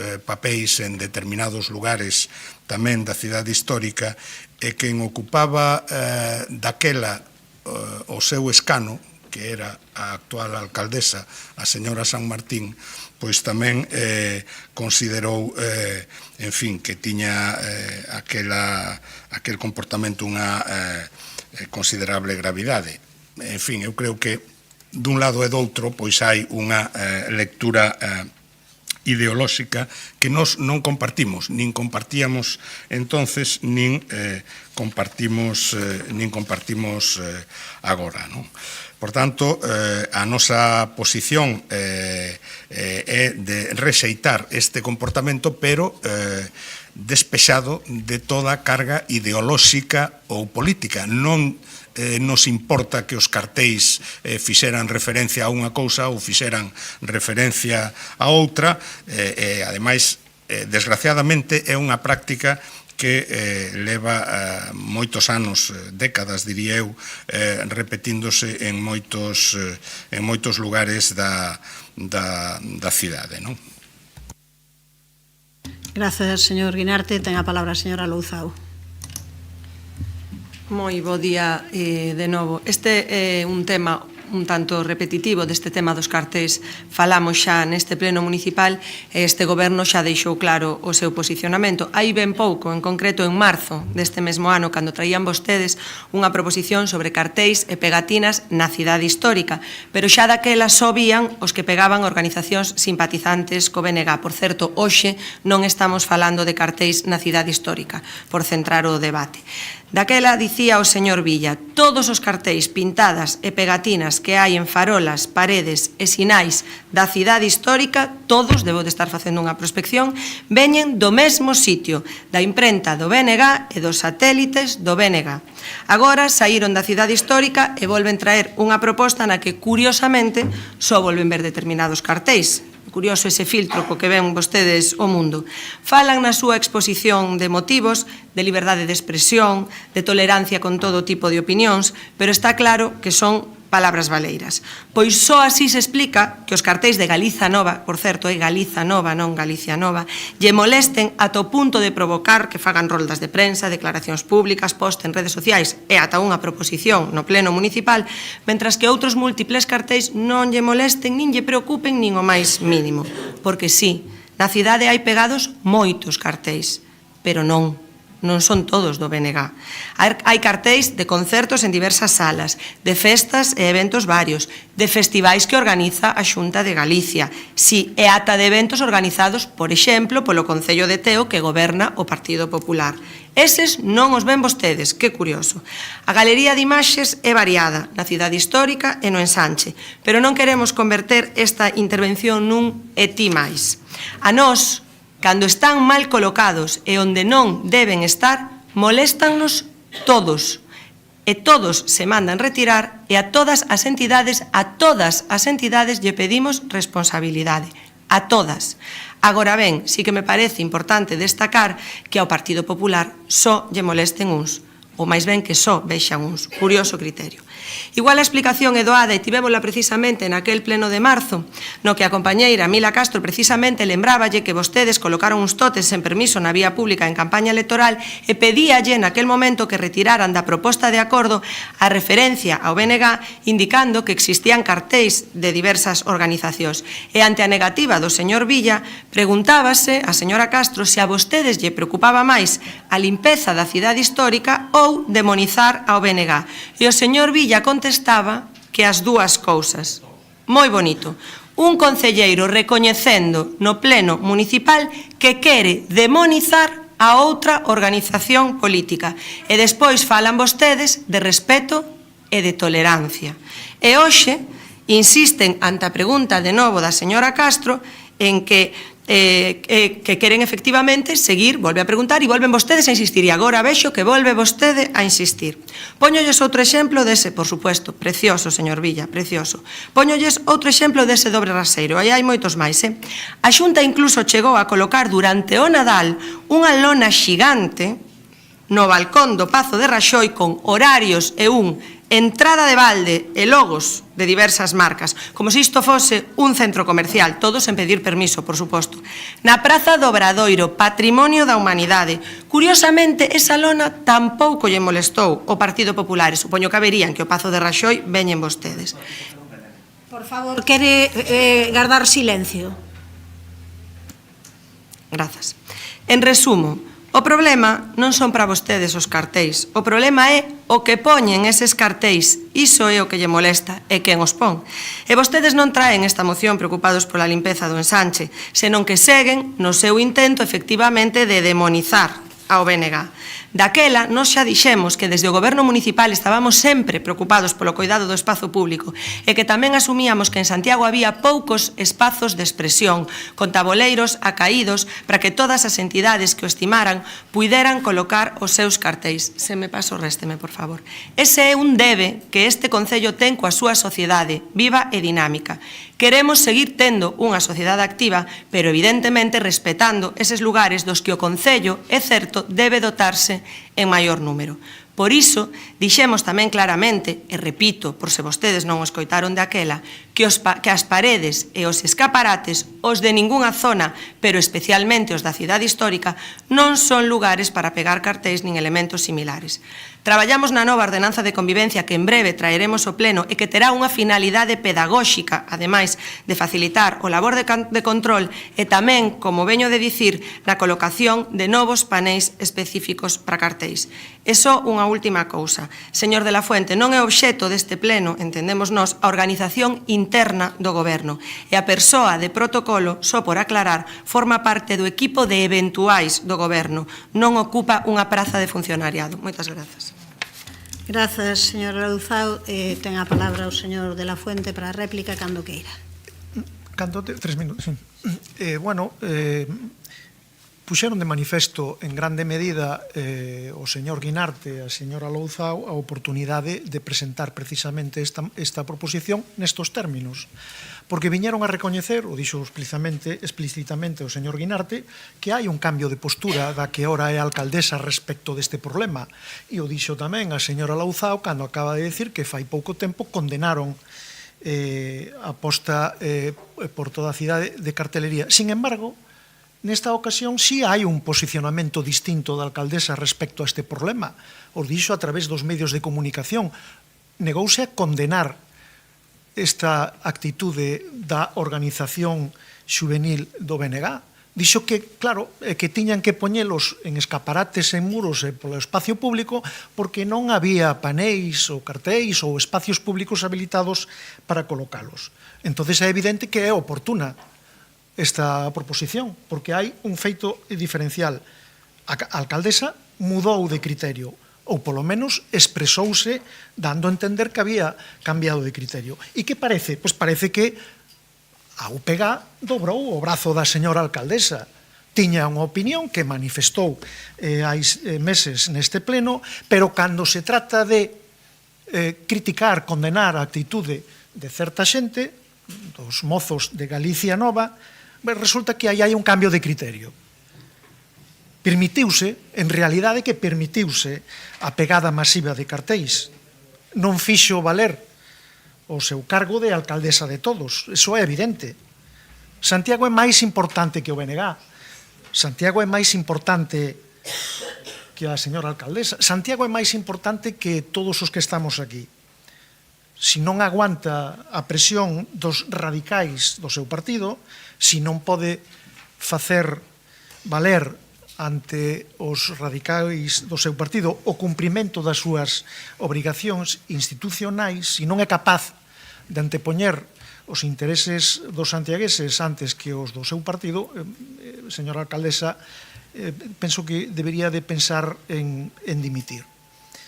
E por facerlle ao señor Guinarte unha puntualización, eu si creo que a actitude e esa cartelería pretendía quebrar en certa maneira a convivencia pacífica, porque chamaban a boicotear un acto institucional dunha administración da nosa comunidade autónoma.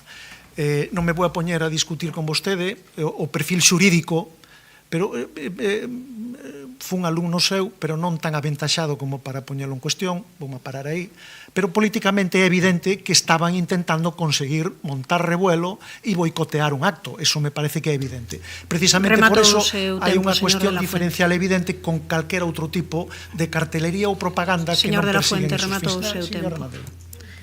Ten a palabra a señora Castro. Sí, a ver, moi rapidamente. Eu quero deixar clarísimamente o que dixen, que a nosa preocupación exclusiva é precisamente a pegada indiscriminada de cartéis. Veña de donde veña.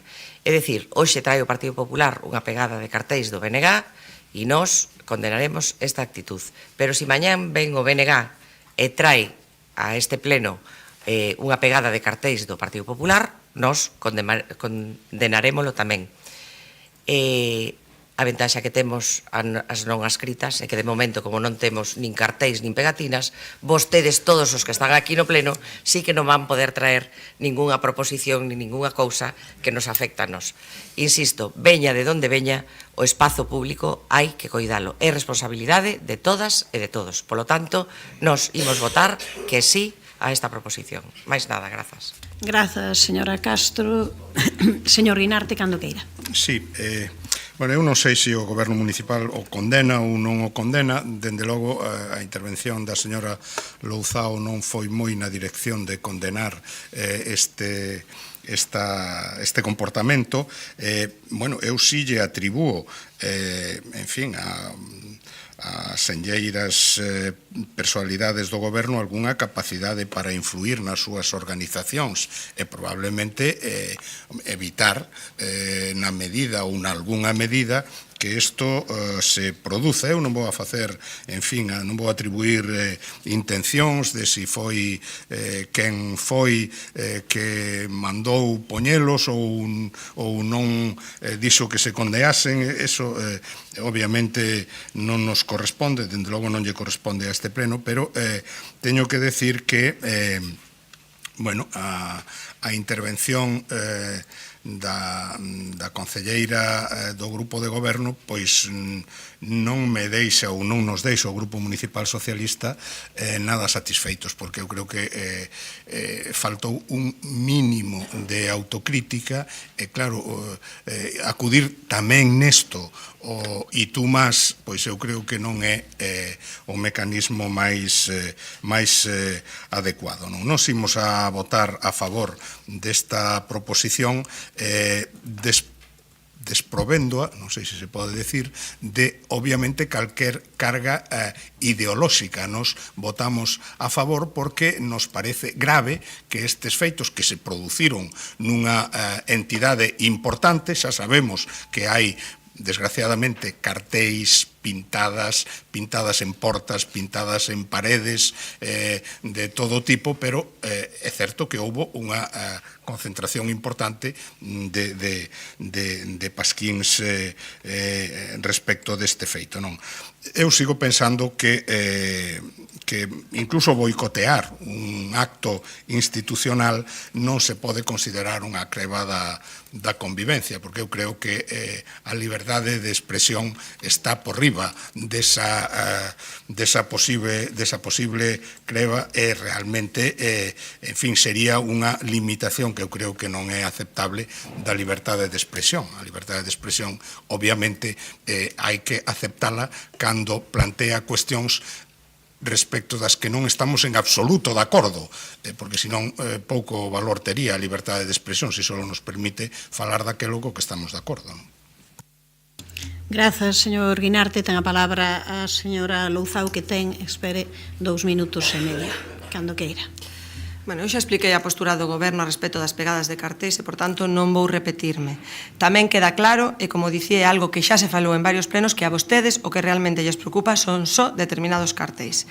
En realidade, o único que lles preocupa, e hoxe volveu a quedar aquí claro, volveron a dicir moi clariñamente, de forma moi clara, é demonizar ao BNG.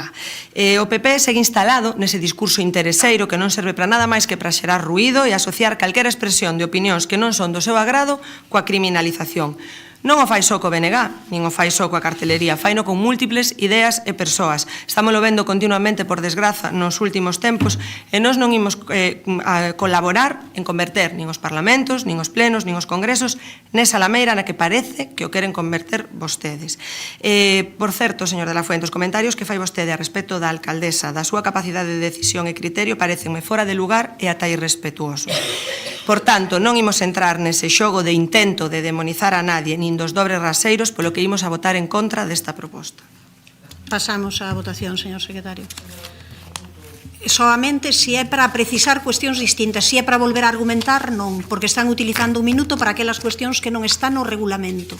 No regulamento dio ben claro, é para precisar algunha cuestión a respecto dunha emenda de tal, de algunha cuestión, non é para facer unha intervención máis. Para iso non. Quiero hacer el uso del minuto en el ejercicio del reglamento.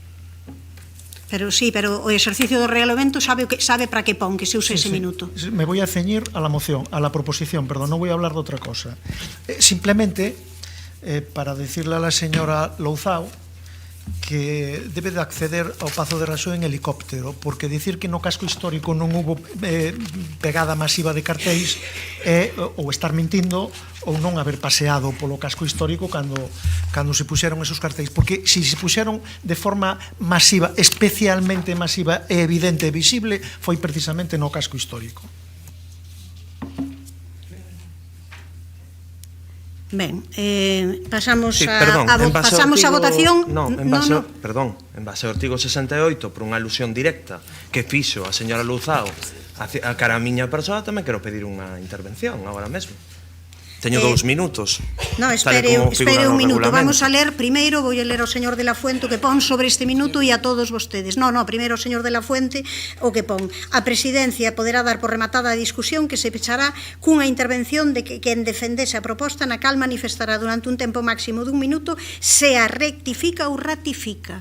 É para iso. Non é para volver a facer intervencións posteriores, vale? O artigo 68 di cando o xuízo do presidente ou presidenta no desenvolvemento dun debate se fixesen alusións que impliquen xuízos de valor ou inexactitudes que afecten o decoro ou dignidade da persoa ou a conduta dun concelleiro ou concelleira ou membro da Xunta de Goberno que non se posúa tal condición. Eu entendo que non cumpre, neste caso, estas cuestións. Vostede cree que despois das alusións que me fixo non houve un xuízo de valor cara a miña persoa? Deixeme acabar de falar que estou falando eu. Voulle dar os dous... señora alcaldesa, xa estou tranquila. Por favor, non interrompa cando estou falando. Voulle dar os 2 minutos, pero entendo que se cumprísemos iso, eu nestes momentos xa podía estar falando neste pleno 10 minutos. Así que, faga o favor. Fale, sí, podía facelo. Vostede como alcaldesa pode ter a palabra cando queira, ninguén lla nega. Sí. Vale. Espere que poña os 2 minutos e usos. Quero aclarar, despois do que comentou a señora Louzao, que efectivamente reafirmámonos en que cando se... Por favor, garden silencio, está correndo tempo. É unha aclaración. Señora Louzao, claro que sí, é que vostedes, os que demonizan, son vostedes. A cartelería toda contra a princesa de España foi cunha calavera, cunha coroa. E a diferencia que hai entre os cartéis que colocan vostedes e outros illados que poden aparecer é que vostedes adícanse a empapelar toda a cidade, non a poñer un cartel nin dous, a empapelar. E sempre son vostedes, o logo do BNG ou o de Galicia Nova, como decía o meu compañeiro.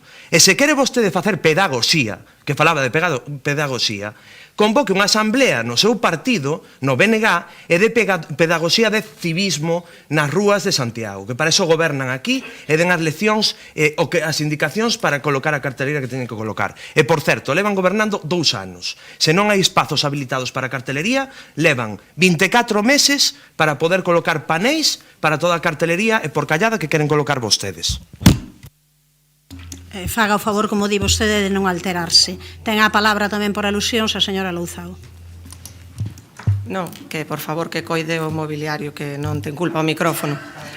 Vale. Non, é que creo que a señora Barcia acaba de decir que eu a chamei sinvergüenza nun pleno, entón gustaríame que o retirara, porque é mentira.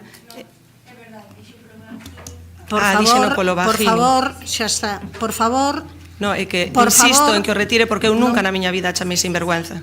Por favor, non vamos a entrar en máis discusións. No, é que está dicindo que Pasamos á votación, señor Vale, pois secretario. se o dixen eu quero que me traiga a grabación. Pasamos á votación, señor secretario.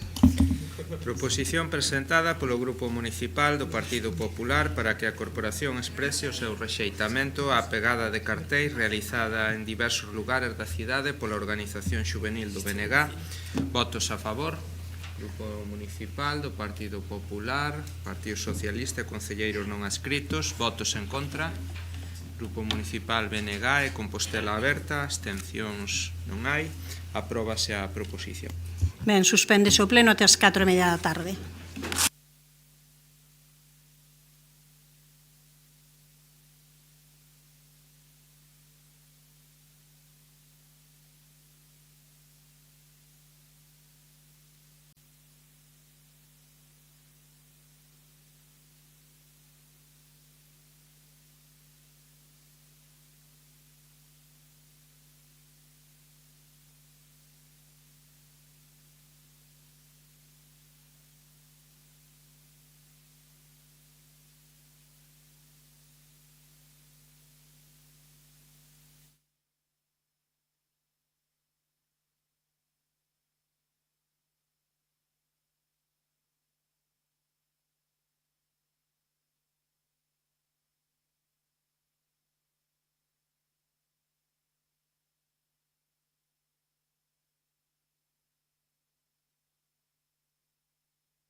Ben, imos dar comezo á sesión. Vanse acabar incorporando Manuel César e Suso Domínguez agora nun momento. A Evaristo Ben, disculpámolo, que non vai estar tampouco na sesión de tarde. E imos logo co punto número 13, que é unha toma de coñecemento do informe sobre o cumprimento de acordos plenarios. O punto número 14, a toma de coñecemento de resolucións da Alcaldía, das Concellarías Delegadas e acordos da Xunta de Goberno Local. E pasamos no apartado de rogos, preguntas e interpelacións a interpelación presentada polo concelleiro non adscrito don Gonzalo Muiños relativa a diferentes estruturas deportivas municipais e o modelo de xestión de multiusos de SAR. Ten a palabra cando queira, señor Muiños. Sí, boa tarde, alcaldesa, compañeiros, compañeiras. Vamos tentar ser breves, en aras de que temos un pleno longo toda esta tarde. Ademais, a concelleira de festas terá que estar asesorando pois ou coordinando pois os fogos do apóstolo. Entonces vamos a intentar adiantar, porque sei que ela, en aras da transparencia, da concreción, vai respostar as 5 preguntas que hai do mellor xeito posible, ca maior das concreciones. O Pleno da Corporación pois aprobamos nos últimos anos diversas mocións relativas a diferentes infraestructuras deportivas municipais e o modelo de xestión pois do multiusos de SAR. A día de hoxe descoñecemos que se ten feito respecto destas iniciativas aprobadas, polo que entendemos necesario presentar pois esta interpelación para que o Goberno Municipal informe detalladamente pois ao Pleno do que ten realizado durante estes meses. No data de 21 de novembro do 23 aprobouse a moción relativa ao campo de fútbol Suso Conde de Villestro, na que se instaba a reservar unha partida nos orzamentos municipais para a renovación do céspede artificial, proceder a instalación de redes laterais para evitar molestias ás vivendas adxacentes, estudar e se viable acometer o condicionamento da parcela anesa como aparcadoiro ou para usos deportivos complementarios. Unha das condicións exixidas por mí mesmo para adotar o acordo de orzamentos asinado co Goberno Municipal e aprobado posteriormente polo Pleno da Corporación o 27 de febreiro de 2025 foi a existencia dunha partida para a redacción e execución do proxecto de renovación do céspede artificial do campo de fútbol Suso Conde de Villestro. A situación pois de deterioro das instalacións, ese uso intensivo por parte de máis de 300 rapaces e rapazas e a previsión ou posible previsión de celebración de distintos eventos deportivos importantes facían necesaria pois unha intervención que consideramos necesaria e inmediata. Ademais, esa futura prohibición europea dos recheos de caucho en campos deportivos reforza a urxencia de acometer pois a renovación. Transcurridos 5 meses dende a aprobación inicial dos orzamentos e 3 dende a súa aprobación definitiva, pois nada sabemos ao respecto da contratación do proxecto para levar a cabo esa necesaria actuación. Así mesmo, 19 de marzo de 2025, aprobouse outra moción na que se recollían 2 cuestións fundamentais: que o Goberno Municipal iniciara o procedimento de estudio e valoración do modelo de xestión para o Parque Deportivo de Sar e o Complexo Deportivo de Santa Isabel, dado que a concesión anual remata o 19 de maio do 26.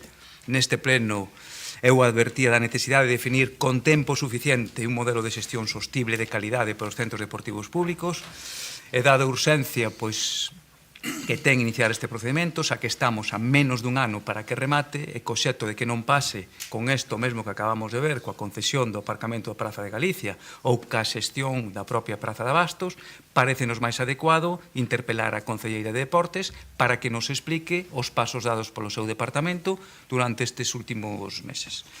Tamén decidimos impulsar, conforme ese acordo orzamentario, pois co Goberno Municipal de xaneiro de 2025, o proxecto do novo Complexo Deportivo de Santa Marta. Así pois, transcurrido un tempo razoable dende a aprobación dos acordos mencionados en ausencia de información oficial que permite valorar ese grau de cumprimento dos mesmos, nos resulta imprescindible interpelar o Goberno Municipal e concretamente a Concelleira de Deportes para que detalle de forma concreta, porque transparente sabemos que a Concelleira Lueiro é de todo, sobre todo é transparente, pois todo o que ten realizado é o estado de execución de cada un deses compromisos. Por todo exposto, o beiro do Reglamento Municipal presenta ao Pleno 5 preguntas moi concretas, non? Ten o Goberno Municipal contratado o proxecto de renovación do céspede do campo de fútbol Suso Conde de Villestro? Se a resposta é afirmativa, pode explicar cal é a previsión que teñen para iniciar a licitación de obra? Foron instaladas as redes laterais no mesmo campo para evitar molestias ás vivendas próximas? Teñen algunha previsión respecto ao condicionamento da parcela xacente como aparcadouro e uso deportivo? Cales son os avances realizados nos últimos meses para iniciar o procedimento de estudo e valoración do novo modelo de xestión do Parque Deportivo de Sar e do Complexo Deportivo Santa Isabel? E, por último, si pode explicarnos que actuacións se levaron a cabo dentro do Departamento de Deportes respecto da licitación e execución do novo Complexo Deportivo de Santa Marta. Grazas. Grazas, señor Muiños. Ten a palabra a señora Loeiro, cando queira. Ben, pois moi boa tarde a todos e a todas. Antes de entrar na información concreta das cuestións que a interpelación reflite, vou reivindicar que dende o primeiro día que collemos a responsabilidade de goberno e nomeadamente dende a Concellería de Deportes, traballamos na posta a punto das instalacións deportivas existentes e no impulso da construción de novos espazos deportivos. O conseguido e o que está por vir será froito dese traballo. Dito isto, non obviamos que existe un acordo orzamentario conforme el tamén actuamos. Respecto do campo de fútbol Suso Conde de Villestro, informo o conxunto do Pleno que temos o proxecto para a súa reforma dende finais do ano pasado. Trátase dun proxecto ambicioso que inclúe non só o terreo de xogos, senón a construción dun quinto vestiario, iluminación, grada, peche perimetral, cuxo orzamento nesa data era de 700.000 euros e desagregada a sustitución do céspede de 400.000. Este proxecto está pendente de reaxustes. É un dos motivos polos que non foi polo momento aprobado na Xunta de Goberno. Estivemos reuníndonos co sector porque xurdiron novas posibilidades de sintético. O Departamento de Deportes e eu mesma asistimos a unha xornada de formación na IGAP sobre os recheos dos campos de fútbol. Persoal do Departamento tamén fixo visitas a diferentes instalacións para ver o resultado de algúns sintéticos, unha delas no Centro Superior de Deportes en Madrid, cuxa instalación non tiña ningún tipo de recheo. Outros con viruta de madeira, de piña e mesmo de millo. Determinar con fiabilidade o modelo máis sustentable é o motivo polo que este proxecto está pendente da súa licitación. Por outra banda, nos orzamentos, que son públicos, non está consignada a cantidade necesaria para facerlle fronte ao proxecto completo, polo que cumprirá actuar en fases. De maneira inmediata, actuarase sobre a zona deportiva, que é a máis necesaria e urxente, na que, por suposto, se instalarán as redes laterais o suficientemente altas para non causar molestias á veciñanza. Temos prevista a súa licitación para o último trimestre do ano, para comezar coa sustitución do céspede no momento en que remate a tempada 25-26 e interromper o mínimo posible a práctica deportiva. Sobre a parcela xacente, consultamos cos servizos técnicos que aclararon que non cabe condicionala como aparcadoiro. É unha parcela cuxa franxa moi estreita en forma de L que, de podermos actuar sobre ela, o máis acaído sería ampliar a zona deportiva. De todo dito, até agora, está informado o club, co que estamos en permanente contacto, e nestes días tamén se están atendendo as súas demandas respecto ás instalacións e realizando os labores de mantemento necesarios para preparalo de cara á temporada. A respecto deste campo, non sobra mencionar que a Xunta de Galiza negaba inicialmente a posibilidade de regularizar o uso deportivo, considerando a parcela sobre a que se asenta unha masa común que debía ser devolta a un uso agrario. Estamos negociando tamén os acordos para resolver esta cuestión, que impediría acometer unha obra cos requisitos legais necesarios e que os gobernos anteriores obviaron. No que respecta ao modelo de xestión do Parque Deportivo de Sar, do Complexo Deportivo de Santa Isabel e do Complexo Deportivo de Santa Marta, temos que lembrar primeiro, tal como se informou en marzo, que se aprobou a prórroga da sociedade mixta ata o 14 de xuño de 2026. Tamén que se tramitou a transmisión das instalacións do multiusos de Sar ao Concello, desde o Consorcio da cidade, nun proceso que tamén tivo as súas dificultades, xa que primeiro houbo que atopar a documentación que durante bastantes anos permaneceu extraviada. Ao mesmo tempo, traballouse na análise de alternativas e na preparación de dous procesos que é necesario formalizar.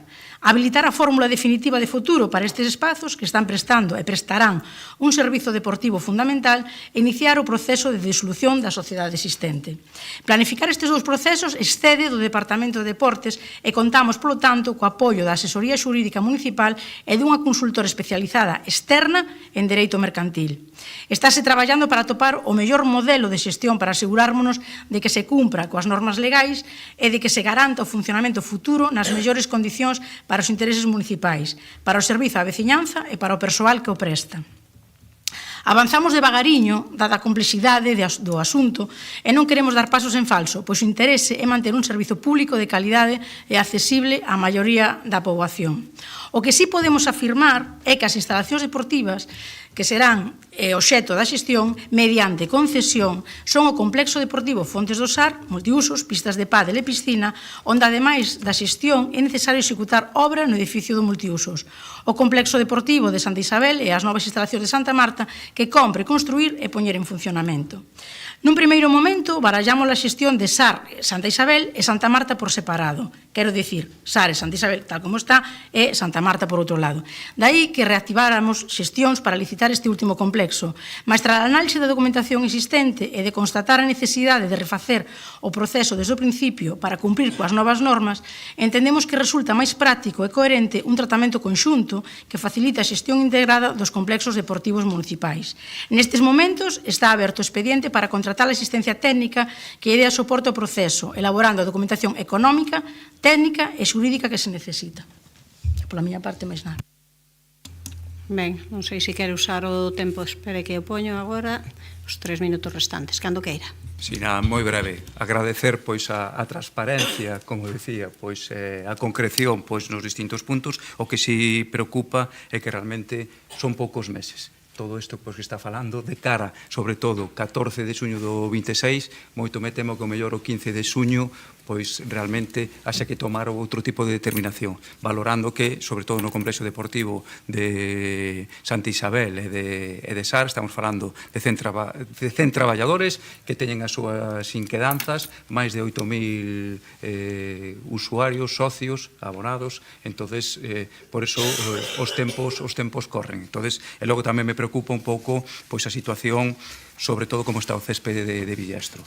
Todos somos coñecedores que están xogando os rapaces en caucho. Esa é a realidade. Entonces, tamén é das cousas que hai que darlle das maiores das premura, sobre todo pensando pois no bienestar dos rapaces, esa prevención de lesións, porque están xogando en caucho, nenos moi cativos. É algo pois que xa levamos máis de 2 anos pois reclamando, e xa decía antes, non, que o tiñamos pois nos orzamentos. Pero, bueno, agradezo que vexo que polo parte do Departamento de Deportes se está traballando en estos temas que consideramos que son totalmente vitais para un bo desenvolvemento pois da práctica deportiva das nosas veciñas e veciños. Grazas. Grazas, señor Muiños. Non sei se quere comentar algo. Non, pois pasamos daquela ao capítulo de robos. O primeiro dos robos é presentado pola concelleira non adscrita dona Mercedes Rosón, relativo ao impulso de accións concretas para dinamizar o consumo de produtos con etiquetado en galego. Cando queira, señora Rosón. Boa tarde de novo. O Foro Enrique Peinador para a galeguización do ámbito empresarial leva, pois, como creo que saben todas e todos, décadas traballando de xeito activo para que o sector empresarial contribúa a rachar cos prexuizos lingüísticos e, polo tanto, a normalización do galego en todos os usos sociais, nomeadamente tamén unha filosofía. Non se escoita, perdón. Pois, que non, ahora sí, bueno, teño que entón pegarme. Bueno, empezo, o Foro de Enrique Peinador para a galeguización do ámbito empresarial leva pois varias décadas, como creo que todos sabemos, traballando de xeito activo para que o sector empresarial contribúa a rachar cos prexuizos lingüísticos e, polo tanto, a normalización do galego en todos os usos sociais, nomeadamente tamén o económico. Unha filosofía de acción que comulga cos principios fundadores dos nosos premios Manuel Beiras, que neste ano celebrarán os seus 26 anos de vida. Neste sentido, xa pasado o 25 de xullo, Día de Galicia, como data dirixida á exaltación do noso patrimonio identitario, propuñan a realización de algunhas accións desde Santiago de Compostela, como capital de Galicia, que é encamiñada a fomentar o consumo dos produtos con etiquetado de lingua galega. Isto baixo a premisa de que os e as consumidoras poden contribuir a acelerar o proceso da galeguización da economía e de que as marcas que se pregoan en galego son merecentes tamén do premio gaño dos consumidores preferindo estes produtos ou recomendando o seu consumo. Unhas medidas que de xeito irremediable contribuirían a fomentar que novas empresas e iniciativas e comercios se serviran do galego como lingua vehicular para a súa actividade. Por esa razón, presentamos ao Pleno da Corporación este rogo de que o Concello de Santiago pois impulse algunha acción de difusión e concienciación do consumo de produtos que empreguen o galego no seu etiquetado como medida de discriminación positiva que permita dar novos pasos na galeguización do ámbito empresarial. Nada máis e moitas grazas. Señora Rosón. Tempo para a resposta para a señora Rozas, cando queira.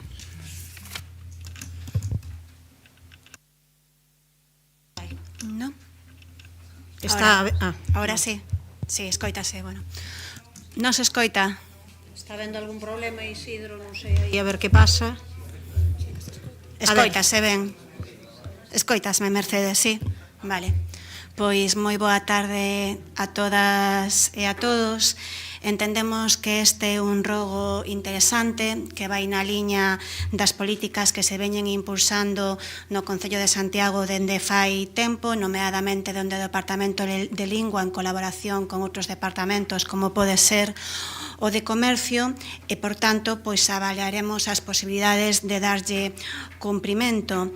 Coido que é evidente o compromiso deste goberno co fomento do uso do galego en todos os ámbitos da vida, tamén o comercial e o empresarial, e tamén é evidente que o Concello de Santiago ten unha longa trayectoria, como se recoñeceu na intervención de Mercedes Rosón, unha longa trayectoria nesa aposta, non? Aí están os premios Manuel Beiras, 25 anos recoñecendo empresas que utilizan o galego para as súas relacións comerciais e que defenden que usar a lingua propia abre tamén moitas oportunidades de negocio.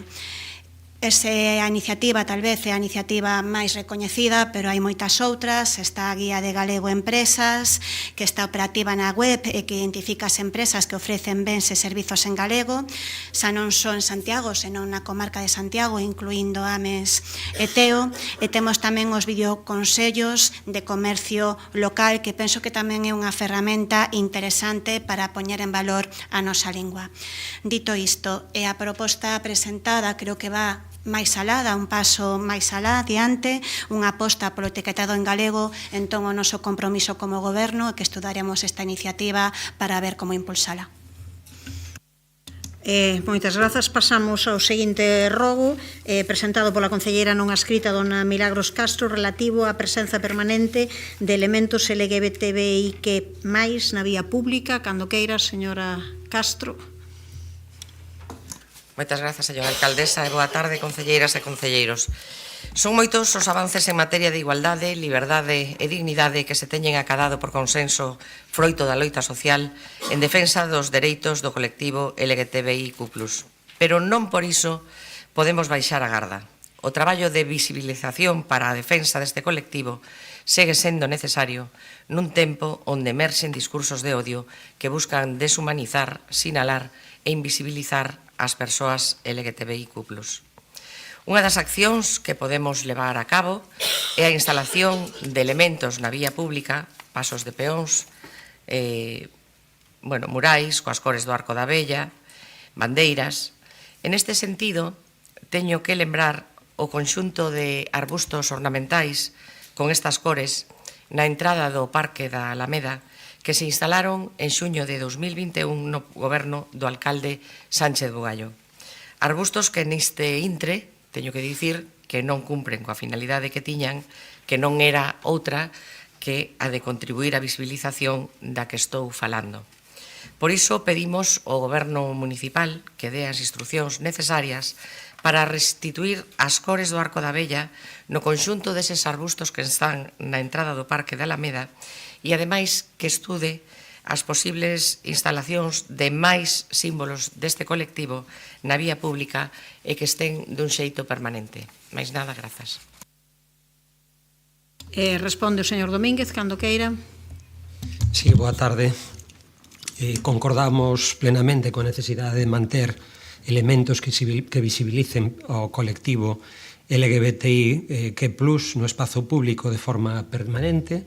É incuestionable a necesidade de manter elementos que rompen coa invisibilidade, afiancen a identidade e axuden a xerar espazos seguros, mas deben ir acompañadas tamén estas de medidas de maior calado, como, por exemplo, o servizo de asesoramento LGBT na Casa de Xoana Torres, que impulsamos e que antes non se prestaba neste Concello. Valoraremos a restitución das cores do Arco da Vella nas sebes de Buxo da Alameda, empregando unha pintura especial que non dane a planta e que garanta o seu correcto desenvolvemento, como parece que xa era, e estudaremos outras posibilidades de visibilización e reivindicación dos dereitos das persoas LGBT do colectivo no espazo urbano. Pasamos á seguinte pregunta presentada polo Grupo Municipal do PSDG-PSOE para a mellora e mantemento da Praza Pascual Veiga. Señor Guinarte, cando queira. Sí, presentamos este rogo con ánimo constructivo e preocupados polo evidente estado de deterioro que ven sufrindo esta praza. A praza presenta un grave estado de abandono con maleza crecida e numerosas baldosas rotas ou levantadas, deficiencias que xeran riscos de caídas e unha sensación de abandono e inseguridade. Por iso resulta imprescindible que con dilixencia se actúe para recuperar e manter este espazo público. Vimos que o Concello colocou valados na zona, entendemos que para iniciar actuacións inmediatas, celebramos que se atenda así unha demanda dos veciños e veciñas que viña de lonxe reclamando estas actuacións xa fai tempo. Queremos aproveitar tamén para pedir que as actuacións sexan completas, non só puntuais, e que non se limiten a unha intervención superficial, senón que inclúan a reparación do pavimento, a mellora da accesibilidade e un mantemento regular que evite que se repita esta situación. O mantemento continuo e planificado dos espazos públicos é fundamental e non debe ser unha política reactiva, senón que debe ser unha política preventiva, planificada e constante. Moitas grazas. Contesta o señor Domínguez, cando queira. Sí, precisamente, fai un par de meses xa se fixeron arranxos puntuais no pavimento desta praza. Esta mesma semana continuábanse cos traballos programados con anterioridade de reposición das baldosas danadas, dando resposta a algunha liña verde a este respecto, e tamén xustamente temos peticións da veciñanza con respecto á praza para proceder a algunha sustitución, intervención en esas zonas de seixo branco, en eses axardinamentos con pedra, para transformalo en zonas verdes co obxectivo de mellorar precisamente a súa habitabilidade. Realizaremos o seguimento das obras, das labores de mantemento e limpeza da praza e traballaremos para mellorar a calidade urbana para que sexa un lugar moito máis cómodo e habitable. Grazas, señor Domínguez. Pasamos ao derradeiro rogo do Grupo Municipal Socialista para a reparación do antigo parque de Volta do Castro. Señora Abal, cando queira. Gracias. No barrio de Volta do Castro veñen demandando dende hai moitos meses actuacións na contorna que mellore a calidade de vida das veciñas e dos veciños. Entre estas reclamacións atópase o recondicionamento do antigo parque infantil da rúa Poza Real de Arriba, o que outra hora fora un parque de xogos para cativos, agora un soar abandonado en malas condicións que non pode ser aproveitado pola rapazada que non ten outro espacio onde xogar, nin tampouco polos maiores. O chan de caucho atópase degradado e coas marcas que ocupaban anteriormente os elementos de xogo, a fonte está avariada e non suministra auga para os veciños que saen a pasear pola zona e os nenos que xogan aos arredores. Os bancos de madeira presentan unha visible deterioración e hai restos de lixo e de maleza. Por todo o exposto, presentamos ao Pleno da Corporación Municipal o seguinte rogo, que de xeito inmediato se leven a cabo as tarefas de reparación e mantemento precisas para solventar os problemas descritos anteriormente e que se estude a posibilidade de recuperar o parque infantil de xogos nesta localización ou noutra desta zona que se considere máis aceitada. Moitas grazas, señora Abal. Tamén lle contesta o señor Domínguez, cando queira. Grazas de novo. Entendo que o Partido Socialista coñece ben a situación deste parque infantil, que tivo unha vida útil de moi poucos meses, xa que foi modificado a raíz do trazado, da modificación do trazado e ampliación do vial da rúa Poza Real de Arriba na súa intersección coa Nacional 550, coa SC20, e converteron este pazo nun baleiro entre vías en que a proximidade e a cantidade de tráfico que pasou a soportar xunto coa velocidade do mesmo converteron este espazo en pouco acaído para un uso como parque infantil. Xa no 2011 a situación era actual, sen que se tomara ningún tipo de medida ao respecto nos pasados mandatos. Sendo evidente que esta non é a localización máis axeitada para ese uso, estudaremos, en calquera caso, a retirada e sustitución do pavimento de caucho, que sí está moi degradado. Realizaremos unhas labores de mantemento do mobiliario, recuperando o suministro de auga na fonte, que simplemente a chave que está pechada, por unha perda que tiña, e acondicionaremos o espazo que fai referencia a este rogo como unha zona estancial. Concordamos tamén coa necesidade de buscar unha alternativa para as crianzas do barrio e tendo en conta a demanda veciñal coa que mantemos unha estreita comunicación desde o Departamento de Parques, estudaremos outras posibles localizacións para un parque infantil no barrio. Moitas grazas. Pasamos daquela ao capítulo de preguntas. Comezamos pola primeira, unha pregunta da concelleira non escrita, dona Mila Castro, sobre a precaria situación do Servizo de Vixilancia do Estado Municipal Verónico Boquete de San Lázaro, cando queira.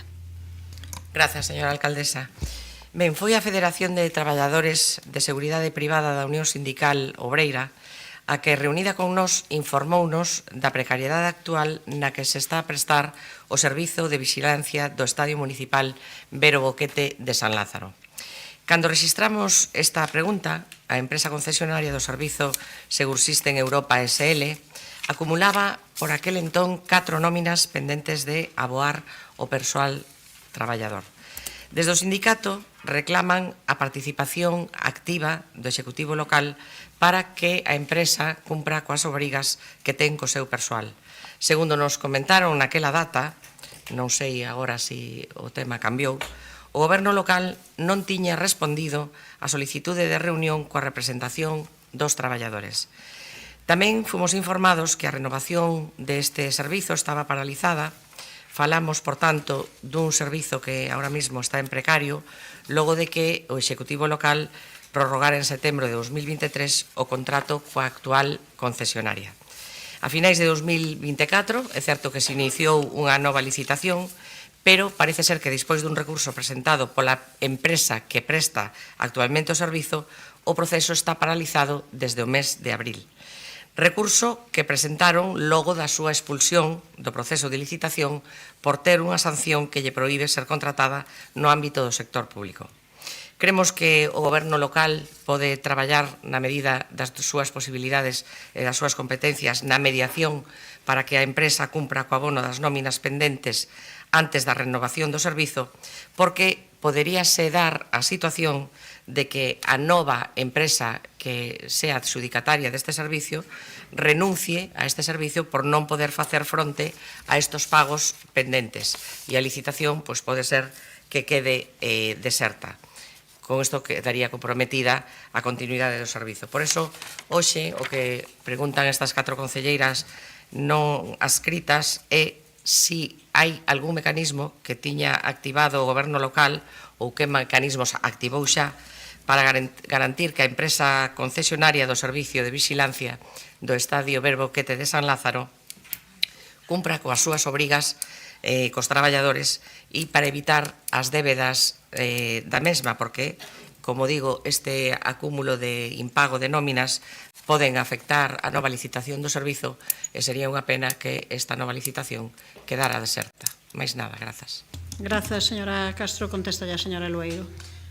Ben, boa tarde de novo. Pois o Goberno local, nomeadamente o Departamento de Deportes, interesouse por esta situación dende o primeiro momento que tivemos coñecemento do non pagamento das nóminas ao persoal. Hai algo máis dun ano que o responsable do contrato fixo os contactos necesarios para interesarse por esta situación, primeiro co encargado da empresa como primeiro interlocutor e seguidamente co representante legal, En ningún momento se deixou de facer o seguimento tal e como establece o prego. Licitamos o servizo, como ben di a concelleira, o servizo a finais de xuño. Nesta última fase da adxudicación fixose un requerimento á empresa para que acreditase o pagamento das nóminas, que foi contestado o 3 de xullo, e que sí que se constata que se deben 2 nóminas a cada traballador, o que ven sendo a paga do mes de marzo e o mes de xuño, e a día de hoxe pola mañán seguían no mesmo punto. Polo momento está parada a formalización do contrato, que debería estar adxudicado, mas foi a empresa que na actualidade presta o servizo que presentou un recurso en materia de contratación, que fixo demorarse o proceso. Máis tarde foi o sindicato que presentou uns documentos que houve que comprobar, e este martes tiña que terse realizado a mesa de contratación, e foi adiada por falta de quórum debido ás especiais circunstancias de algún servizo municipal.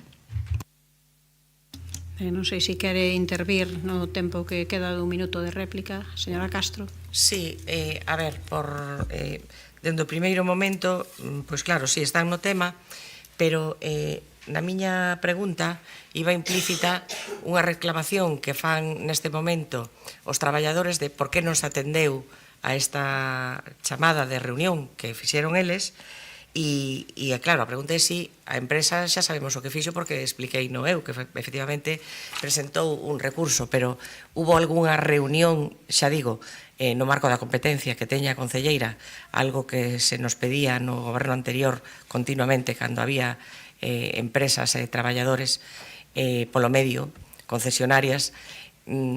Eu o que quero é que de alguna maneira se medie entre a empresa e os traballadores para ver se hai posibilidade de que polo menos se abonen estas nóminas. Despois o recurso terá o que resolver o órgano competente, pero estas nóminas que sexan abonadas. A eso me refería.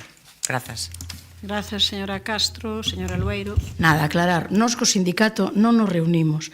Nós temos coñecemento dende o mes de marzo 24 que estamos facendo o seguimento a este tema, falando non eu directamente, pero si o encargado do contrato coa empresa para requerir os comprobantes de pagamento da nómina. O PECAP indica que podemos sancionalos ou pasarse de 2 nóminas impagadas, e realmente o que lle falta, o que levan sempre é unha nómina atrasada, sempre se moven no fío da navalla. Entón, eu sí falo cos traballadores todos os días, porque a verdade non vou a negar que teño unha relación bastante estreita con eles, porque estou todos os días con eles, falo todos os días con eles, interésame todos os días pola súa situación, e o que levamos feito. Creo que ca nova licitación estaría solucionado ese problema. Esperamos que sexa canto antes para que unha nova empresa se faga cargo do servizo. Grazas. Pasamos á seguinte pregunta, que neste caso vai ser unha agrupación de 2. A segunda pregunta, presentada polo Grupo Municipal do Partido Popular sobre as persoas sen fogar e o Centro de Atención Integral a Persoas sen fogar, acordamos en Xunta de Portavoces que fose unida á pregunta número 5, presentada pola concelleira non escrita, dona Marta Álvarez, sobre a situación actual do Centro de Inserción Social de Belvís. Así que entendo que primeiro a señora Otero, logo a señora Álvarez intervirán, e despois xa contestará a señora Roza. Cando queiran. Boa tarde a todos e a todas. O sinfogarismo na nosa cidade é unha realidade que leva anos cronificándose, que creo que ningún dos presentes neste salón plenario pode negar, pois todos percorremos as rúas e esta problemática social está presente e visible en distintos puntos da cidade. Unha problemática que lamentablemente é nova nos medios de comunicación con demasiada frecuencia. 28 de xuño de 2025, Correo Gallego, podíamos ler o titular, abro comillas, la dársena de autobuses del Colegio La Salle, el Barajas de Santiago, subtítulo, un asentamiento de personas sin hogar preocupa a los residentes de la zona. 8 de xullo de 2025, Voz de Galicia, los sin techos siguen acampados en Correos y en la dársena de La Salle, subtítulo, vecinos y empresarios piden soluciones ante los olores de estos lugares. A semana pasada, na Comisión de Queixas e Suxestións, analizamos 2 queixas a este respecto. 4 de 7 de 2025, inseguridad. Hace unos meses le escribí con el fin de informarles de un campamento de indigentes instalados en la laguna del Parque de Pontepedriña y de otro campamento instalado en el mismo parque detrás de la residencia de ancianos. Bueno, les ruego tomen cartas en el asunto porque este barrio se está convirtiendo, si no ya es un alojamiento privado de personas sin hogar y drogadictos. 9 de 7 de 2025, outra veciña. Les escribí hace unos días para indicarles que en mi calle, Escultor Jesús Landeira, número 9, había un mendigo durmiendo y viviendo al lado de mi portal, una zona indicada para entrar y salir del edificio con y sin nuestros hijos. La cuestión es que a fecha del 9 del 7 ya no tenemos un mendigo, tenemos 2 mendigos. Por favor, hagan esto, hagan algo, es un sin vivir. Cerro comillas. Segundo o Parlamento Europeo, a carencia de fogar considérase unha das formas máis graves de pobreza e privación. Así pois, o sinfogarismo é unha das mostras máis duras e cruéis da exclusión social e vulnerabilidade. Unha realidade da vida diaria da nosa cidade que preocupa a veciñanza de Compostela, que afecta a convivencia de determinados puntos da cidade e que mostra que as medidas actuais non son suficientes. Segundo a Estrategia Nacional para a loita contra o sinfogarismo en España 2023-2030, estamos ante un colectivo de persoas cada vez máis numeroso, máis feminizado, máis xoven e con maiores problemas de saúde mental. En xaneiros deste ano, ante o anuncio da finalización das obras do Centro de Atención Integral a Persoas sin Fogar en Santiago, formulamos a este pleno unha pregunta sobre a previsión da modalidade de xestión.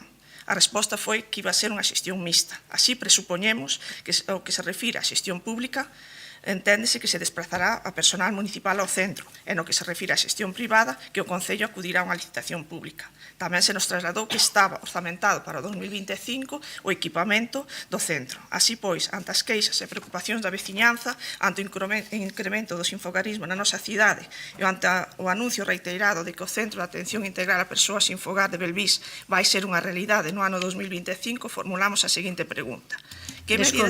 Sí, por favor, gracias. Que medidas está a tomar o Goberno municipal ante a realidade descrita, é dicir, aumento das persoas en situación de rúa, e cando ten previsto licitar o equipamento e a contratación do servizo do Centro de Atención Integral de Atención a Persoas sin Fogar? Moitas gracias. Grazas, señor Álvarez, cando queira. A todos e a todas, xa está. Moitas grazas. Pois, efectivamente, estamos a velo tanto nos medios, como decía a compañeira, como si vamos pola rúa, non? Santiago, pois, está a sufrir unha emerxencia social que está vinculado a este senfogarismo e a unha falta de acceso a vivenda digna. A parte dos datos que mostrou recollidos nos medios por parte da compañeira, pois a mí tamén me gustaría reflectir o que se está a facer. O SEMUS recollido nos medios fala de que realizou 150 rutas o ano pasado nocturnas, durante as que atendeu unha media de 22 persoas por saída, repartindo máis de 5.000 lotes de comida, máis de 1.000 pezas de abrigo, 380 sacos de dormir, e facilitou o realoxo de 103 persoas a viviendas de transición. Segundo datos tamén do propio Concello recollido nos medios, actualmente pois durmen na rúa aproximadamente unhas 20 persoas, aínda que ao longo do ano 2024 se atenderon máis de 236 casos, dos cales aproximadamente a metade foron realoxados coa colaboración de entidades como Cruz Vermella ou Cáritas. A Cruz Vermella, tamén a través dun convenio con Concello, achega unha veintena de persoas voluntarias ao SEMUS e xestiona, xunto co propio Concello, programas de atención a persoas sin fogar, incluindo pois o aloxamento en pensións. Fronte a esta situación, o Concello inicia no ano 2023 a rehabilitación do antigo Centro de Interpretación Ambiental de Belvís para convertelo no Centro de Atención Integral Persoas sin Fogar, cunha capacidade prevista aproximadamente pois de 14-17 plazas. Estancias prolongadas de ata 2 anos, atención psicosocial e laboral e un modelo de intervención pois que está baseado na filosofía de Housing First. Todos coñecemos pois o problema que ten implícito o senfogarismo. Os homeless teñen moitos problemas trazados que fan moi difícil que se sean persoas doadas para poder ubicar en algún sitio. É por isto que creemos que esta filosofía, este modelo de Housing First, pois pode ser o inicio dun cambio no modelo no tratamento destas persoas. É por este motivo polo que presentamos ao Pleno da Corporación Municipal a seguinte pregunta: cal é a situación actual deste centro de inserción? En que estado técnico e funcional se atopa actualmente o inmoble? E cal vai ser a previsión oficial de data de apertura e posta en funcionamento deste centro? Moitas grazas. Grazas, señor Álvarez. Ten a palabra a señora Rozas. Moi boa tarde a todas e a todos. Eu, antes de entrar na resposta, quero agradecer o interese mostrado polo Centro de Atención Integral para as Persoas en Fogar, porque alédome dese interese que entendo que ten que ver cun cambio de sensibilidade. E por que digo isto? Porque he coñecido que nin o Partido Popular nin as concelleiras non adscritas foron precisamente defensoras deste proxecto, dun proxecto que impulsou a miña formación política Compostela Aberta no mandato 2015-2019 coa catación de fondos e que recuperamos agora neste mandato de coalición o Bloque Nacionalista Galego e Compostela Aberta. Porque o que se prevía facer con ese edificio, despois de cambio de goberno no 2019, é unha cousa ben distinta a que hoxe nos trae este pleno e do que estamos a falar, e nada tiña que ver con dar vivenda e unha solución integral ás persoas en fogar. Pero como estamos afeitas en Compostela Aberta a que cuestións que no ano 2015 pois eran tildadas de despropósitos, porque esa foi a palabra utilizada por un grupo municipal aquí hoxe representado neste pleno sobre que era a proposta dun centro de atención integral ás persoas en fogar, como estamos afeitas aos cambios de opinión, e que o que no 2015 era un despropósito agora é visto con vos ollos e hai interese, pois vou a responder ás preguntas. As obras do Centro de Atención Integral ás Persoas en Fogar, a maior parte, rematou a principios deste ano, pero non todo o que estaba incluído no proxecto de obra. De feito, a recepción oficial realizouse fai unhas semanas. O 30 de xuño realizouse a recepción das obras. Nestes momentos estamos na tramitación interna de dúas cuestións: a dotación do mobiliario e equipamento e a da xestión, que efectivamente, como comentou a concelleira do Partido Popular, será un sistema de xestión mixto, con persoal propio do Concello que terá as súas dependencias no Centro de Atención Integral ás Persoas en Fogar, pero tamén cunha parte que será unha licitación externa. Por que tomamos esta decisión? Primeiro, porque entendíamos que sí que tiña que haber unha parte de xestión propia con funcionariado municipal para poder ter unha boa coordinación, un bo control do equipamento, pero tamén, dadas características deste centro, un centro que funcionará ás 24 horas, pois será preciso ter persoal alleo ao propio Concello.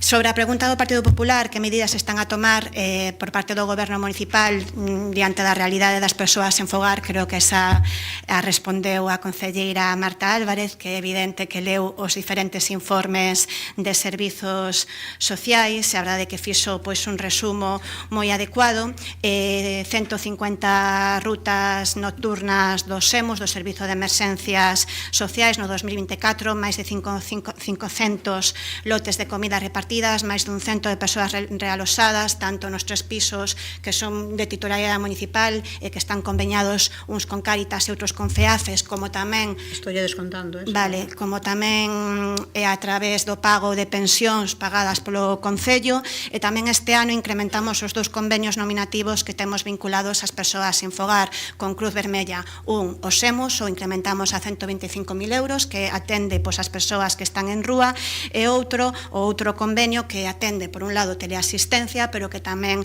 recolle o pago das pensións cando temos que realosar a alguén. Así que remato xa, estamos traballando para que o centro de Belvís se poña en marcha canto antes, e tamén estamos traballando e reforzando o que creemos que é imprescindible nunha administración pública, que atender as persoas en fogar. Rematou o seu tempo.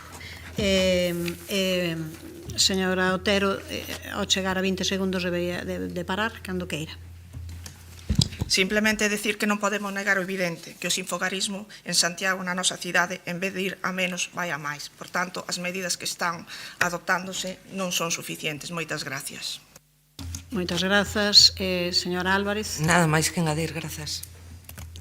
Ben. Grazas, pasamos daquela seguinte pregunta, é a pregunta presentada polo Grupo Municipal do Partido Popular sobre o mal estado da estrada de Sarela de Abaixo e as queixas dos veciños pola nula resposta do Concello ás súas demandas. Quen a defende? Señora Barcia, cando queira. Boa tarde a todos e a todas. Pois hoxe de novo voltamos a ter a pleno unha vez máis unha problemática que está moi presente no Concello de Santiago, sexa no rural ou sexa na zona urbana. a falta do asfaltado, as fochancas que tanto din arranxar ou que están actuando. Pero a problemática segue moi presente e cada vez vai a peor.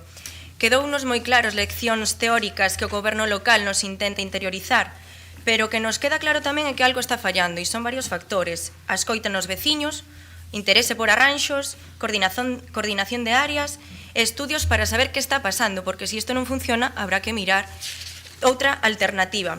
Tamén que nos queda claro o mal que están invertindo os cartos, cero solucións, porque en lugar de buscar alternativas, o único que fan é dicir é que Santiago é moi grande. Ou tamén a unha veciña, que tamén o dixo nos medios de comunicación, deixaronlle un saco de gravilla, dixeronlle que foran usando según lle fora facendo falta. Esa é unha contestación que se dá a unha veciña, está dito nos medios públicos. Santiago é unha cidade que conta agora mesmo cun presuposto dos máis grandes da historia e o goberno local que está a facer cos cartos? Está a desagardalos para as eleccións, para facer todo xunto? Estades a seguir facendo ese colchón no banco? Se vostedes pasan por Sarela, se vostedes teñen comunicación cos veciños, poden observar o estado no que se atopa esa estrada, nun estado lamentable, queixa tras queixa. Este goberno segue a definirse como dialogante, pero non é a verdade, porque nin hai respostas, nin hai un sí, nin hai un no. Tendrán que ser directos, tendrán que dar transparencia, é mellor mira, isto non o podemos facer por motivos que sexan ou motivos que vostedes lle queiran dar, pero polo menos dar unha resposta e non ter os veciños en vilo. O PP sí que foi quen de falar con estes veciños e a verdade comprobalo de primeira man. Esta estrada cada vez é máis concurrida e cada vez hai máis fochancas, das cales é moi complicado poder apartar. Sexan honestos, sexan humildes e miren polos cidadáns, transparencia, escoita. O gallá poidan axudarlle e darlle unha solución a estes veciños de Sarela.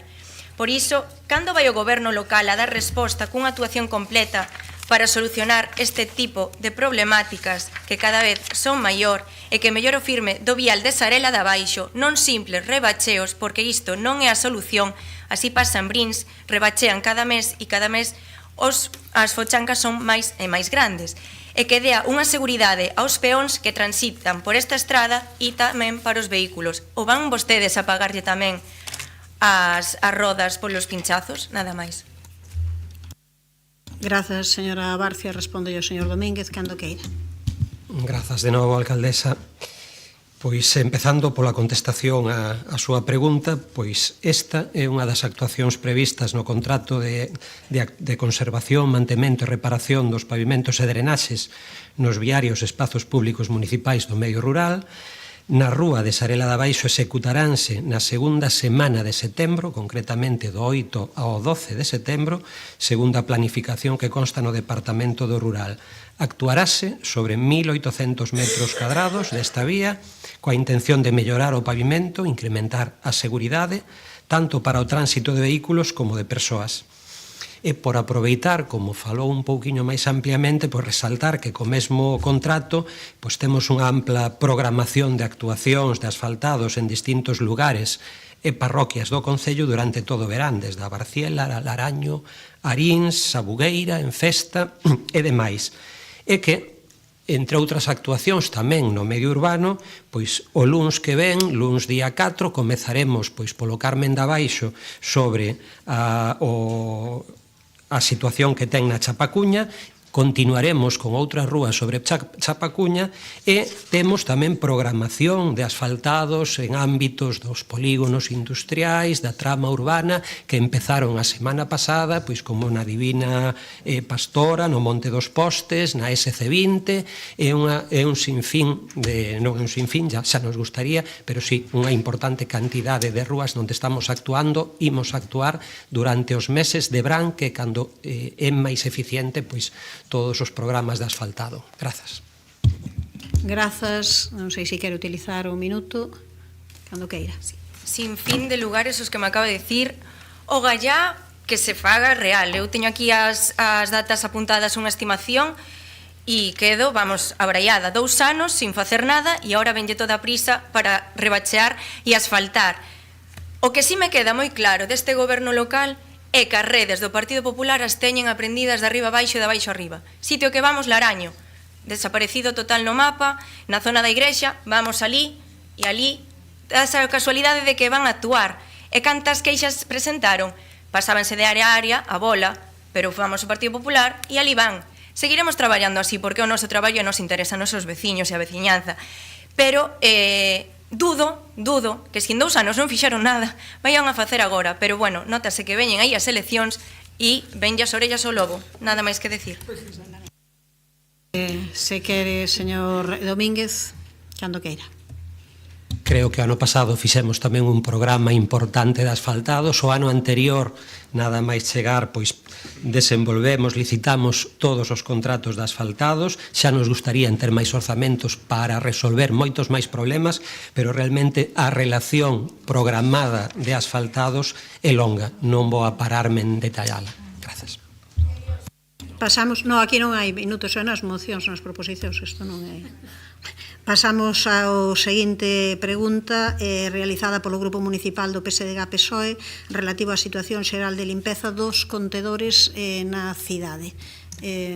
Señora Val, cando queira. Gracias, alcaldesa. Son reiteradas as queixas das nosas veciñas e veciños pola deficiente limpeza dos contenedores tanto en superficie como soterrados. É un problema que non é anecdótico, xa que impacta directamente na salubridade pública, na accesibilidade urbana e na imaxe global da cidade.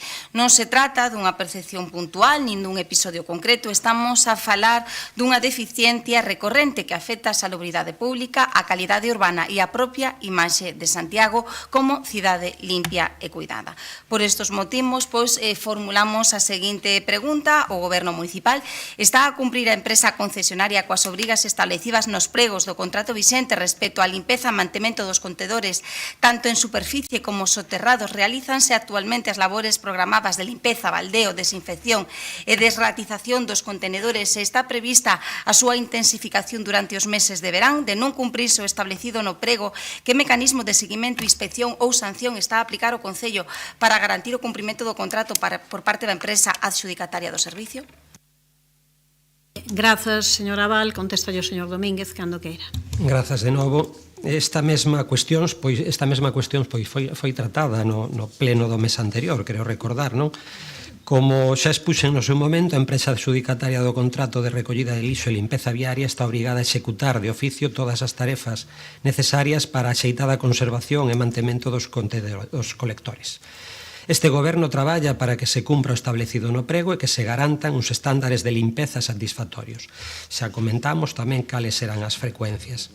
En cada pagamento, a empresa practícanse os descontos que corresponden por servizos non prestados, cando así queda acreditado polos informes da auditora que o fai en cada mensualidade. En abril do 24 impuxéronse unhas penalidades logo dun expediente sancionador e ao abeiro dos informes emitidos pola empresa auditora e pola Dirección Municipal do Contrato, 24 de xullo, emiteuse unha resolución de incoación dun novo expediente sancionador á empresa polos incumprimentos detectados. O reforzo da limpeza viaria en zonas de grande afluencia e en función do uso nos meses de verán, ademais de outras cuestións ambientais, realiza segundo o criterio da supervisión municipal do contrato.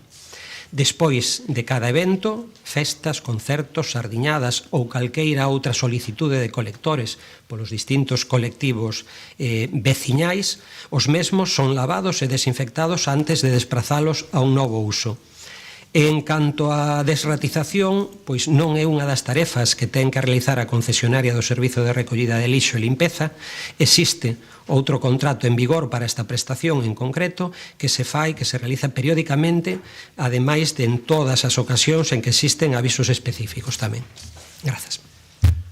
Grazas, señor Domínguez. Se quere comentar algo, señora Val. Sí, pois igual creo que vamos a volver a presentar a pregunta para o próximo pleno e así todos os plenos, porque a verdade é que está claro que as medidas que está adoptando o goberno pois non están resultando. Está claro que hai que adoptar medidas de calado, máis medidas de calado, porque dende logo hai algo que falla, porque os contenedores están en moi mal estado e cheiran mal, as cousas como son, directamente falando claro.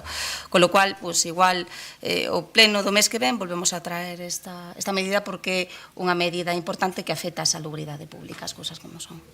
Grazas, señora Val. Señor Domínguez. Brevemente, pois as prestacións do servizo de limpeza son as establecidas nos pregos técnicos do contrato. é posible que sexan escasas as determinacións para garantir os estándares que se requiren. Son os que temos. Non os elaborou este goberno, veñen do mandato anterior, pero si temos toda a intención de que se cumpran, e así o exiximos á empresa, tramitando incluso os expedientes disciplinarios que outros non abriron cando se atrasou o seu cumprimento. E lembro, pois, que cando chegamos non había todos os camións, toda a maquinaria, non?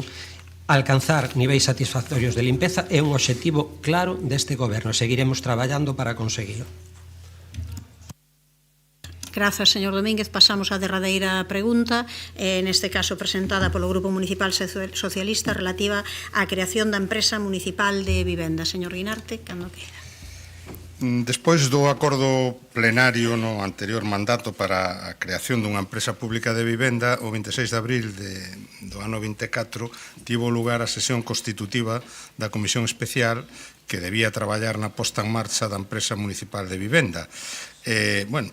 Antes, a mañán, falamos dos problemas de vivenda e parece que había un acordo, alo menos neso, en que para dar resposta á demanda crecente de vivenda pois é necesario, é imprescindible, eu diría que é urxente dotarnos dun instrumento para programar e mobilizar solo, promovelo e facilitar, sobre todo, a construción de vivenda protexida. Convén recordar que durante os anos en que estivo operativa Emuvisa, entre 2000 e 2011, elaborou e aprobou os plans parciais de 16 polígonos, 13 de vivendas e 3 de solo industrial e promoveu a construción de case 2.500 vivendas protegidas e máis de 2.000 vivendas libres, converténdose nunha referencia en toda España.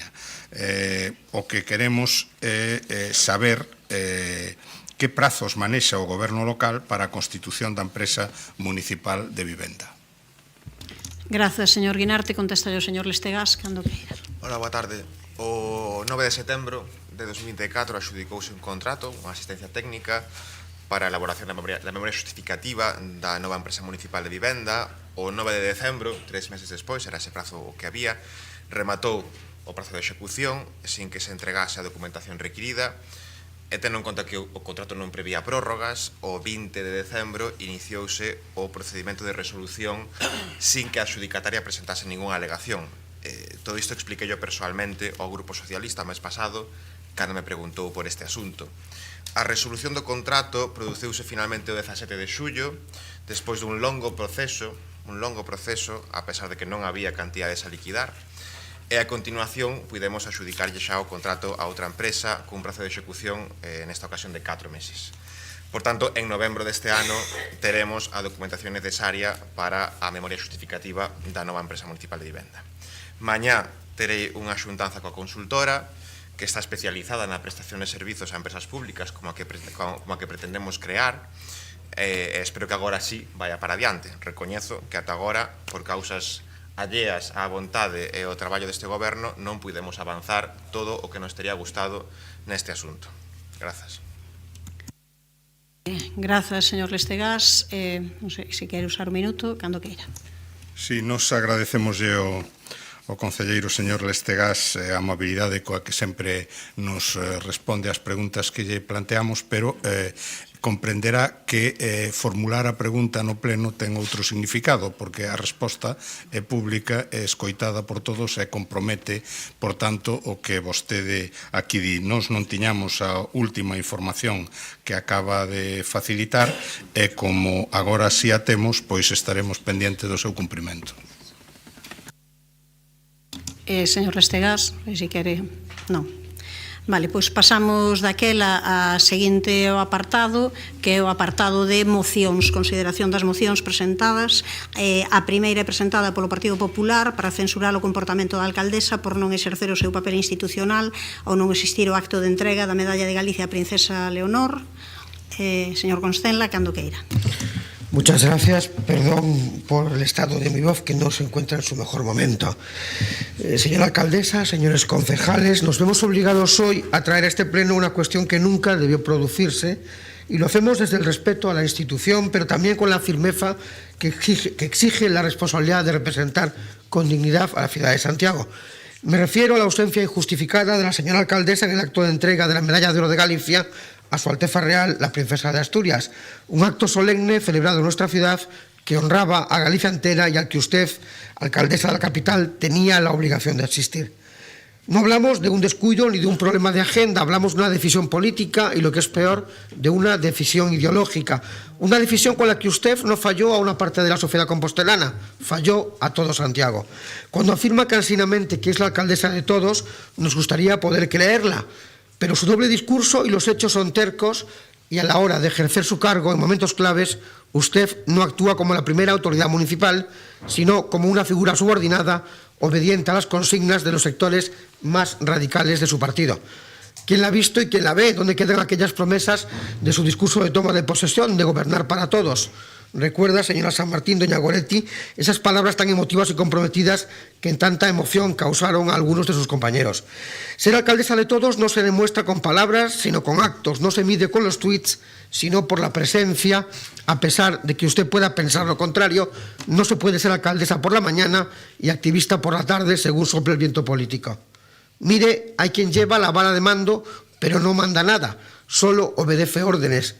Y a obedecer disciplinadamente y a agachar sumisamente la cabeza le han enseñado bien sus jefes, los coroneles de la UPG, pero le quiero decir que podrán ser sus amos porque usted lo decide, pero no haga que lo sean también los vecinos de la ciudad de Santiago. Sea gallarda al menos en esto. Déjeme decir algo también, doña Goretti, señora San Martín. Cuando una alcaldesa necesita permiso para acudir a un acto institucional, deja de ser alcaldesa para convertirse, permítame la expresión, en un mero instrumento político, un títere al que otros mueven los hilos desde fuera de Rajoy. Lo grave no es que no acudiera al acto, lo grave es que no sintiera la obligación de hacerlo, porque mire, quien no sabe estar, tampoco sabe representar.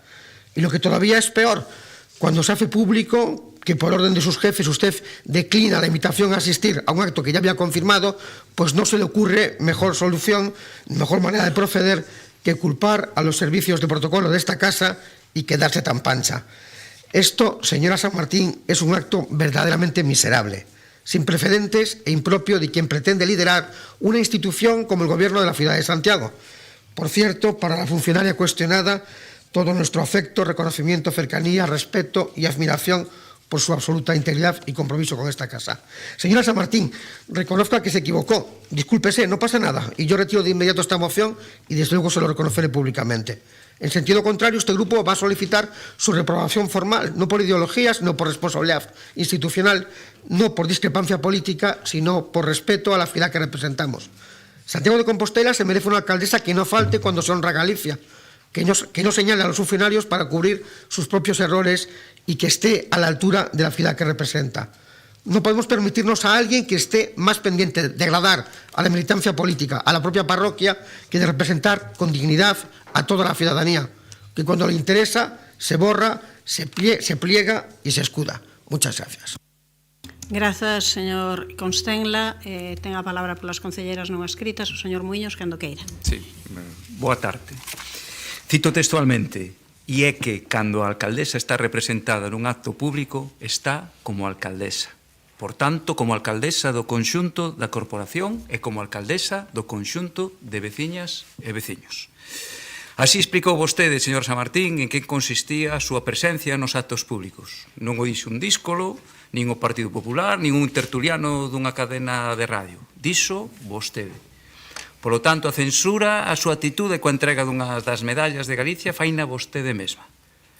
A marxe de calquera valoración sobre o mérito ou non dun recoñecemento como a medalla de Galicia, que iso non é o que se debate aquí, a clave de todo isto é a súa obriga de representar ao municipio. Tamén os que non pensan como vostede. Non se trata do que opine Goretti San Martín, tampouco se trata do que opine o BNG, nin tampouco do que opine eu sobre ese premio. Trátase de que, como alcaldesa, ten vostede unhas obrigas a nivel de representación, recollidas incluso no artigo 21b da Lei Reguladora de Bases de Réxime Local. Pero fíxese vostede, como é ben faxendosa, dixo hai un mes neste pleno o seguinte sobre a súa presencia nos actos. Dicía, non me represento a min mesma, non represento o BNG, represento o conxunto desta corporación. Pregúntolle eu, alcaldesa, o conxunto desta corporación o que vostede di representar estaría de acordo con que vostede asistira a este acto? Sí. A proba será a votación desta moción. Por lo tanto, vostede non cumpriu o que dixo, non representou o sentir maioritario desta corporación. Non cumpriu, polo tanto, coas súas obrigas como alcaldesa, que vostede mesma recoñecía asumir uns días antes neste salón de plenos. Actuou como representante do BNG, e iso ben o sabe, non é responsable. Se isto fora pouco, ademais de non ser responsable, vostede foi cobarde. Dígame senón como poderíamos cualificar o feito de que vostede, para excusar a súa confirmación inicial ao acto e a decisión final de non acudir, decidira responsabilizar públicamente ao Departamento de Protocolo dunha falta de contraste coa alcaldía. Vostede, diante dun micro, acusou a uns traballadores municipais que non podían dar a súa versión do sucedido de non ser profesionais. O non asistir é unha cuestión de responsabilidade, pero sinalar a uns traballadores municipais que non poden defenderse de falta de profesionalidade, pois é unha cuestión de educación, de falta de educación e respeto polo seu traballo.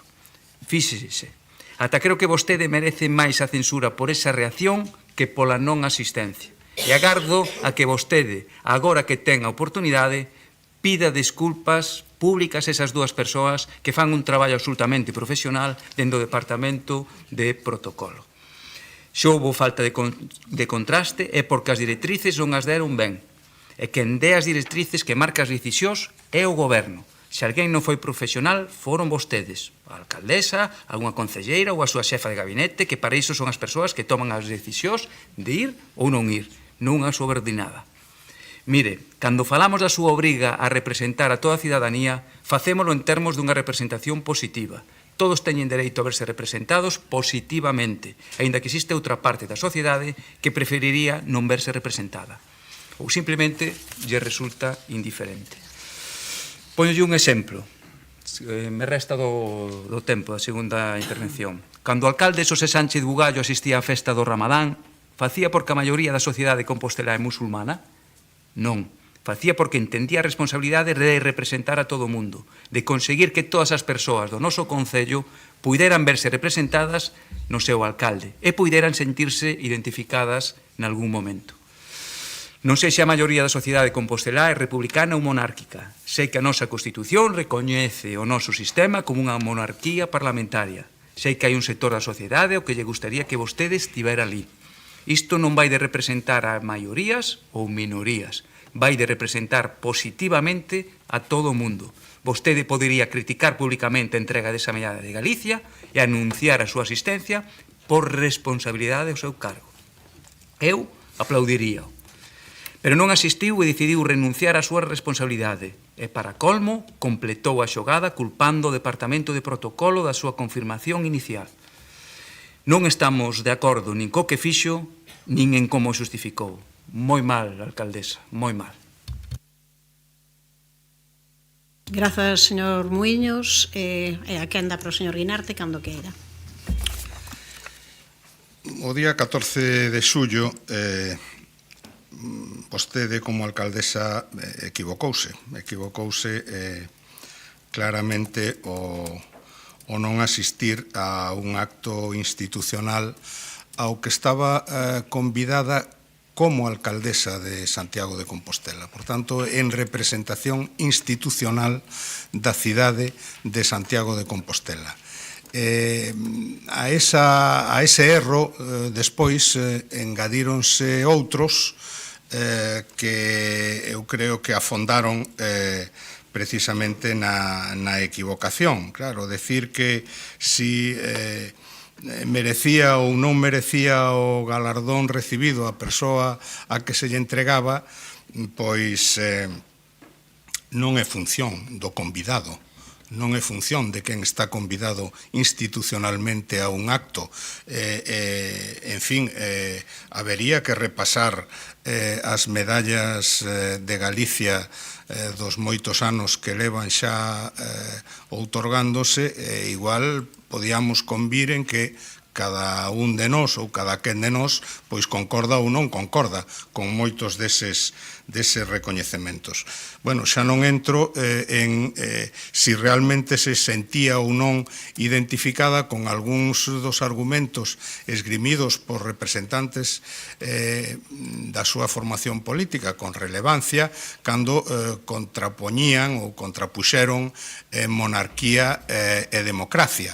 Claro, non sei se eso significa que entonces asimilan república e dictadura e contrapoñen república a dictadura. Lamentablemente hai moitas máis dictaduras en repúblicas que en monarquías, porque hai moitísimas máis repúblicas que monarquías no mundo. E, aparte deso, está o embrollo de quen tivo ou non tivo a responsabilidade desa primeiro confirmación e logo desconfirmación de asistencia a ese acto. Vostede é alcaldesa da cidade de Santiago de Compostela, representa a todos os cidadáns e, por tanto, na súa condición de alcaldesa debe actuar neses parámetros, concorden ou non concorden coa súa filiación política, porque precisamente o cargo institucional o que engade é esa responsabilidade, a responsabilidade de asumir a representación de todos, que non ten quen non teña esa relevancia institucional, pero a relevancia institucional é que se vai a alcaldesa de Santiago está representado Santiago, pois conleva a servidumbre de ter que acudir a actos institucionais e representar a Santiago igual en situacións que desde o punto de vista privado ou desde o punto de vista político particular pois non asumiría. Por tanto, o Grupo Municipal Socialista, eu fíxeno, e non me agrada facelo, censurei nos medios de comunicación esa actuación no momento en que se produceu. Eu creo que non é exactamente unha reprobación, como decía o señor Constenla. De feito, na moción fálase de censurar a actitude e non de reprobar, que non é exactamente o mismo, pero nos censuramos entonces públicamente esa actitude porque consideramos que é unha actitude censurable. Grazas, señor Guinarte. O Partido Popular sabe moi ben que o 24 de xullo pasado o concelleiro Iago Lestegás, as concelleiras Miriam Louzao, María Rozas e eu mesma asistimos ao acto institucional convocado pola Xunta de Galicia para a entrega das medallas deste ano 2025. Comento tamén porque son capaces de dicir que o goberno non estaba, igual que no seu día a CRTVG informou de que o BNG non asistira ao acto de entrega das medallas Castelao, a pesar de asistir a viceportavoz parlamentar, as deputadas Iria Castro e Natividade González, a tenente da alcaldesa deste concello Miriam Louzao e eu mesma. E coñecen tamén que a CRTVG foi condenada a volver a dar a información correcta. Por tanto, eu repito, eu sí estive no acto institucional de entrega das medallas de Galicia. Quizáis poderíamos mudar a pregunta e reflexionar sobre por que a Xunta de Galicia realiza un acto específico ad hoc a mantenta e non reúne todas as persoas premiadas o mesmo día. Tamén podíamos preguntarnos por que o Partido Popular non asistiu ao acto conmemorativo do aniversario número 40 da adhesión do Estado español ás comunidades europeas, un acto que tivo lugar no Palacio Real e que foi presidido polo rei. Supoño que aquí vale calquera explicación que lle pasen nos argumentarios do Partido Popular. Esta pregunta, esta falsa polémica que vostedes queren escenificar agora non vai de se a alcaldesa representa o Concello debidamente. Vai da criminalización do Bloque Nacionalista Galego. Porque vostedes xa saben, todas as persoas aquí presente, que a decisión de conceder esta medalla non foi consensuada con ninguén, nin existe xustificación para concedela. Dicir que se recoñece, como din na moción, o seu papel como herdeira da coroa na xefatura do Estado, o único que fai é reafirmar que non existen razóns para esta concesión. Pode ser que para outras sí, pero para esta non. E tamén saben que foron moitas as veciñas e veciños de Compostela que estiveron de acordo con non acudir a este acto. Mesmo moitas persoas non votantes do Bloque Nacionalista Galego e algunhas votantes do Partido Popular ou do Partido Socialista. Non crean vostedes que toman todas as decisións ben, non? Esta, cando menos, é discutível, e un cargo público ten dereito a exercer conforme a súa conciencia e programa político. Unha cuestión é o respeto institucional, que eu sempre manteño e manterei, e outra a expresión da pluralidade política. E teñen que existir espazos para o republicanismo na institucionalidade. Se o que pretenden é que digamos que somos republicanas e que non nos parece que existan méritos para lle conceder unha medalla a Galicia nin facer un acto específico para a princesa Leonor, pois sí, a moita honra, porque defendemos que a monarquía é unha institución anacrónica e discriminatoria, sin ningunha dúbida. Se o que queren vostedes é xerar ruído, sinalar o BNG como non respetuoso coas institucións, poden ir buscar a polémica a outro lugar, porque para ben ou para mal, a min coñécenme moitas persoas e saben perfectamente que cumprirei coas miñas obrigas institucionais, entre as que, por exemplo, pode estar recibir a princesa Leonor, se, por exemplo, ela fose a delegada rexia no acto da ofrenda no Día Nacional de Galiza. Mais non era diso do que se trataba e ben o saben. O que di moi pouco dese respeto institucional é a persoa que asina e que defende esta moción utilizase as redes sociais para descualificarme, insultarme, respondendo afirmativamente a comentarios que non falaban únicamente da decisión tomada, senón que entraban no ámbito do persoal, con saídas fora de ton, que é no que queren converter o debate político. E eu sinto ben a verdade, lamento moito que tanto o Partido Socialista como as concelleiras e o concelleiro non adscrito se sumen a este bloque monárquico a contribuir a embarrar a política e a lle facer o xogo ao Partido Popular ou a xogar na ambigüidade cando din que son republicanos. Tempo para a réplica cando queira, señor Constenla, ten 2 minutos. Gracias de nuevo. Bueno, lo primero es mostrar mi sorpresa completa, porque ni yo mismo soy consciente de que en mis redes sociales haya perdido 30 segundos en referirme a usted, de la que no me ocupo cuando salgo de este edificio municipal. O sea que si alguien le informa de que en mis redes sociales yo hablaba de usted, la están engañando. Mire, señora San Martín, yo no señalo al BNG, que me importa muy poco, la señalo a usted porque es mi responsabilidad. Usted concibe la política como una margarita. A esto voy, a esto no voy, esto me interesa, esto no me interesa, aquí hago un gesto de ofensa, aquí no, aquí me siento agraviada, porque qué malos los del Partido Popular, no, aquí sí que buenos, qué buenos. Oiga, mire, a mí me importa muy poco, que en realidad, porque me parece muy poco serio, ¿no? Que usted me diga, es que mucha gente me dijo que ha hecho bien. Oiga, es que a mí eso me da igual. Lo que tiene que hacer usted es cumplir con su responsabilidad. La misma que le indicaba en mis palabras anteriores cuando le decía, señora San Martín, usted ufanamente en su toma de posesión, lo recuerdo perfectamente, porque además causó enorme emoción en alguno de sus compañeros de bancada, pues ese comentario de estoy dispuesta a gobernar para todos, vengo para hacer un Santiago más solidario, comprometido, aparte de feminista y demás, ¿no? Bueno, mire, señora San Martín, usted va a tener el privilegio de ser, como decía el señor Guinarte, probablemente la alcaldesa más censurada de la historia de la democracia, porque yo creo que ya llevamos, me parece que 3 en la forma de censura o en la forma de reprobación, señor Guinarte, que en el lenguaje popular hablamos de un término que es absolutamente equivalente, ¿no? Probablemente no lo es jurídicamente, pero sí lo es equivalente. Mire, señora San Martín, yo tengo, o esperaba que usted pudiese empezar diciendo, lamento que mi formación política y yo misma haya ofendido el buen hacer y el trabajo de unos funcionarios de esta corporación que se deben a los intereses de esta casa, que lo han demostrado en reiteradas ocasiones y que probablemente desde mi fuerza política hayamos hecho algo mal, pero usted tiene la soberbia política de ni siquiera referirse, como digo, a eso, ¿no? Mire, hágaselo ver, porque ya le digo, la gestión y la representación de esta ciudad que se merece una cosa distinta, no es una margarita. Gracias, señor Constenla. Señor Muiños, ten 1 minuto 20. Que mágoa, alcaldesa, porque tiña ora unha oportunidade, pero de verdade, tiña unha oportunidade porque eu censurei antes na miña primeira intervención, disculparse públicamente ante o Departamento de Protocolo. E agora o primeiro que fai é falar de que non teño por que ir, porque me di xente que fixen ben en non ir. No, vostede é a alcaldesa. E como decía antes a miña compañeira Mila, en outra serie de cousas, de momento é a alcaldesa. Grazas, señor Muiños. Espere, señor Guinarte, cando queira.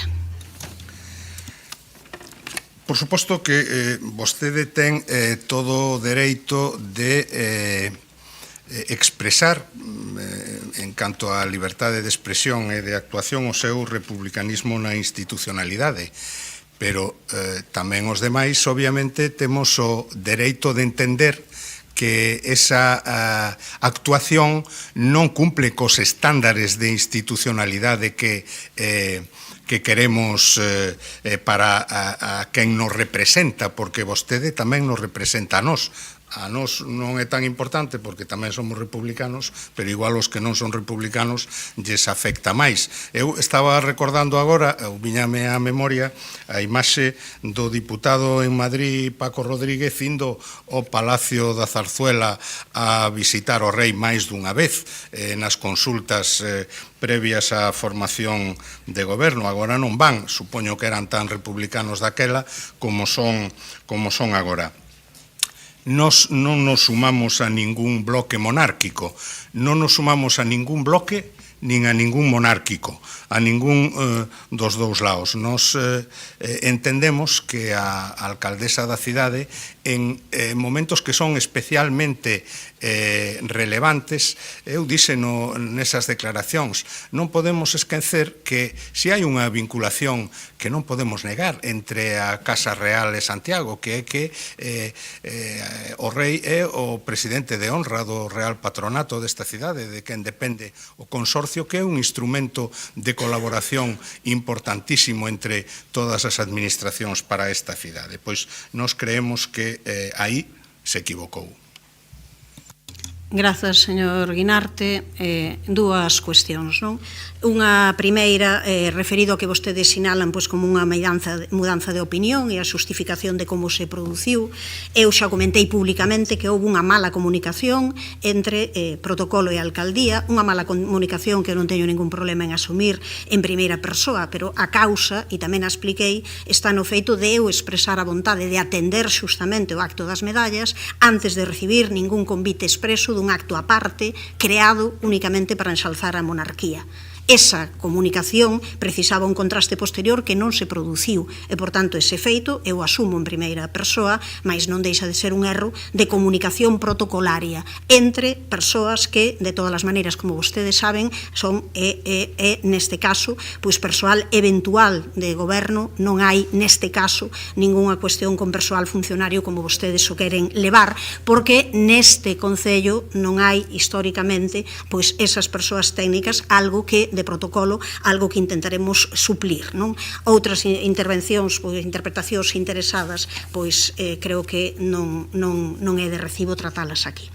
Por outra cuestión, non, que tamén sinalou o señor Guinarte, eu xa comentei que se houvese un acto institucional con presenza do rei, da princesa, de quen fose, ali estaría, pero isto non se trataba de aí. Un cargo electo, como neste caso, pode ampararse no principio de neutralidade institucional, é algo perfectamente claro. Eu creo que se pode perfectamente, neste caso, ter respeto institucional e expresalo con ausencias e con silencios, sempre que haxa respeto. E conceder a medalla a Leonor por ser filla de, eu creo que rompe cos principios de mérito e capacidade que deben rexer este recoñecemento. Deixar non de expresar isto, eu creo que choca co principio de igualdade ante a lei.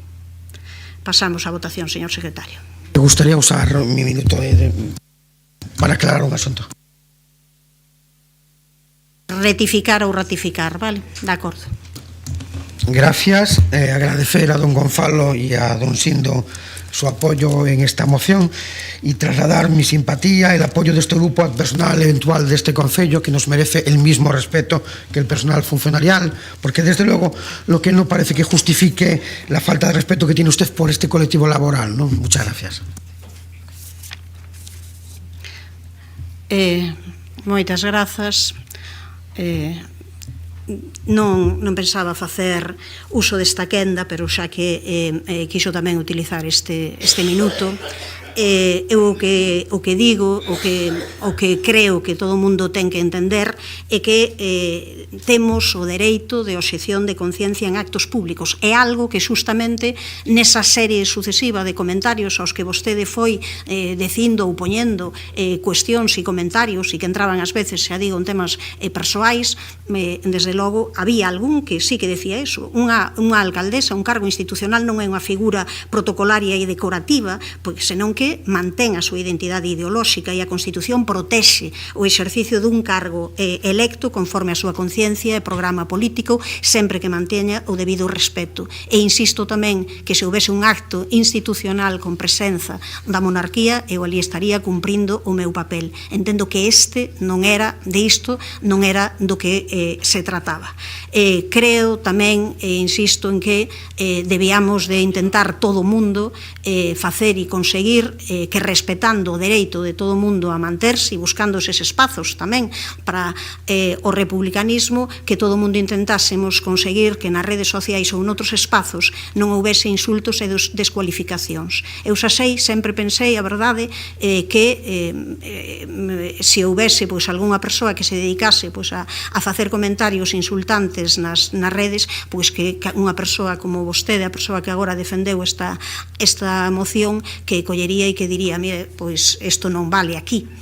Pensei que sería así, xa vexo que non. Desde logo, se fose ao revés, eu sí que o faría. E creo que tamén temos que ter en conta unha e outra vez que algunhas das cuestións e a forma en que as acabamos formulando, o único que acaba creando é desafección política. Creo que o respeto polas posicións de todo o mundo, creo que deberíamos de intentar mantelas, guardando, por suposto, e respetando que, insisto, cando haxa algún acto que sexa institucional, a presenza deste goberno e a presenza desta alcaldía estará ali sempre garantida. Pasamos á votación, señor secretario, cando queira. Moción presentada polo Partido Popular para censurar o comportamento da alcaldesa por non exercer o seu papel institucional ou non asistir ao acto de entrega da Medalla de Galicia á Princesa Leonor. Votos a favor, grupos municipais, Partido Popular, Partido Socialista, concelleiros non adscritos. Votos en contra, grupos municipais, BNG e Compostela Aberta. Abstencións non hai. Apróbase a moción. Pasamos á seguinte moción presentada polo PSDG-PSOE para a mellora da seguridade e accesibilidade nos semáforos da cidade. Defende o señor Guinarte cando queira.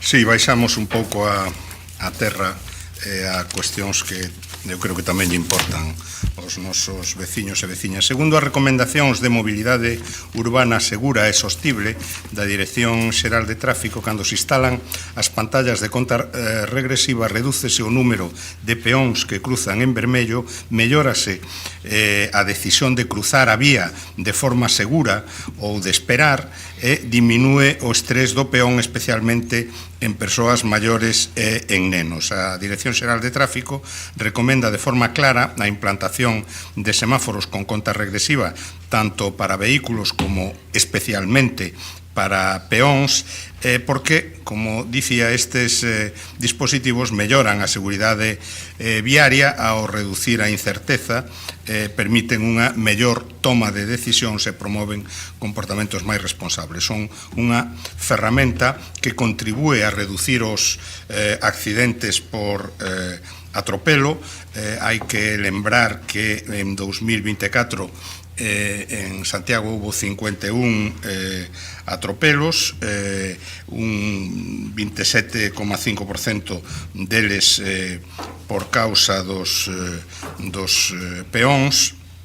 E en moitas cidades esta tecnoloxía está xa implantada con éxito. Tamén hai algún exemplo xa na nosa cidade, priorizándose a súa colocación nas vías con maior tránsito, con maior dimensión e con maior risco viario, ou naquelas nas que hai unha elevada demanda de peóns para cruzar as vías. Santiago, creemos que non se debe quedar atrás en termos de seguridade e innovación nesta materia, e por eso presentamos esta moción na que propoñemos impulsar a instalación progresiva de semáforos con conta regresiva nas principais vías de Santiago de Compostela, priorizando aquelas con maior tránsito peonil e rodado, que o Goberno elabore un mapa técnico de actuación por fases, identificando os pasos de peóns con maior risco ou volumen de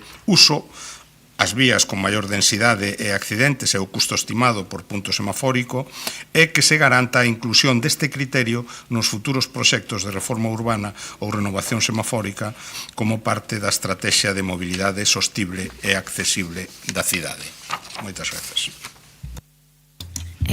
Grazas, señor Muiños, cando queira. Por suposto que é importante a seguridade e a accesibilidade nos semáforos e pasos de peóns no noso Concello. En primeiro lugar, para avanzar na rede semafórica e instalación de novos equipos, o que é preciso como paso previo é renovar o contrato de mantemento e conservación dos sistemas de control, regulación e xestión do tráfico e do túnel do Río. É dicir, eso ten que ser un paso previo para o que supoño que o goberno local pois está a elaborar agora uns novos pregos, despois que en outubro do pasado ano, é dicir, alá van 9 meses, tivesen que reiniciar o traballo para atender aos cambios exixidos polo TACAD. E digo isto precisamente porque esa renovación deberá realizarse a través deste contrato. Así figuraba no artigo 15 do capítulo 2 dos anteriores pregos, no que se dicía que a consecuencia dos avances tecnolóxicos o Concello aprobaría a adopción de novos equipos e elementos dos que o adxudicatario estaría obrigado a realizar o suministro e montaxe. Polo tanto, que hai que exixir primeiro e como paso previo é que se renove ese contrato canto antes. Sobre todo porque sabemos xa como opera a actual adxudicataria con incumprimentos constantes e varios expedientes sancionadores. Falar de mellorar a seguridade e a accesibilidade nos pasos de peóns e reducilo todo a instalación de temporizadores é absolutamente, todos o sabemos, insuficiente. A seguridade non se pode reducir a instalacións de contadores. As persoas con discapacidade visual, auditiva ou mobilidade reducida requiren de outras medidas específicas como sinais acústicas, pavimentos podotátiles, tempos de cruce axustados, botón de chamadas accesibles, etc. etc. Polo tanto, o que sí que temos que exixir, que sí que estamos de acordo co contido desta moción, pero que sí que temos que exixir é que realmente para que esta moción pois sirva de alguna utilidade é pedirlle pois ao concelleiro responsable que aproveite a súa intervención para actualizarnos a situación do novo prego e que poda sair pois canto antes para que todas esas medidas correctoras que nomeé antes se podan poñer en marcha. Grazas. Grazas, señor Muiños. Señor Duro. Grazas, alcaldesa. Pois son as 6 da tarde. Boas tardes a todos e a todas. Milagrosamente a miña primeira intervención nun pleno. Creo que nunca me pasara. E é un placer. E tras escoitar varias apelacións á brevidade que levo escoitando, eu confirmo que a miña vai ser moi breve. Porque é certo que, alén da sinalética horizontal e vertical ou as medidas de reducción de velocidade, a regulación semafórica é unha das ferramentas técnicas principais a nosa disposición para garantir non só a seguridade, senón tamén a eficiencia da circulación. Na nosa cidade, e digo cidade propositadamente porque a presencia semafórica no rural é moi pequena, na nosa cidade temos 212 pasos de peóns regulados semafóricamente, dos que 52 teñen avisador acústico, 19 avisador acústico con sistema Pass Blue avalado pola Fundación 11 e 33 con contador con conta regresiva, situados nas vías da cidade, evidentemente, nas que o volumen do tráfico as particulares da vía así o recomendan. Como é, por exemplo, o Restollal que mencionaba o señor Guinarte na súa moción, neste caso, pois, no paso diante do Corte Inglés, que é o que ten máis volumen de peóns cruzando. E, por suposto, que estamos traballando, e así o seguiremos facendo, na mellora tecnolóxica destes elementos e na súa ampliación, atendendo tanto a evolución dos fluxos de tráfico como as innovacións tecnolóxicas que este sector, que é realmente moi dinámico, ofrece. E, señor Muiños, o contrato agora mesmo está en vigor e licitarase como corresponde no momento que corresponde. Moitas gracias. Perdón, e votaremos a favor. Grazas, señor Duro, por parte do Partido Popular. Señor Villa, cando queira.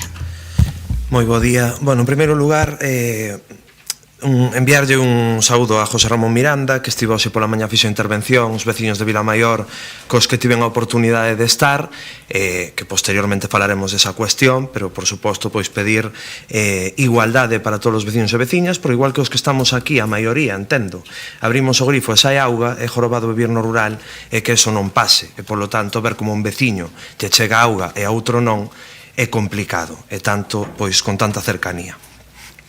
Indo a cuestión dos semáforos, pois facendo así, claro, eu lín a moción e quedei un pouco sorprendido, teño que dicilo, porque levamos aquí 2 anos, entón vamos falando de forma contradictoria en cada cuestión que falamos, depende de quen atrae aquí, entón vamos mudando de opinión. Señor Guinarte, trae esta moción e ainda por riba sitúa a Rúa do Restollal, que é a única vía que cita da cidade. Eu creo que hai que facer un pouco de memoria. A Vía do Restollal tiña un proxecto de urbanización importante, era un compromiso do Partido Socialista que aparte anunciaran que era irrenunciable esa humanización polo denso tráfico que hai ali, polos accidentes que leva habido, polos pasos de peóns tan conflictivos que hai, e falo con coñecemento de causa porque son veciño. E vostedes, ese proxecto, ao final, non conseguiron sacalo adiante, gobernando vostedes mesmos no goberno central. Ali quedou abandonado o proxecto, nunca máis soubemos, foi un compromiso adquirido tamén polo goberno do Bloque Nacionalista Galego, tampouco nada sabemos, en vez de preguntar por iso, ven coa rede de semáforos. Bueno, nós evidentemente imos a votar a favor do que sexa mellorar a rede semafórica. E digo que vamos a votar a favor porque, home, vostedes que sempre criminalizan o que o PP fixo ou non fixo os 4 anos que gobernou, unha das cousas que sí fixo foi inaugurar unha rede semafórica non Sanche, que pois reduciu considerablemente os atropelos ou accidentes que ali había, pero despois vostedes pulsaron o botón e apagaron todos os semáforos da cidade no ensanche. Todos. E xa esta cuestión falouse neste salón de plenos. E tamén había outros criterios por todos os que están aí sentados, diferentes aos que hai hoxe. Agora resulta que temos que volver aos semáforos. Bueno, é curioso, por non falar dunha queixa habitual que vou aproveitar, tanto de condutores como de peóns, neses cruces peonís maravillosos que montaron en Xeneral Pardiñas. Ao final son confluencia cun volume de tráfico moi intenso, no que os que conducen o pasan mal e os peóns que van a cruzar nunha zona peonil tamén o pasan mal a hora de cruzar eses cruces. Pero bueno, por iso digo que me sorprende cal é o modelo que temos nesta cidade en canto aos pasos de peóns, as posibles peatonalizacións ou non.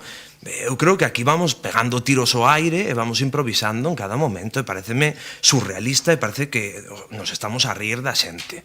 O señor Duro pois di que o contrato que temos pendente de xestión de tráfico e semáforos pois chegará cando chegue. Bueno, pois nada, unha máis desa efeméride de San Bloquelentín, porque xa en outubro de 2024, se non recordo mal, xa falaramos dese asunto e estaba aí a cousa tamén, cando chegue chegará. Bueno, pois vamos a esperar a ver se con sorte no 2070 podemos manter a rede semafórica da cidade. Grazas, señor Villa. Pasamos á réplica, se quere usala, señor Guinarte. A segunda quenda? Non.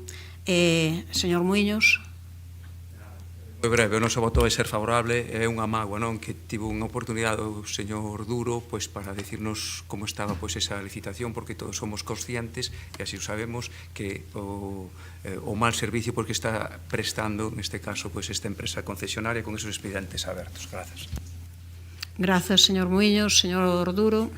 Nada, eu ateñome a miña afirmación de brevidade. Grazas. Grazas, señor Villa.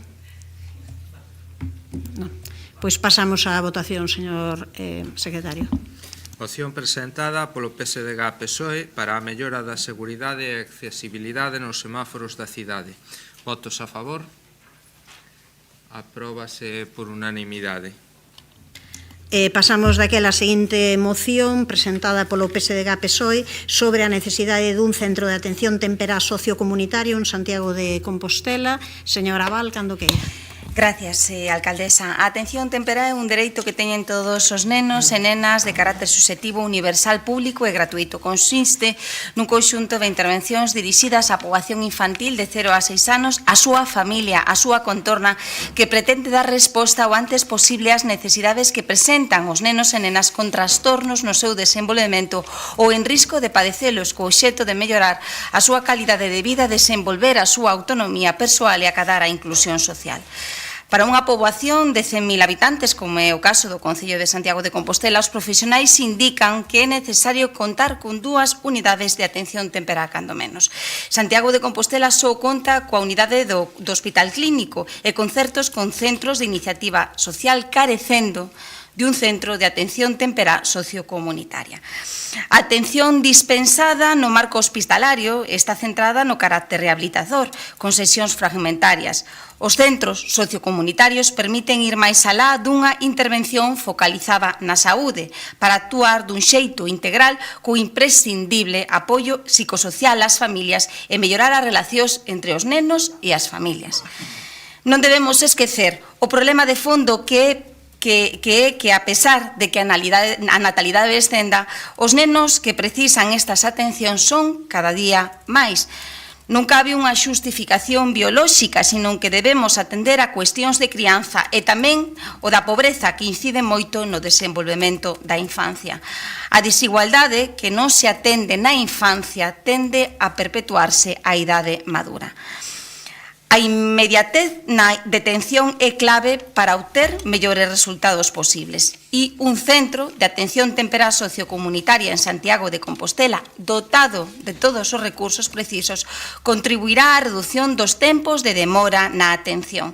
A atención integral para os nenos e as nenas e as súas familias facilitará o desenvolvemento da súa autonomía persoal e a construción dunha cidadanía plena e efectiva. Por todo o exposto, dende o Grupo Municipal Socialista solicitamos ao Pleno Municipal a adopción do seguinte acordo: instar ao Goberno Municipal a que solicite á Xunta de Galicia un centro de atención temperá sociocomunitaria no Concello de Santiago de Compostela no marco da Rede Galega de Atención Temperá. Grazas, señora Abal. Para as concelleras non escritas, señora Álvarez, non? Sí, moitas grazas.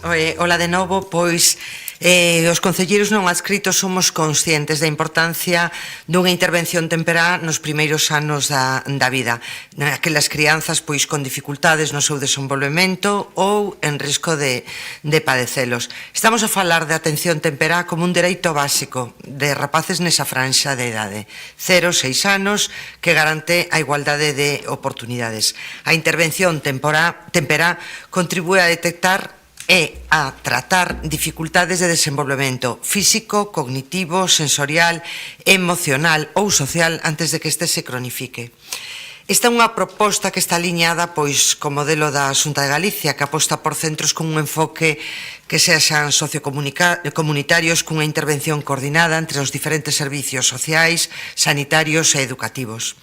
A cidade de Santiago é certo que neste momento non ten un centro destas características e os estudios como da Universidade de Harvard, da Axencia Europea ou de James Hackman sí que avalan que cada euro que está investido nesta franxa de idade e neste ámbito pois vai evitar gastos futuros en educación especial, atención sanitaria ou dependencia, xerando un retorno social e económico que é positivo. Me gustaría engadir tamén que, según os datos que se poden volcar, que se poden observar da Xunta de Galicia, pois esta informa de que a Rede Galega de Atención Temperá contaba a finais de 2024 de 51 unidades operativas, formadas só por concellos individuais ou ben por agrupacións de concellos que están a dar cobertura a máis de 5.000 familias. Aínda que en Santiago non hai unha cobertura actual, a Rede Galega actualmente da Xunta de Galicia actualmente está a expandir mediante convocatorias de axudas para o ano 2024-2026, polo que creemos que podería ser unha oportunidade en estas novas 12 unidades que van a crear que Santiago poda apuntarse nesto. Moitas grazas. Grazas, señora Álvarez. Ten a palabra a señora Rozas. Moi boa tarde de novo. dende o Goberno Municipal compartimos o obxectivo desta moción, a preocupación, a necesidade de reforzar a atención temperá, que contamos agora mesmo na cidade, o imprescindible que é para unha igualdade de oportunidades real. Por tanto, o obxectivo da moción o compartimos, pero xa temos unha unidade de atención temperá en Santiago. Unha unidade de atención temperá que seguro que saben está infradotada e que é absolutamente insuficiente para atender a demanda que temos na cidade.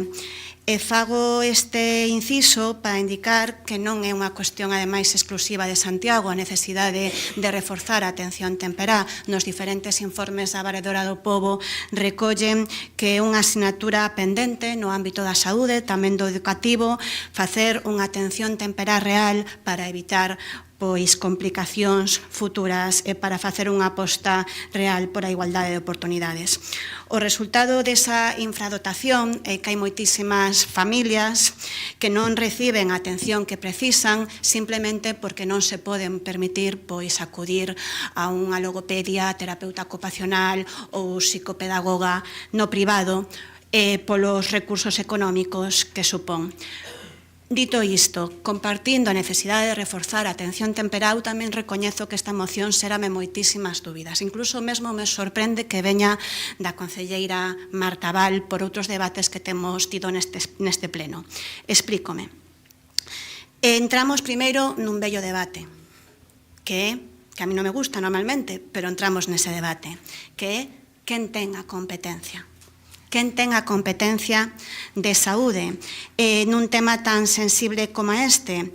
Eu, que o teño dito en moitas ocasións neste pleno, non me gusta falar de competencias porque a nai, o pai dunha crianza cunha necesidade dunha atención temperá non lle importan as competencias, pero aí está ese debate, as competencias.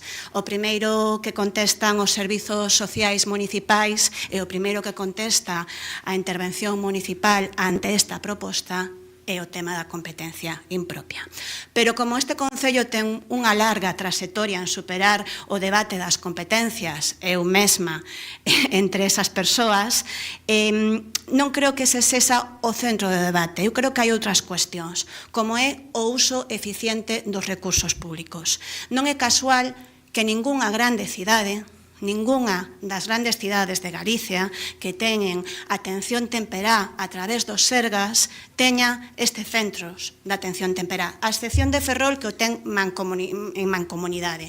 Non é casual, porque o lóxico, eu creo que vostedes seguramente o compartan comigo, é que se xa temos un centro de atención temperá no Chus, reforcemos ese centro, porque a coordinación sociocomunitaria é posible de igual forma, da mesma forma que nos estamos ahora coordinando con diferentes departamentos dos Sergas para outras cuestións vinculadas aos servizos sociais.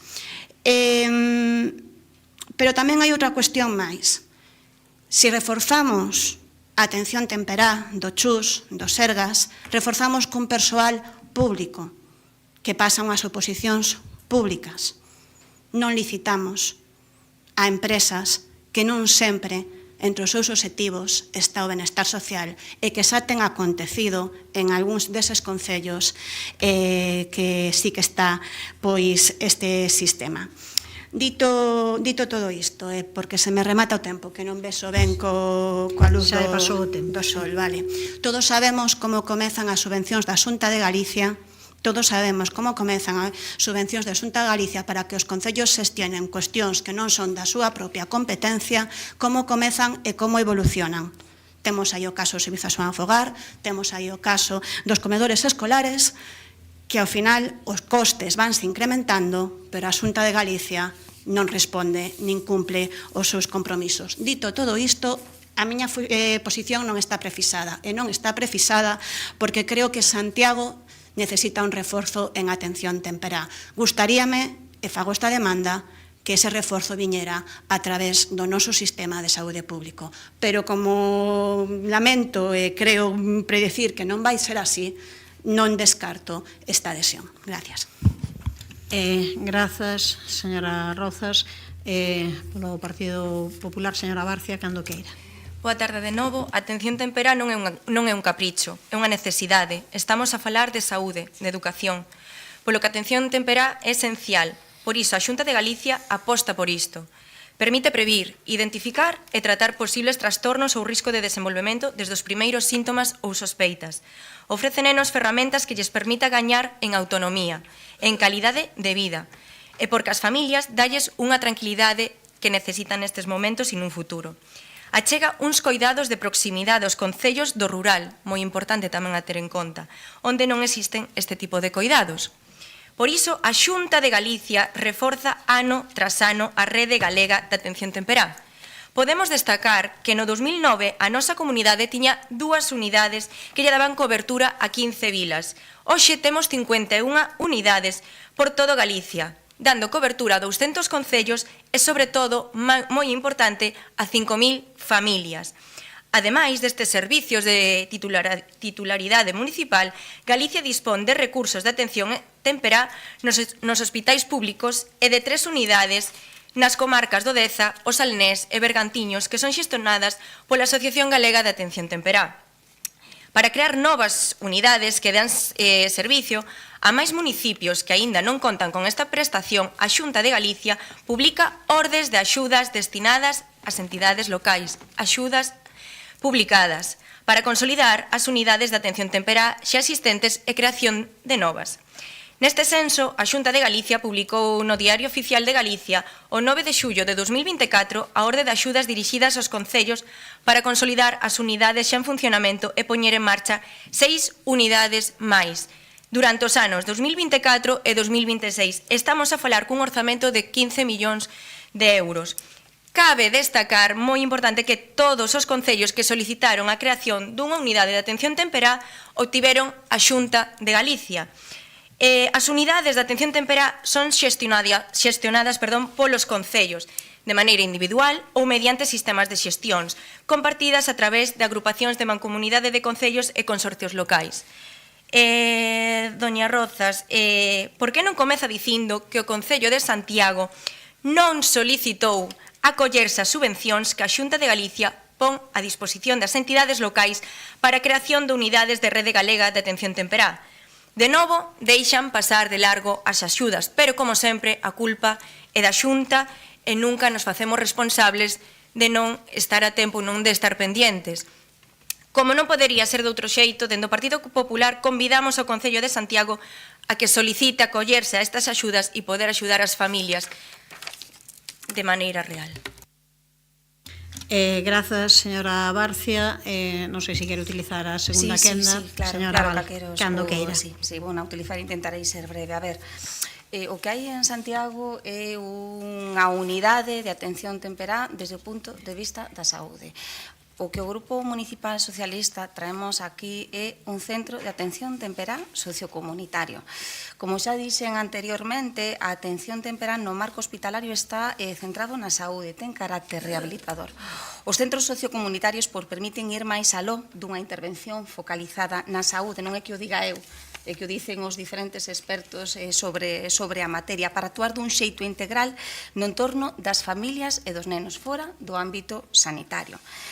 A Lei Orgánica 8/2021 da Protección Integral da Infancia e da Adolescencia, precisamente no seu artigo 12.6, fai referencia a que se garantirá con carácter universal e con carácter integral unha atención dende o nacemento ata os 6 anos. O Consello Interterritorial do Sistema Nacional de Saúde e de Servicios Sociais do Sistema de Atención á Drogodependencia aprobou en xullo de 2023 a folla de ruta para a mellora da atención temperá en España. Nesta folla de ruta, precisamente na liña 7, falase da metodoloxía centrada nas familias, nunha metodoloxía centrada nas familias que debe de canalizarse ou ou as instalacións adecuadas para canalizarse son os centros de atención en tempera sociocomunitaria. A competencia da Xunta de Galicia. O que estamos dicindo é que a Xunta de Galicia implante en Santiago, instale en Santiago de Compostela un centro de atención tempera sociocomunitaria. Sobre as axudas da Xunta de Galicia, as súas convocatorias, Santiago de Compostela, como moito, a vista das bases reguladoras, como moito, podría acollerse a unha subvención de 18.000 euros. Subvención que non quedaría como moito para atender ou para contratar bueno, segundo os expertos, a 4 profesionales, 3 ou 4 profesionales tirando polo alto, a verdade, porque fai falta manter o resto das instalacións. En Santiago de Compostela temos unha necesidade tendo en conta a poboación, a potencial poboación necesitada de 30 profesionais mínimos de atención temperá. Rematou o tempo, señora Val, ten que entendelo. Señora Álvarez. Hola de novo.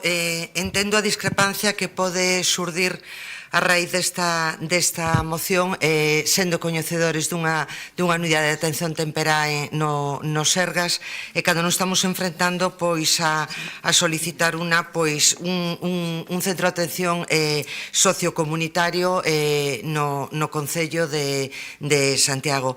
Hai múltiples opciones, sabemos como funciona e como cosea moitas veces o Centro de Unidade Temperá de Santiago, a pesar de que teñen intervención tamén educativa de asistentes sociais, etc. Pero creo que esta moción sirve como palanca para darlle máis forza á situación, á carencia na atención que estamos a solicitar. Penso realmente que hai que considerala como unha medida de presión para con esta solicitud cubrir esta necesidade. Estamos a falar de concellos pequenos que se agrupan porque as grandes cidades efectivamente, excepto Ferrol, non contan con estas unidades, pero Santiago tamén ten un área sanitaria que contempla moitísimos concellos que están adscritos a eles e que desa maneira penso que tamén está justificado utilizalo como paraguas para poder hacer esta solicitude. De verdad que dende os concelleiros no adscritos queremos manteñer nuestra posición en positivo para tirar por esta moción e si vela posiblemente dende outra perspectiva, dende outra lesanía. Moitas grazas. Grazas, señora Álvarez. Señora Rozas, ten un minuto, cando queira. De forma moi breve, porque non teño tempo e ademais iba a facer unha intervención similar a que non pudo concluir a concelleira Marta Val, que efectivamente fixemos as contas e o que dá a Xunta de Galicia ou o que daría a Xunta de Galicia ao Concello de Santiago sería irrisorio para toda a demanda que temos que atender. Entón, insisto, eu creo que fun bastante clara na miña primeira intervención, señora Nerea, clara e honesta. É necesario un reforzo da atención temperá. A min gustaríame tamén escoitar do Partido Popular recoñecer que nos queda moitísimo por facer como país para ter unha atención temperá que sexa garante da igualdade de oportunidades. Isto digo yo como concelleira, como persoa vinculada a servizos sociais e como nai dunha filla que tivo que ser atendida por atención temperá do Chus. Queda moitísimo que reforzar e moitísimo que facer. E darlle unha subvención aos concellos non é a solución para atender as necesidades das crianzas. Grazas, pero non quedeime pode sen tempo continuar. como... Tempo agora para a réplica para a señora Barcia, cando queira. Nada, pois a culpa é da Xunta. Non me queda claro se o Concello ten cartos, se non ten cartos, se quere darlle unha solución a incentivar a atención temperá porque é unha necesidade moi clara que temos no Concello de Santiago. O pouco que sea, boé. Habrá que aproveitar todas as axudas que nos poidan ofrecer. Eso din que van sobradísimos e que entonces para que? Habrá que intentalo. Invirtan menos en asesores e invirtan tamén en saúde. Isto tamén reduciría así as listas de espera do Chus, por exemplo, e unha atención moito máis especializada e unha atención moito máis en comunidade. Pero xa vexo que non é o interese do Concello de Santiago. Así que conforme se outros concellos sí que se adheriron a esta axuda, teñen gañas de darlle atención e solventar esta problemática. Xa vemos que o Concello de Santiago non ten interese ningún, ao igual que a concelleira que non lle interesa o que estamos a dicir. Nada máis. Grazas. Pasamos á votación, señor secretario. Moción presentada polo PSDG-PSOE sobre a necesidade dun centro de atención temperá sociocomunitario en Santiago de Compostela. Votos a favor, grupos municipais, socialista, popular, concelleiros non adscritos. Votos en contra, non hai. Abstencións, grupos municipais, BNG e Compostela Aberta. Apróbase a moción. Pasamos á seguinte moción presentada polo PSDG-PSOE para garantir os dereitos laborais das persoas traballadoras do Servizo de Seguridade do Estadio Vero Boquete e a prestación do servizo. Señora Abal, cando queira. Gracias, alcaldesa. Bueno, xa é de todos de sobra coñecido a gravísima situación que están a sufrir as persoas traballadoras do Servicio de Vixilancia de Seguridade no Estadio Verónica Boquete, instalación municipal do Concello de Santiago de Compostela, pois unha gravísima situación derivada de que, bueno, veñen acumulando reiteradamente de modo sistemático veñen, bueno, retrasos de 3 nóminas sen aboar. De feito, hoxe os representación dos traballadores que estaban na Praza do Obradoiro pois nos confirmaron que lle debían hasta fai pouco 4 nóminas, pero, bueno, acaban de pagar unha nómina, con lo cual xusto pois lle deben 3 nóminas ás persoas traballadoras deste servicio indispensable pois no noso estadio municipal. Compre lembrar, como propoñemos como indicamos na moción, que a responsabilidade do Concello non remata coa adxudicación do contrato, senón que abrangue tamén a súa supervisión e seguimento do seu cumprimento, asegurando que as empresas adxudicatarias respeten os compromisos laborais e legais adquiridos. Falen ou teñan que falar con quen teñan que falar, porque a verdade é que o Bloque Nacionalista Galego, pois cando estaba na oposición, defendía que había que falar con todo, cos traballadores, coas organizacións sindicais, coas empresas, pero agora parece que lle colleu o medo e cingue o seu ámbito de actuación ás empresas, a unha interlocución coa empresa, cando o certo é que realmente os principais perxudicados en este tema son os traballadores que, insistimos, están sen cobrar, levan 3 nóminas sen cobrar. Poñámonos por un solo momento no seu lugar e pensemos que creo que non é bastante difícil pois as consecuencias que pode ter para unha familia pois levar sin cobrar o impago dunha sola nómina, para canto máis 3 nóminas. Ademais, o impago prolongado pois pode repercutir negativamente na prestación do servicio, porque, bueno, pondo en risco a seguridade das instalacións e das persoas usuarias. Esta situación pois evidencia a necesidade de revisar os mecanismos de control e exixencia ás empresas contratistas para evitar que as empresas pois sen solvencia ou que incumpren reiteradamente o convenio colectivo, como pode ser ou aparenta ser o caso, pois poidan acceder aos contratos públicos. Por estes motivos, pois, o Grupo Municipal Socialista solicita ao Pleno da Corporación pois a adopción dos seguintes acordos: instar ao Goberno Municipal a adoptar con carácter urxente as medidas necesarias para acelerar o pago das nóminas ás persoas traballadoras afectadas, garantindo que se respeten os seus dereitos laborais e que non se repitan situacións de impago ou atraso; solicitar ao Goberno Municipal que adoten as medidas necesarias para garantir a continuidade e calidade do servicio de vixilancia e seguridade no estadio, asegurando en todo momento o pleno respeto aos dereitos laborais do persoal e o cumprimento do convenio colectivo vixente; e instar ao Goberno Municipal a extremar o control dos procedementos de contratación pública, de modo que se poida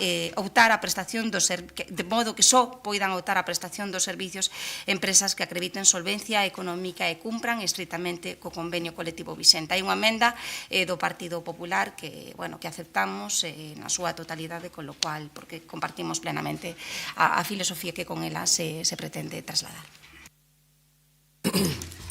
Grazas, señora Abal. Ten a palabra para as concelleiras non adscritas. Señora Castro. Sí. Grazas, señora alcaldesa. As preocupacións nas que se asenta esta moción son tamén as das 4 concelleiras non adscritas.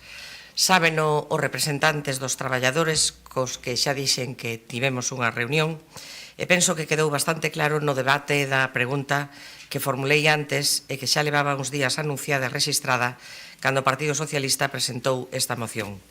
Nos consideramos que cando estamos ante un problema que implica impago de nóminas, cuestións de relacións laborais entre unha empresa concesionaria e os seus traballadores, o primeiro e máis prudente é preguntarse pola situación e evitar a crispación política ante temas delicados, polo menos inicialmente. Quixemos concederlle o beneficio da dúbida ao goberno local o entender que con unha pregunta colocábase o problema na axenda, pero sen polemizar por ser construtivos, algo que xa dixen no debate da pregunta, algo que non nos pasou a nós como goberno, sino que cada vez que había un conflicto laboral entre unha empresa concesionaria e os traballadores, as exixencias por parte da oposición eran outras, ben diferentes. Por tanto, o obxectivo é o mesmo, así que imos a votar a favor desta moción. Cremos que xa quedou bastante clara cal é a situación e o marxe de acción que pode ter o Concello ante este asunto e tamén quedou claro cal é a nosa preocupación. En primeiro lugar, o pagamento desas nóminas que se deben aos traballadores por parte da empresa actual, sean 4, 3, 2 ou 1. Danos igual, nunha familia, cando falta unha nómina un mes, pois é un problema ben grande. En segundo lugar, e como consecuencia de non abonar esas nóminas por parte da actual empresa, pode facer, como xa dixen, que a nova empresa que se adxudique este servicio renuncie, quede deserta a licitación e a continuidade do servicio queda comprometida. Polo tanto, estou repetindo a miña intervención que fixen cando plantexamos desde as concelleiras non adscritas a pregunta anterior e, por ser coherentes, nos imos apoiar esta moción. Moitas grazas. Grazas, señora Castro. Ten a palabra a señora Lueiro. Ben, a verdade é que tiña unha intervención bastante máis ampla, pero dada a hora que é, que xa nos vamos a andar aquí a repetir, vou a ser moi breve. Antes a cronoloxía dos feitos xa contou a compañeira Mila cando expuxo a súa pregunta.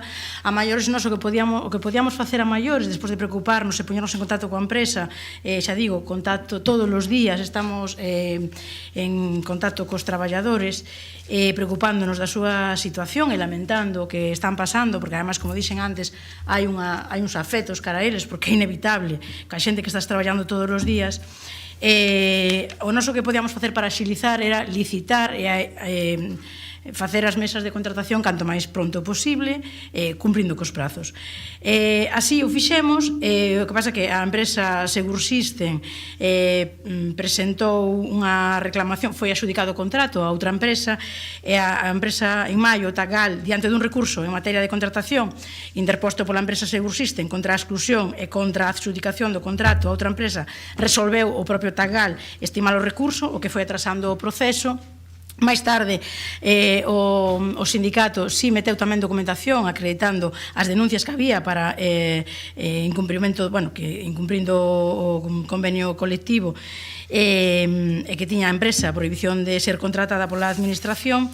Requirimos a empresa, como dixen antes, a documentación para acreditar que si pagaba as nóminas, e diante desta situación enviamos, que sí sabemos a día de hoxe, realmente non son 3 nóminas. E non estou defendendo a empresa, por Dios. O tema é, eu falando aínda hoxe pola tarde con un dos traballadores, débese, como dixen antes, a paga do 15 de marzo é a nómina de xuño. É certo que entre o 3 e o 5 de agosto, se non pagan, serán efectivamente unha nómina máis, sumarán unha nómina máis. Entón, o sindicato, cando se puxo en contacto con nós, a verdade é que mentía. Non eran 4 nóminas, eran 2 de cada traballador. 2 por 2, claro, 4. As contas son as que son claras. Ben, diante desta situación de nós ter comprobado o non pagamento destas 2 nóminas, enviamos unha consulta de asesoría xurídica porque nos xorde unha dúbida de se lle podemos aplicar penalidades a unha empresa que está en orde de continuidade. Pois segundo o PECAP, efectivamente, o impago, eles están incumprindo, literalmente, considérase que se incumpre a citada condición cando se produza un atraso ou non pagamento de abono das nóminas en máis de 2 meses. Realmente, xa vos dixen antes que eles movíanse moi no fío da navalla. Entón, nestes momentos o contrato é certo, debería estar adxudicado, pero sabemos todos da situación do Departamento de Intervención que ten que estar presente nesas mesas, a mesa está adiada, como digo, estes son os feitos da mostra do que dixen antes e do que digo agora, de que o Departamento de Deportes sempre velou polo cumprimento do contrato e de respetar os dereitos laborais dos traballadores. Lamentamos a situación das 2 persoas que desenvolven o seu traballo no Estadio Municipal Vero Boquete, esperamos que se resolva canto antes, e remato esta intervención poñendo de manifesto que a situación laboral dos traballadores en ningún momento minguou a calidade do servizo. Está sobradamente demostrada a profesionalidade de Fernando e de Ramiro. Para rematar, gustaríame que, si nos pode, nos queríamos votar por puntos, se non lo aceptan. Pasamos daquela ao Partido Popular, señor de la Fuente, cando queira. Bueno, boa tarde de novo. Respecto desta cuestión, nos xurden, como nos xurdeu xa noutra ocasión, sobre aspectos similares a este, unha cuestión que creemos que está fallando no Concello, unha cuestión de comunicación, por un lado, cara aos traballadores e, por outro lado, cara á empresa, se pode decir de alguna maneira. Eu creo a concelleira, creo que non nos engaña cando di que ten contacto cos traballadores. O que pasa é que eles din que non. E vou a ler unha mensaxe que recibimos fai 4 días. Seguimos sin contacto algún co equipo de goberno, nin nós, nin os traballadores prexudicados. Insisto en que creo a concelleira cando di que ten contacto con eles e fala. O que pasa que igual ese contacto que se produce de forma espontánea non o interpretan eles como unha reunión, unha xuntanza ou un contacto co goberno. Creo que iso é evidente e creo que deberían de mellorar ese aspecto porque non é a primeira vez que ocorreu xa con motivo das protestas, reclamacións e reivindicacións que fixeron os traballadores dos centros socioculturais, por poñer un exemplo, e ocorreu tamén cos traballadores do contrato de conserxería de instalacións deportivas, que se queixaron exactamente do mismo, que percibían ou notaban ou botaban en falta un contacto co equipo de goberno. Hai contacto ou non, o certo é que eles, yo decía no outro pleno, hai un problema de comunicación que creo que sería bo que melloraran. Porque, bueno, sinceramente hai que poñerse na pel destes traballadores. Non cobrar unha nómina é un quebranto importante na economía familiar. Sexan 2, 3 ou 4, dá o mismo. E, bueno, eu aprendín de meu pai que non foi traballador, sempre foi empresario, que o traballo é sagrado e o salario tamén. E o salario hai que pagalo e hai que azuzar as empresas a que cumpran con esa obrigación legal, pero tamén un débito moral. E despois o tema da comunicación ou a relación o contacto coa empresa. E con este contrato pasa algo curioso, polo menos a mí me resulta curioso, non? Estando establecido no contrato, como por outra parte é normal, a través dos pregos, a obrigación da empresa de cumprir as condicións salariais dos traballadores segundo o convenio colectivo, nada extraordinario, isto ten que establecelo así, claramente, o día lei, e tamén na cláusula 20, establecendo como obrigación contractual esencial que a empresa xudicará debe estar ao corriente do pago das nóminas dos traballadores nas condicións que xa mencionou a concelleira, acreditación de 2 nóminas, e que hai que facer un seguimento real e efectivo ou unha acreditación efectiva de que a empresa cumple con isto. Sin poñer en dúbida que a empresa está actuando con esa perversa intelixencia de ter sempre os márxenes cubertos, tamén é certo que, polo que nos din os traballadores, isto é algo que se ven repetindo desde fai bastante tempo, polo menos un ano, e non é unha cousa que ocorrera, acontecera desde fai pouco. Eu creo que o centro, e por iso lle propuxemos ao PSOE unha emenda, o problema non é tanto o control da fase da adxudicación do contrato, establecendo igual hai que mirar, non o sei, os criterios de solvencia para a selección de empresas non están sendo os adecuados, habería que miralo, non coñezo neste contrato un cuarto con son, pero creo que neste caso, e como fallou nos outros casos que mencionaba de conflicto laboral cos traballadores e as empresas, igual o que está fallando, ou igual o que hai que mellorar, é a fase da execución de contrato. E por eso propoñíamos ou queríamos que se contemplara no acordo extremar a vixiancia da correcta execución dos contratos, porque iso é verdadeiramente importante na fase de cando sacamos un contrato, as administracións normalmente quedan exhaustas cando adxudican o contrato, porque o proceso licitador é realmente complicado, pero non ten sentido ningún poñer toda a carne no asador en licitar o contrato se despois cando formalizamos o deixamos que transcorra sin ningún tipo de control. E dicía que me chama a atención para que o saiba. Digo, non pode, si descontolle se quere. Que nos chama a atención non digo que haxe unha diferencia de trato, pero hai unha cuestión que lle revelo. No mes de xuño, finales do mes de xuño, a Xunta de Goberno local aprobou o pagamento das mensualidades de marzo e abril desta empresa. Bueno, con relativa prontitude, sinceramente, para o que está sendo habitual na xestión deste goberno, que está pagando con moitísimo retraso. Sabemos mesmo que hai empresas que si lle pagan debidamente aos seus traballadores e non teñen ningún problema nese sentido, que arrastran 15 meses de retraso no pago do seu servicio. Entonces, bueno, non entendemos moi ben que pasa esa diferencia de trato. As empresas que tan maltratan os seus traballadores que reciban por parte do goberno esa sorprendente dilixencia no pagamento das súas facturas. En todo caso, vamos a votar a favor da moción. Agradecemos ao PSOE que aceptara esa enmenda e o que si, bueno, lle pediríamos ao goberno que extreme a vixiancia dos contratos, sobre todo cando se dan problemas de conflictividade cos traballadores. De acordo, quedaríanlle 20 segundos para a réplica. Imos logo, señora Abal, cando queira.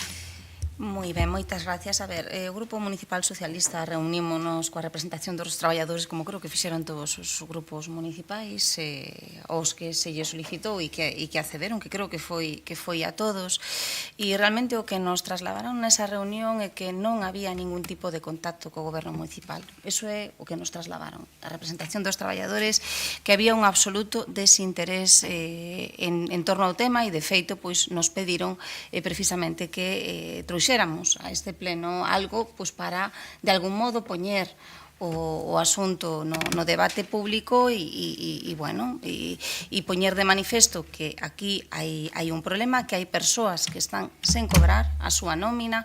Sí que é verdade que a día de hoxe o servicio estáse prestando, porque as traballadoras e traballadores son persoas dilixentes que prestan e cumpren con dilixencia as súas funcións, a pesar de estar sen cobrar, que a verdade hai que saber poñerse na pel do outro, pero o certo é que si se prolonga esta situación, que polo que se desprende das declaracións da concelleira Pilar Rueiro, non sabemos hasta cando se vai a prolongar. O certo é que se non se soluciona este problema, pode chegar un momento en que ningunha empresa queira facerse cargo do contrato. Entonces aí sí que teremos un problema coa calidade do servicio, basicamente porque desaparecerá.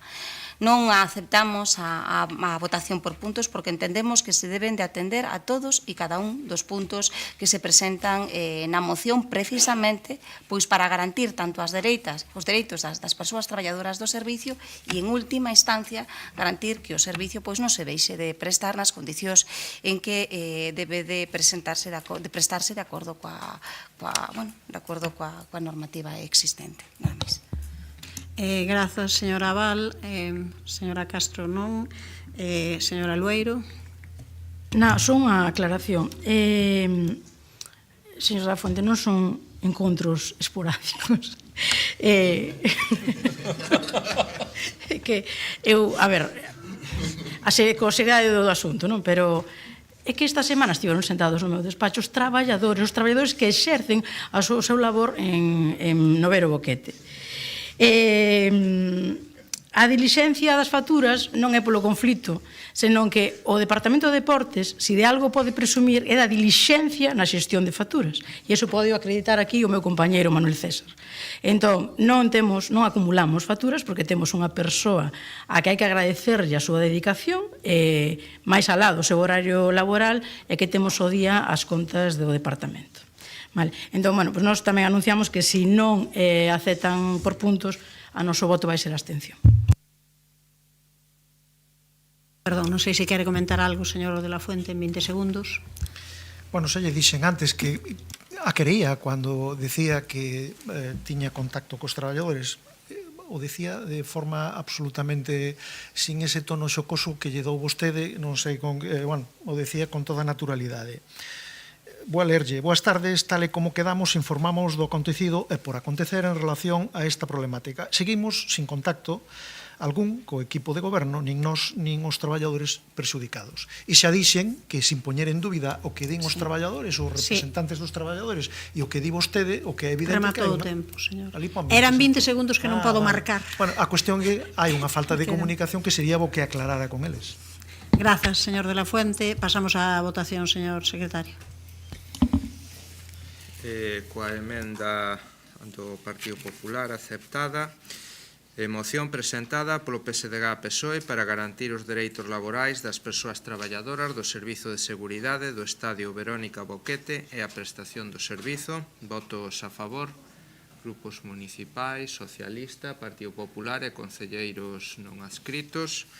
Votos en contra, non hai, e abstencións, grupos municipais, BNG e Compostela Aberta. Apróbase a moción. Pasamos á seguinte moción presentada polo Partido Popular de condena ao ataque sufrido na sede do Partido Popular de Santiago. Señor Villa, cando queira. Boa tarde de novo. Bueno, pois eu creo que todos somos conscientes do que aconteceu o 25 de xuño do presente ano. Así trascendeu nas redes sociais e tamén en diversos medios de comunicación. E tamén incluso pois no pleno do mes pasado falámolo neste salón de plenos. Quixera comezar en primeiro lugar facendo unha reflexión despois de cuestións que falamos hoxe, que é unha reflexión da doble vara de medir que existe entre os partidos políticos, concretamente esta corporación, non? Eu, a pesar de levar como concelleiro 2 anos, non quere dicir que non estivese sentado como público neste salón de plenos xa desde o goberno de Compostela Aberta entre o período 15 e 19. E daquelas era curioso estar ali sentado, ver que o Partido Popular pois estaba gobernando esta cidade e como falaban e como intervían os diferentes grupos políticos que están aquí sentados, poñendo o foco sobre todo pois en Compostela Aberta e no Bloque Nacionalista Galego.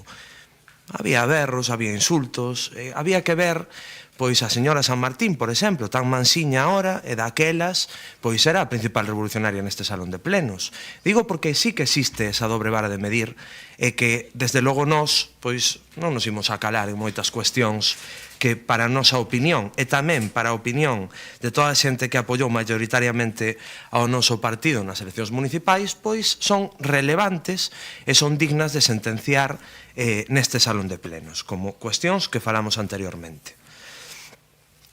Dito isto, pois, como ben dicía, o 25 de xuño houve unha manifestación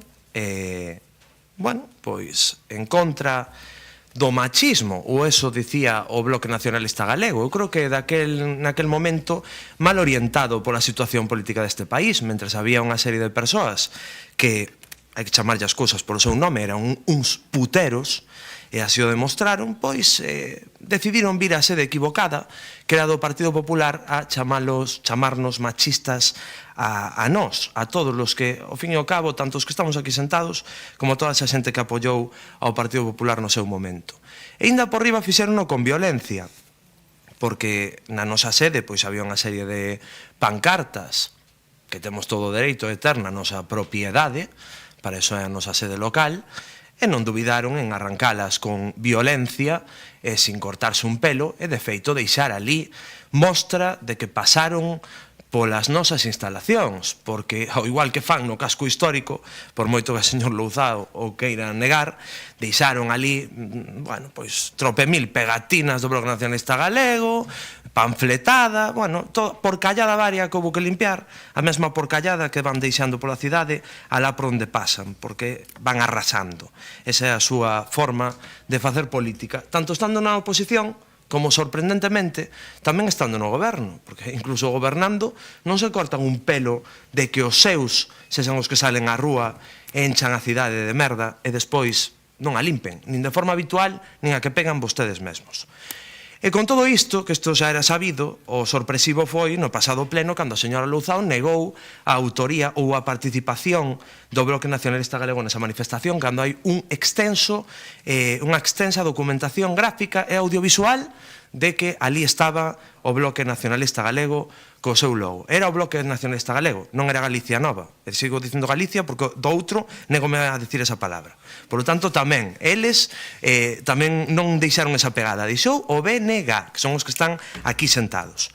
Por lo tanto, hoxe é fácil, hoxe é rexeitar este tipo de comportamentos, rexeitar esta violencia e rexeitar eses ataques e, sobre todo, eses insultos que verteron contra nós. Teñen a oportunidade, adiante. Grazas, señor Villa. Ten a palabra o señor Muiños, cando queira. Sí, moi breve. 3 cousas nada máis. O primeiro é que me sorprende que esta moción non veña ao pleno como declaración institucional. É algo que intentamos facer cando eu era portavoz do PSOE en novembro do 2023 para rexeitar os ataques sufridos ás casas do povo.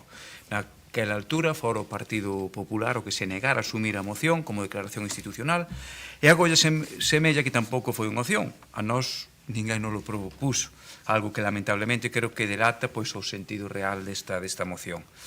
En segundo lugar, como digo, creo que o sentido real desta moción é outro. Non é rexeitar os ataques contra o pluralismo político. Como diría un portavoz do Partido Popular, con isto intentan empregar o pleno municipal para as súas batallitas co BNG.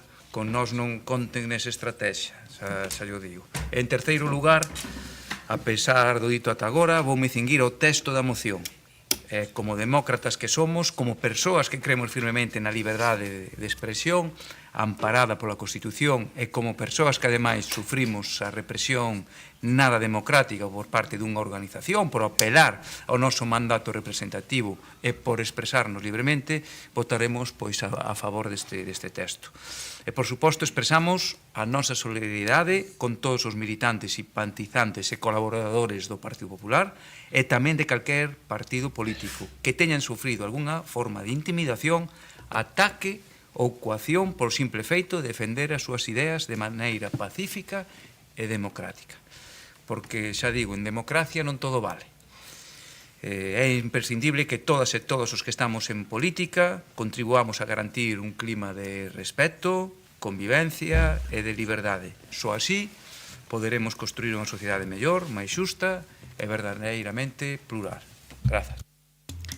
Grazas, señor Muiños. Ten a palabra o señor Guinarte, cando queira. Dende o Grupo Municipal Socialista rexeitamos calquera acto de coacción, intimidación ou dano contra calquera sede de calquera partido político. Non hai xustificación posible para quen non respecta o dereito á diferencia, para quen non respecta o pluralismo político e a liberdade de participación democrática. Pero esta moción parécenos que pretende outra cousa, parécenos que é un exercicio de oportunismo político máis que un verdadeiro compromiso co respecto institucional. O que ocorreu o día 25 de xuño, a retirada de pancartas e a colocación de mensaxe por parte de algúns manifestantes, dende logo non pode ser equiparado, sen máis, a un ataque violento ou a violencia política en termos graves. Porque as palabras ten importancia. Falar de ataque, falar de violencia política, eu creo que excede o que realmente aí ten acontecido. Di vostede que se retiraron unhas pancartas que estaban colocadas, creo que son estas que teño eu aquí fotografiadas. Por certo, non sei se eran do Partido Popular, porque o anagrama do Partido Popular non aparece nelas en ningún lugar. Aparece o anagrama do PSOE, o anagrama do BNG, aparecen fotografías de varios representantes políticos e institucionais do Partido Socialista e do BNG, pero non aparece por ningún lado o anagrama do Partido Popular. E insisto, eu creo que sendo un feito que nós, obviamente, non disculpamos, non é comparable a outros que se ten producido nos últimos meses en Galicia, xa non digo en España, sino en Galicia, e que, lamentablemente, o Partido Popular non condenou.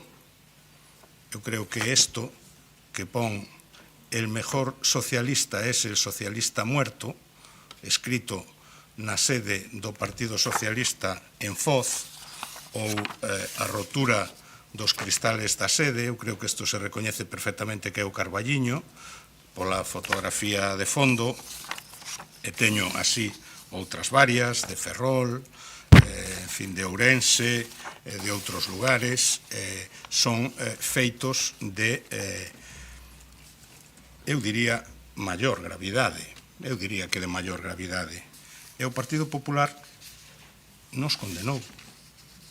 Nos presentamos unha emenda a esta moción.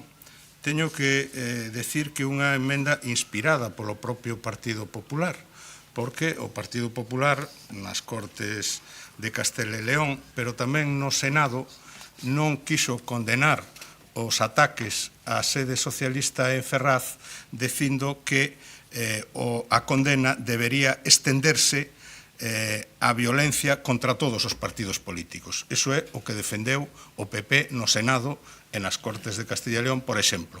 Pois iso é o que nos propoñemos para o punto 3. Grazas, señor Guinarte. Ten a palabra a señora Louzao, cando queira. Moitas grazas, señora alcaldesa, e boa tarde de novo. Chamarte as organizacións polo seu nome é unha mostra de respeto, señor Villa, pero vostede verá. Nós estamos absolutamente de acordo co que recollen os dous primeiros puntos da moción e poderíamos apoialos de maneira xenérica, sen fisuras, a igual que o terceiro coa emenda do PSDG que agardamos que acepten. No terceiro punto falan vostedes dun ataque en concreto e de que expresemos a nosa solidaridade coas persoas afiliadas, simpatizantes e colaboradoras do Partido Popular como se fosen flagrantemente aldraxadas e acompáñano dunha exposición de motivos na que falan de violencia, coacción política, ataques ou grave violación de principios democráticos. Todo, permítanmo, bastante exagerado na liña que xa nos teñen acostumadas de elevar o ton buscando a crispación, porque a linguaxe, efectivamente, como dicía o señor Guinarte, é importante. E se a linguaxe é importante, os contextos tamén. E por iso nos parece que é de relevancia falar do contexto e do motivo polo que estas persoas estaban manifestándose diante da sede do Partido Popular, porque a vostede, señor Villa, esqueceulle contalo. Está claro que todo o que veu despois, esta moción incluída, pretende ser unha cortina de fume para que esquezamos o motivo inicial, o punto de partida, o verdadeiramente grave. Pero non, señores e señoras do PP, non o imos esquecer por moito empeño que lle poñan.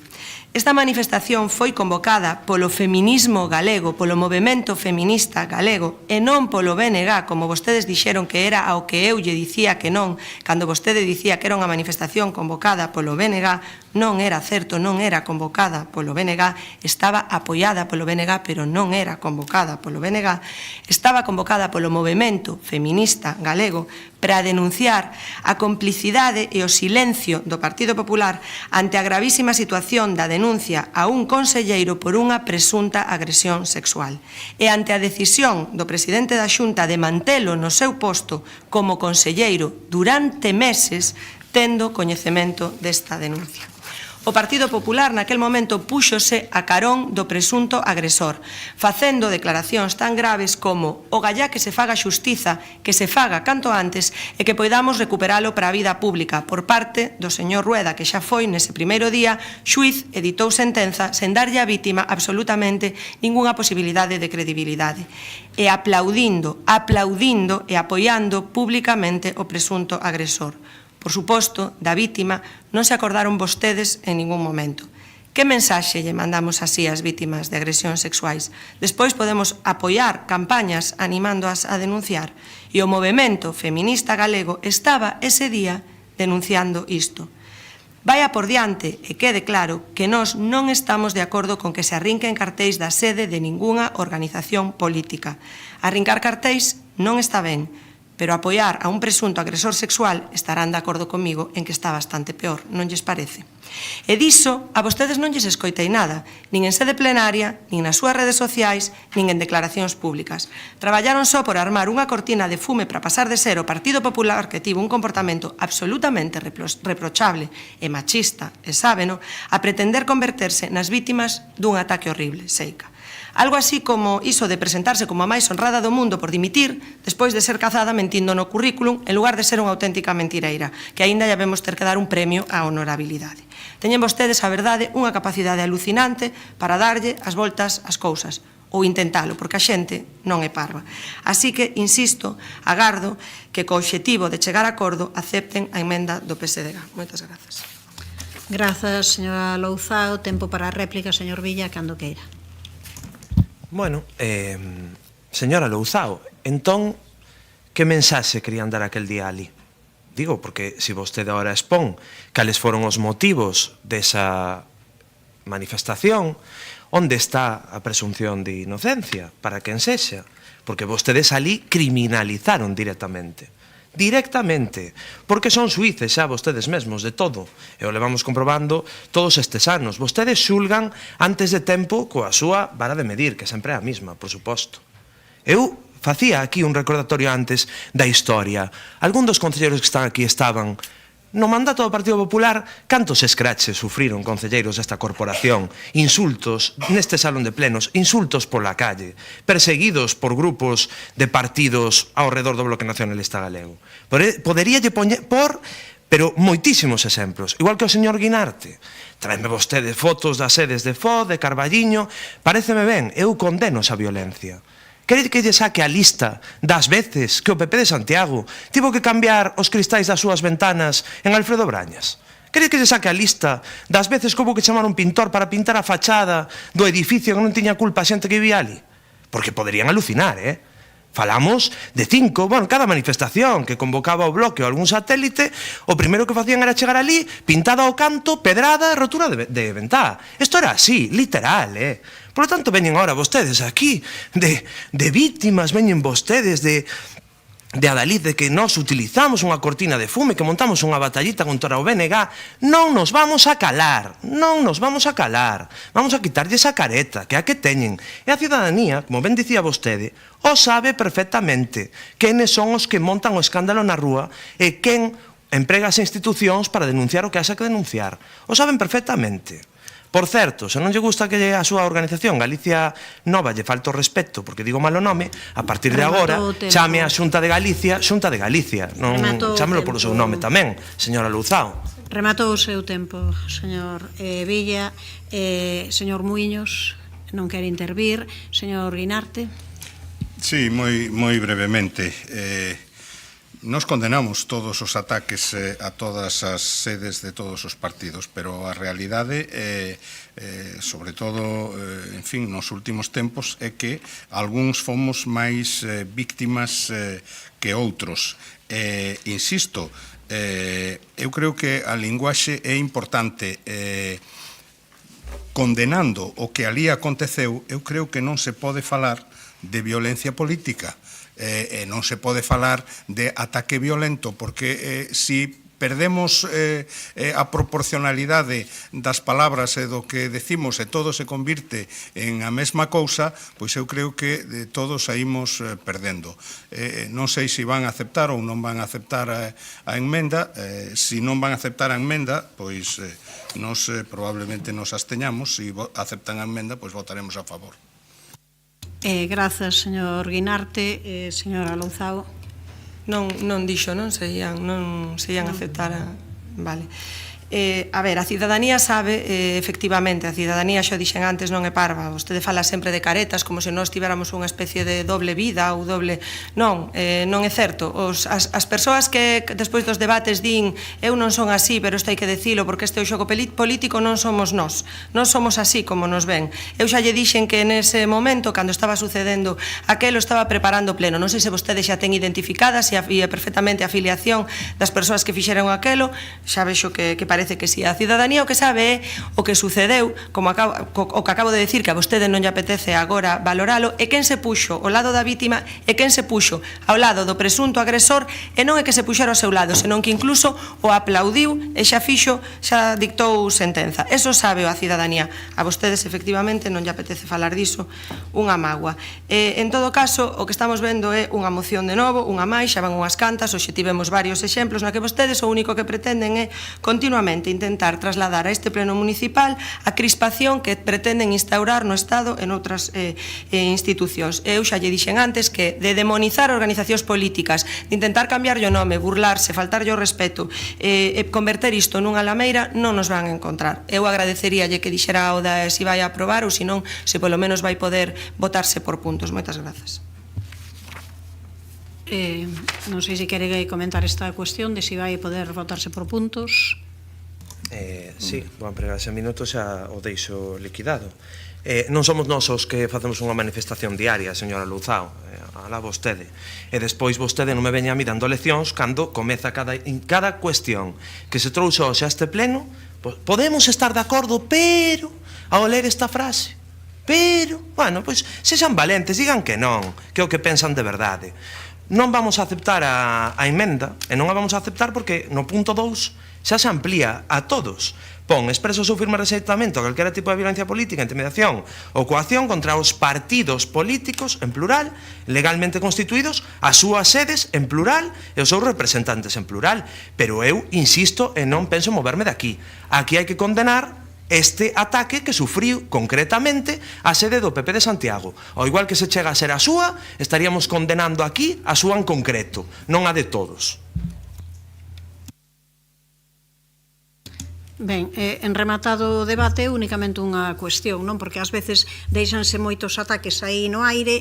A verdade é extraño que moitas veces vostedes digan que non teñen nada que ver con aquel Partido Popular dos 3 alcaldes, aquel Partido Popular de infausto recordo, e hoxe comezase a súa intervención falando desa época para intentar meternos, ademais, algunhas das persoas que estamos aquí sentadas, primeira tenente de alcaldesas María Rozas ou eu mesma, falando dos escraches que facíamos naquela época e de como interviñamos cando naqueles momentos María Rozas e máis eu estábamos nos nosos respectivos postos profesionais. Non formábamos parte da corporación municipal. Digo, como ás veces se crean bulos, se fan rodas e, claro, a verdade é que isto é extraño. Entón, nós estábamos traballando nos nosos postos, pero aquí ás veces parece, por algunha das intervencións e algunha das intervencións concretamente que fai vostede, señor Villa, que o único que importa é ir escalando na agresividade. Cada vez máis subamos o tono e cada vez digamos máis palabras que sexan máis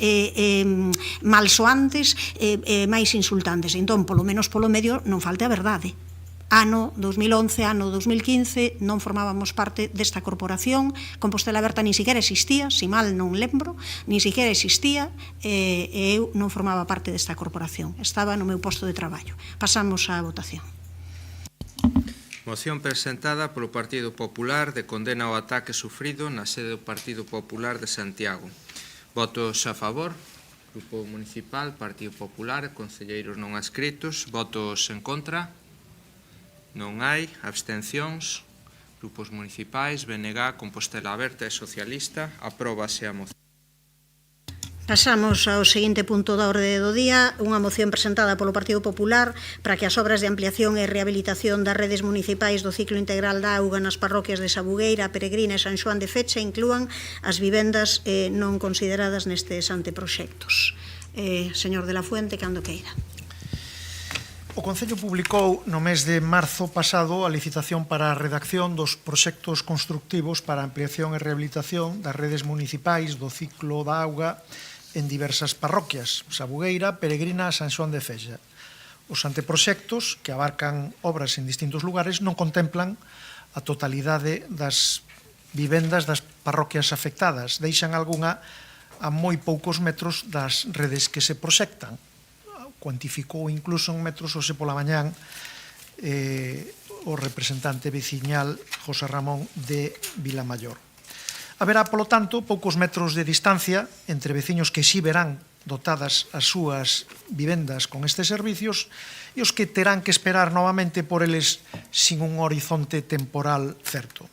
Estes anteproxectos foron elaborados, según consta no pliego de prescripcións técnicas e da documentación que acompañan, en setembro de 2020. Polo tanto, son anteproxectos do anterior goberno. Unha vez máis, estamos a mitad de legislatura e só fan máis que sacar do caixón proxectos do anterior goberno. 5 anos, tardou o Concello en publicar na plataforma de licitación non xa a licitación das obras, sino a simple redacción de proxectos. Logo terá que vir, lóxicamente, a licitación das obras e, posteriormente, a súa execución. E todo isto sin ningún tipo de intento de diálogo, comunicación ou información cos veciños, máis alá do que se levou a cabo recentemente cando esta licitación estaba xa en marcha. Lamentamos que non se levara esa comunicación antes, cando podía ter certamente froitos. Sabemos a distinta cualificación e características dos distintos solos afectados, pero compre lembrar que algúns veciños levan desde 2007 esperando o desenvolvemento de suelo. Cerca xa de 20 anos sin que haxa a día de hoxe trazas de que se vai iniciar a medio plazo esa urbanización pendente. O abastecemento e saneamento do rural de Santiago é unha débeda pendente co rural. Creo que todos somos conscientes diso. E creemos que o Concello debe implicarse, incluso generosamente, en resolver esta débeda, para que a calidade da vida dos veciños que viven no rural non sufra un agravio comparativo como que están sufrindo na actualidade. Esta débeda histórica precisa dunha aposta clara por parte do Concello, utilizando as súas posibilidades para comenzar a quebrar esa brecha que separa o rural do resto da cidade. Cando se executen as obras, as máquinas estarán preto das vivendas de moitos veciños que as verán pasar para facer conexións a veciños próximos e eles quedarán sin esas conexións. E creo que non entenderán as razóns desta oportunidade perdida. O Concello debe explorar algunha solución que permita satisfacer a disponibilidade dun servicio básico que agora non teñen. Se hai vontade, creemos que seguro que seremos capaces de atopar ferramentas para artellar unha solución para que estes veciños vexan nun plazo razonable o mismo que os seus inmediatos veciños, o desfrute dos mesmos servicios, algo tan simple como eso.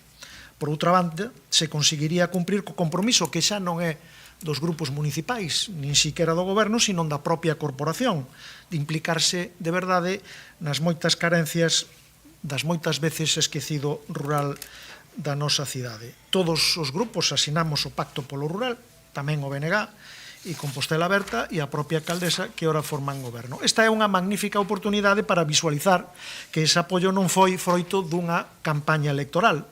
Sabemos das dificultades e atrancos que pode ter a intervención que demandan os propios veciños, o fixeron hoxe pola mañán a primeira hora, pero creemos que é imprescindible dar pasos nesa dirección. Se trata, en definitiva, de demostrar que si o compromiso co rural, que, como digo, foi formalizado por escrito por toda a corporación, é sinceiro ou non.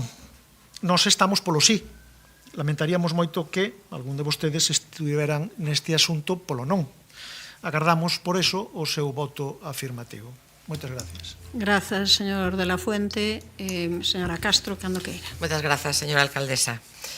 Ben, como se di no texto da moción, as actuacións para a ampliación da rede municipal de saneamento e abastecemento nas parroquias de Asabueira, da Peregrina e de San Xoán de Fecha contaban, como dixo o compañeiro de la Fuente, cun anteproxecto de setembro de 2020. Que tempos aqueles, cando tiñamos os anteproxectos das parroquias e das canalizacións do centro da cidade.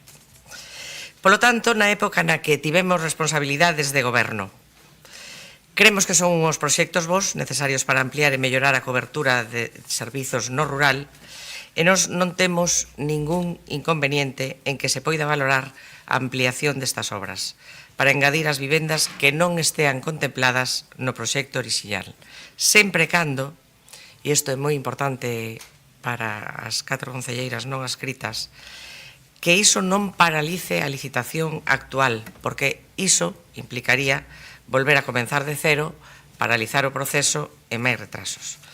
Cremos que o responsable agora é buscar unha alternativa para esas vivendas hai que facelo, pero sen que iso poida paralizar a licitación actual do proxecto.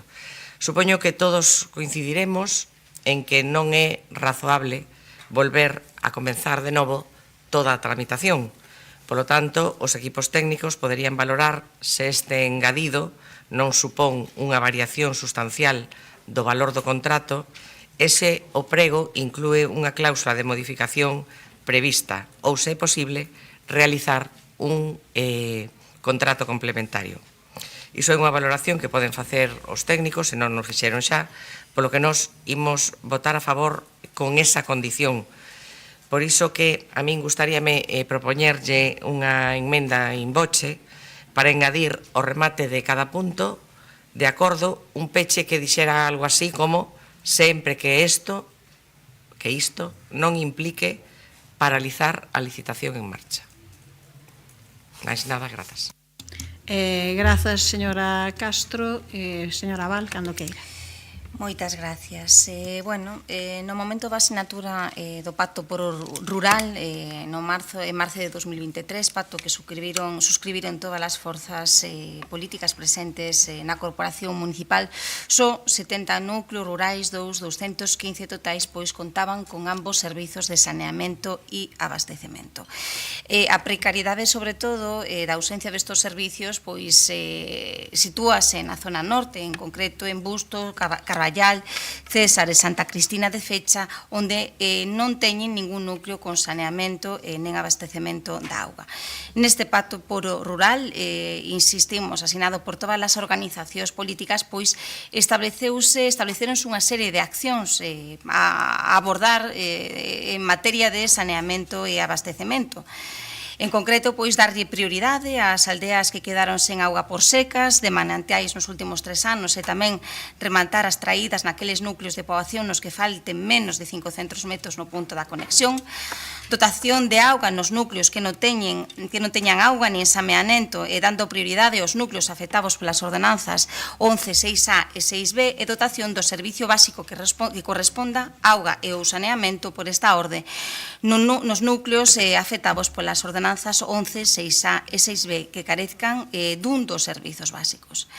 Dende o Grupo Municipal Socialista entendemos que debe se dar cumprimento ao pacto por o rural e actuar de modo integral no término municipal. Debe se activar neste sentido a cuestión do ciclo integral da auga. Levamos 2 anos de goberno e o único logro, o único que sabemos do goberno municipal en relación con esta cuestión do saneamento e abastecemento é un protocolo suscrito coa Xunta de Galicia no marco do convenio en relación ao aparcadoiro do clínico, no que en algún momento se suscribirá un convenio de colaboración con Augas de Galicia, en virtude do cal, pois Augas de Galicia achegará a cantidade de 3,5 millóns de euros para obras de abastecemento e saneamento, cantidade que todo parece indicar quizáis non chegue nin tan sequera pois para acometer as actuacións a acometer no marco destes proxectos nas parroquias, nos núcleos da Sabugueira, Peregrina e San Xoán de Fecha e no lugar de Aveiga.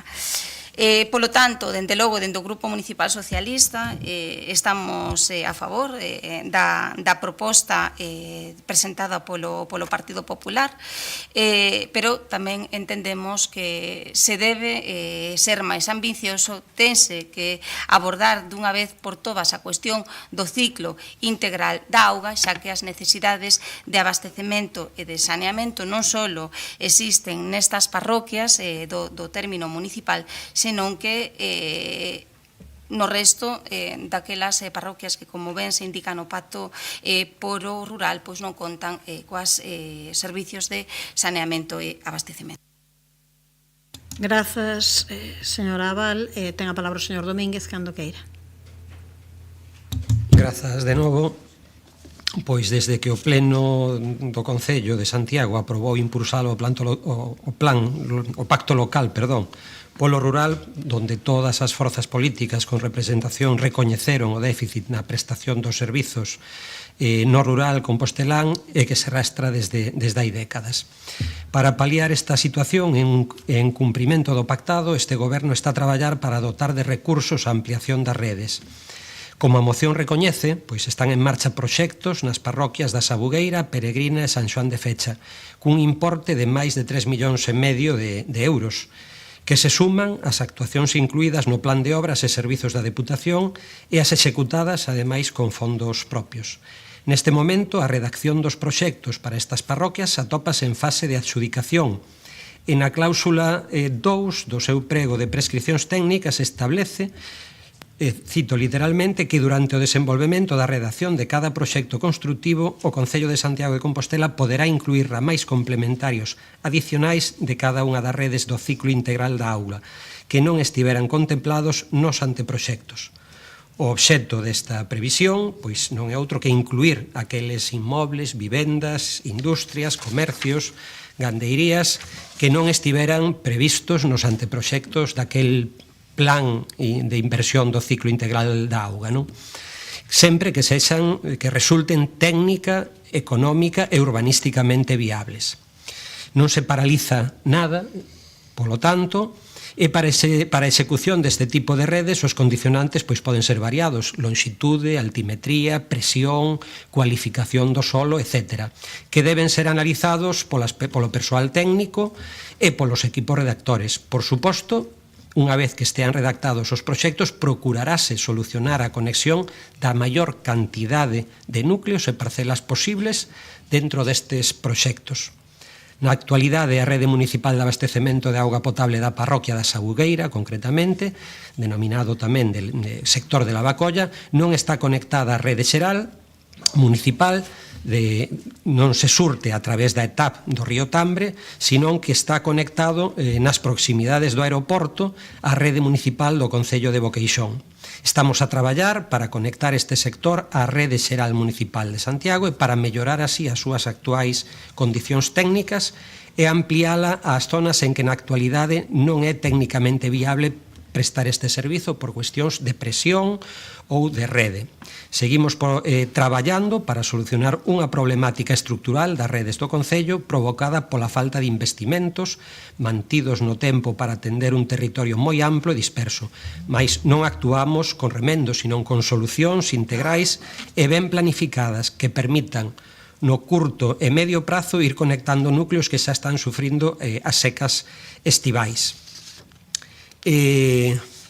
Concretamente, pois na parroquia da Sabugueira, o proxecto co que se está facendo a execución sobre os firmes foi redactado en febreiro de 2023, non incluía a implantación de ningunha rede de servicios e non estaba prevista a ampliación das redes municipais na parroquia da Sabugueira. Actualmente está en licitación a redacción deses proxectos que vai permitir que levemos abastecemento e saneamento e a execución destes proxectos e outros que se atopan en redacción fan posible que Vilamaior concretamente se vai a poder conectar á rede de abastecemento. Por eso aproveitamos precisamente esa intervención para implementar un colector xeral de distribución para evitar ter que demoler eses pavimentos novos no momento en que se chegue ali co abastecemento. Descónteme uns segundos. As vivendas fora do ámbito deste proxecto que están en execución poderán conectarse á rede pois cando se executen os proxectos e sexa técnica e urbanísticamente viable. Grazas. Pasamos á réplica, ten minuto e medio o señor de la Fuente, cando queira. Sí, bueno, xa como recoñece o propio concelleiro, efectivamente, que os pliegos contemplan esa posibilidade, o que ha caído é que, precisamente, en base a esa posibilidade, falen cos veciños, cas asociacións veciñais, cas persoas prexudicadas, cas que se manifestaron ou viñeron a intervir hoxe, e fagan un plan para incluir esas vivendas que poden ser incluídas nestas obras. Por outra banda, nos gustaría un compromiso sin excusas, un compromiso sin disculpas, porque sempre que técnicamente, económicamente, urbanísticamente o permita, parece deixar un pouco entrever a arbitrariedade de cales son, sinceramente, que no siglo XXI estemos falando de dificultades técnicas para levar agua a un veciño, é un pouco complicado de entender. Dificultades económicas, parece que están dispostos a facelo sempre cando salga barato. Se hai que meter moitos cartos, non están dispostos a facelo. E penso que a situación do rural e o compromiso que temos todos co rural ben merece que fagamos o esforzo que necesita. E cuestións urbanísticas, nada que non se poida cambiar, como xa se fixo aquí, neste mismo pleno, en anteriores ocasións, para cando lles conveu facer as modificacións urbanísticas que cumpría para lograr un obxectivo. E creo que no ámbito do rural non hai obxectivo máis ambicioso que levar agua, saneamento a todas as casas posibles. Comentaba... Rematou o seu tempo. Sinto. Vale, lo interesante lo iba a decir ahora y se quedan sin escucharlo. Sinto. Pasamos a señora Castro cando queira. Bueno, non sei se é posible esa engádega que dixen ao final de cada acordo. Me quedo sin saberlo. Vamos a votar que sí, igual. O sea que tranquilín. Xa, bueno. Ben, mañá comezo as miñas vacacións, seguramente que algúns e algunhas de concelleiras e concelleiros deste salón de plenos tamén, e non quero practicar a actitude, así que con toda a tranquilidade vou decir unha cousa que non me resisto falando deste tema, a lembrarlles que o mal estado da rede do ciclo integral da auga, as roturas constantes que se producen nas canalizacións, e moitos dos barrios e parroquias que seguen sen ter rede de saneamento e abastecemento seguen así, porque aquí, neste salón de plenos, o Partido Popular, o Bloque Nacionalista Galego e Compostela Aberta bloquearon a renovación dun contrato que implicaba investimentos en toda a rede por valor de 100 millóns de euros. 100 millóns de euros para ampliar a rede, reparala, cambiar tugaxes e poñer o servicio a punto. Así que cada un ten que asumir a parte de responsabilidade que lle corresponde, porque, insisto, todas e todos aquí, os que estaban no salón de pleno hai 2 anos e medio, bloquearon esta licitación. De non facelo, naquel intre, hoxe estaría en marcha moitas das obras por todo o municipio, por todos os barrios, por todas as parroquias, incluídas para levar o ciclo integral da auga a donde non o hai. Os que se van de vacacións, felices vacacións, e os que se quedan, virán vacacións un poquinho máis tarde. Grazas. Grazas, señora Castro. Ten a palabra a señora Abal. Sí, nada, moi brevemente, a ver, vamos a votar a favor. A verdade, xa partimos da base de que se houbera algún impedimento técnico urbanístico insalvable, pois bueno, eso, si é insalvable, pois sería insalvable, non? Con lo cual, se non é insalvable, está claro que se podería acometer algún tipo de actuación e, dende logo, pois cumprir coa demanda histórica e co nosa débeda histórica que temos co rural, non só con estas parroquias, sino co rural Compostela, de levar definitivamente o saneamento e abastecemento. En este sentido, é importantísimo que se aborde dunha vez por todas o concurso ou a situación, vamos a dicirlo así, do ciclo integral da auga, xa que non podemos ir parcheando, porque os parches, a verdade, nunca dan bons resultados. Grazas, señora Abal. Espere que ten minuto e medio de tempo, señor Domínguez. Grazas de novo. A emenda concreta que plantexamos propón sempre que sexa posible técnica e urbanísticamente.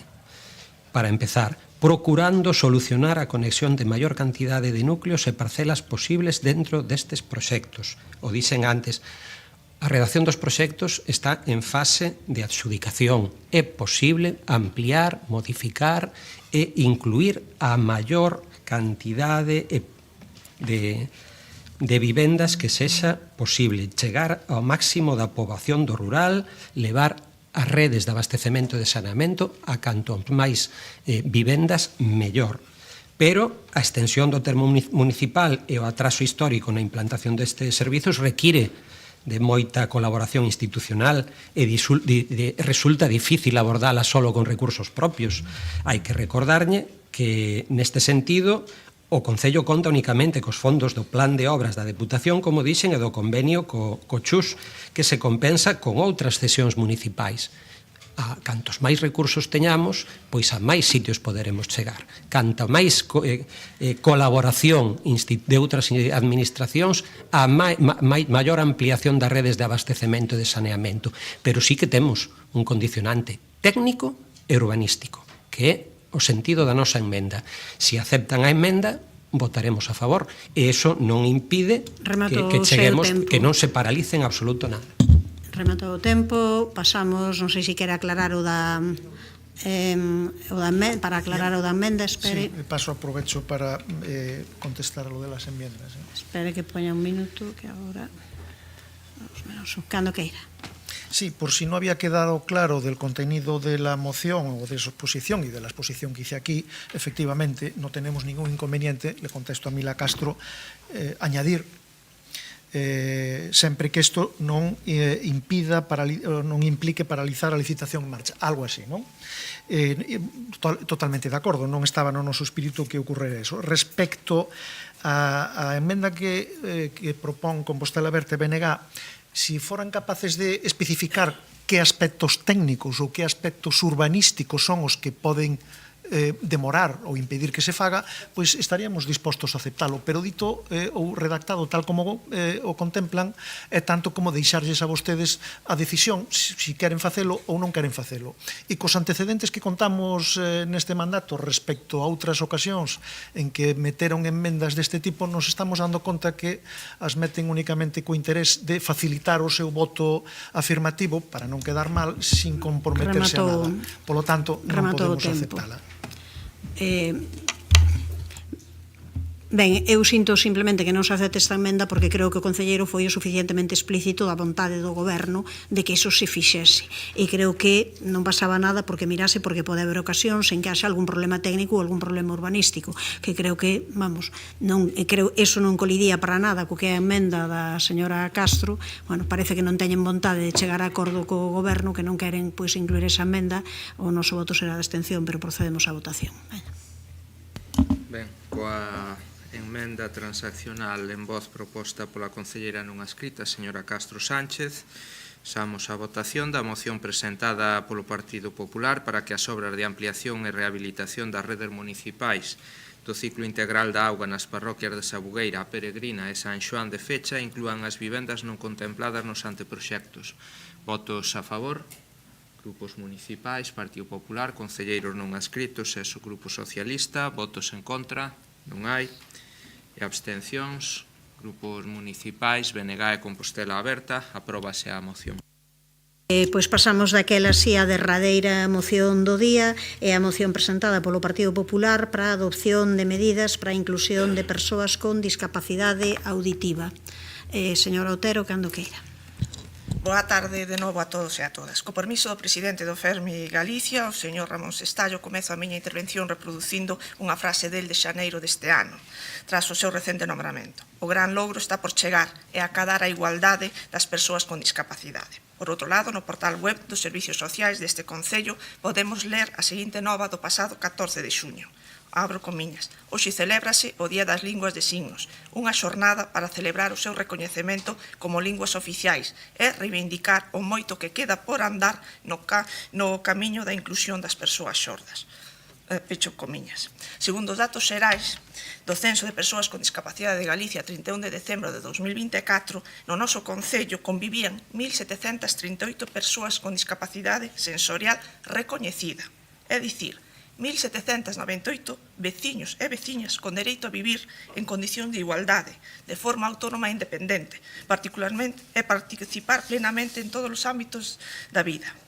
No ano 2007 estableceuse mediante lei que os poderes públicos promoverán as medidas de acción positiva a favor das persoas xordas con discapacidade auditiva e sordocegas, usuarias das linguas de signos españolas. sempre sobre a premisa de que a política é a ferramenta máis útil para incidir e mellorar a calidade de vida da veciñanza, presentamos esta moción para avanzar en inclusión, en accesibilidade e non discriminación das persoas con discapacidade. As persoas xordas con discapacidade auditiva e xordocegas conviven nunha sociedade composta por persoas maioritariamente oíntes, polo que na súa vida diaria atópanse con barreiras de comunicación invisibles para esa maioría oínte que dificultan a súa plena inclusión. Fai pouco, na rúa, topeime cunha persoa coñecida e díxome: Yolanda, habla despacio que tengo que leerte los labios, que estoy quedando sorda. A modo de exemplo. Non sempre estas persoas poden acceder á información e á comunicación coa contorna, ben porque non dispoñen de intérpretes de lingua, ben porque non dispoñen dos recursos de apoio necesarios para facer posible a comunicación a través da lingua oral. A igualdade real e efectiva das persoas con discapacidade debe ir aparellada por máis avances e compromisos dende as institucións, polo que presentamos esta moción para que o Concello de Santiago adopte medidas de acción positiva a favor deste colectivo na nosa cidade, para garantir unha cidade inclusiva para toda a cidadanía, o que supón un concello con maior calidade de vida e accesibilidade.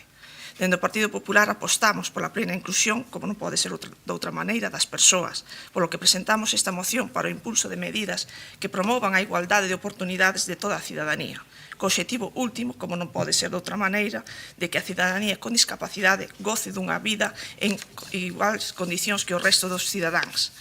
Así, segundo exposto, propoñemos que este pleno adopte o seguinte acordo. Primeiro, prever servizos específicos de lingua de signos no portal web municipal. Segundo, instalar bucles magnéticos en todos os edificios municipais no que sexa posible.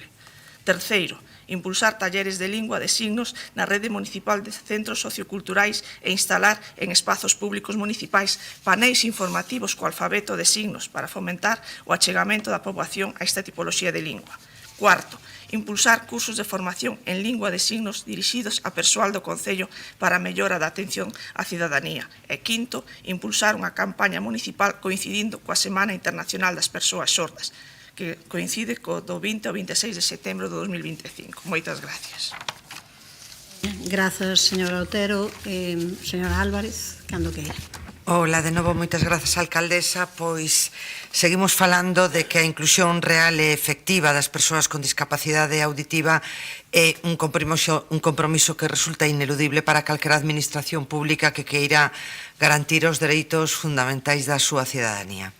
Segundo os datos de censo que figuraban no argumentario da compañeira, pois son máis de 70.000 en Galicia, máis de 1.700 persoas en Santiago que teñen unha discapacidade sensorial. Persoas con discapacidade sensorial que quere dicir que se enfrentan diariamente pois a barreras de comunicación que limitan o seu acceso a servicios públicos, educación, cultura e participación cidadá. A accesibilidade non debe limitarse solamente ao ámbito físico, hai que pensar tamén no ámbito comunicativo. Neste sentido, pois é necesario recordar a unha normativa específica en materia de accesibilidade de Galicia, a Lei 10/2014, que recoñece a comunicación como un dereito esencial e obriga as administracións a garantir a súa efectividade. Ademais, tamén está a lei estatal que recoñece esa lingua de signos como medio de comunicación oficial para as persoas que son xordas e que obriga aos poderes públicos pois a facilitar a súa utilización en todos os ámbitos. Por tanto, pois creemos que como Santiago, como cidade colexiada con importantes institucións públicas, tamén coa idea de avanzar nunha administración inclusiva de que estamos a falar, creemos necesario e así o anunciamos o apoio a esta moción. Moitas grazas. Grazas. Ten a palabra a señora Rozas. Pois moi boa tarde a todos de novo. Como este é o último punto da orde do día, vou tentar ser breve e vou tentar tamén poñer o meu gran tarea para que rematemos este pleno demostrando que dentro das nosas diferencias podemos chegar a acordos, que a política non é conflito e sesións plenarias como a que tivemos hoxe tensas e broncas. Así que, por iso, comezo anunciando o noso voto a favor a esta moción presentada polo Partido Popular e recoñecendo que hai moito por facer, moito camiño por andar para poder falar de accesibilidade universal. Comparto cada unha das palabras aquí transmitidas pola concelleira Yolanda. Entendo tamén que esta proposta céntrase na discapacidade auditiva, pero poderíamos falar de moitísimas outras diversidades e de outros colectivos que queda tamén moito por andar para unha plena inclusión. Tense avanzado, eso sí, en cuestións como poden ser a accesibilidade física, aínda tamén hai asignaturas pendentes, pero sí que creo que avanzouse en cuestións de barreiras arquitectónicas, pero queda moitísimo traballo por facer cando falamos de barreiras auditivas, visuais, cognitivas, e os avances son moito máis lentos, así que o noso voto a favor. Como saben, o Concello de Santiago ven de elaborar o Plan de Accesibilidade Universal, un documento estratégico que precisamente se caracteriza pola súa transversalidade, porque fala de actuacións que lle afectan ao espazo público, pero que tamén inclúe actuacións vinculadas á igualdade de condicións no acceso aos servizos municipais. A elaboración deste plan foi un proceso participado no que tomaron parte diferentes colectivos, entre eles a Asociación de Persoas Sordas, e as súas valoracións e as súas demandas foron tamén recollidas neste documento que temos como guía para marcar as prioridades de accesibilidade do Goberno municipal. Moitas desas cuestións que están nese plan son coincidentes coas peticións que o Partido Popular fai nesta moción.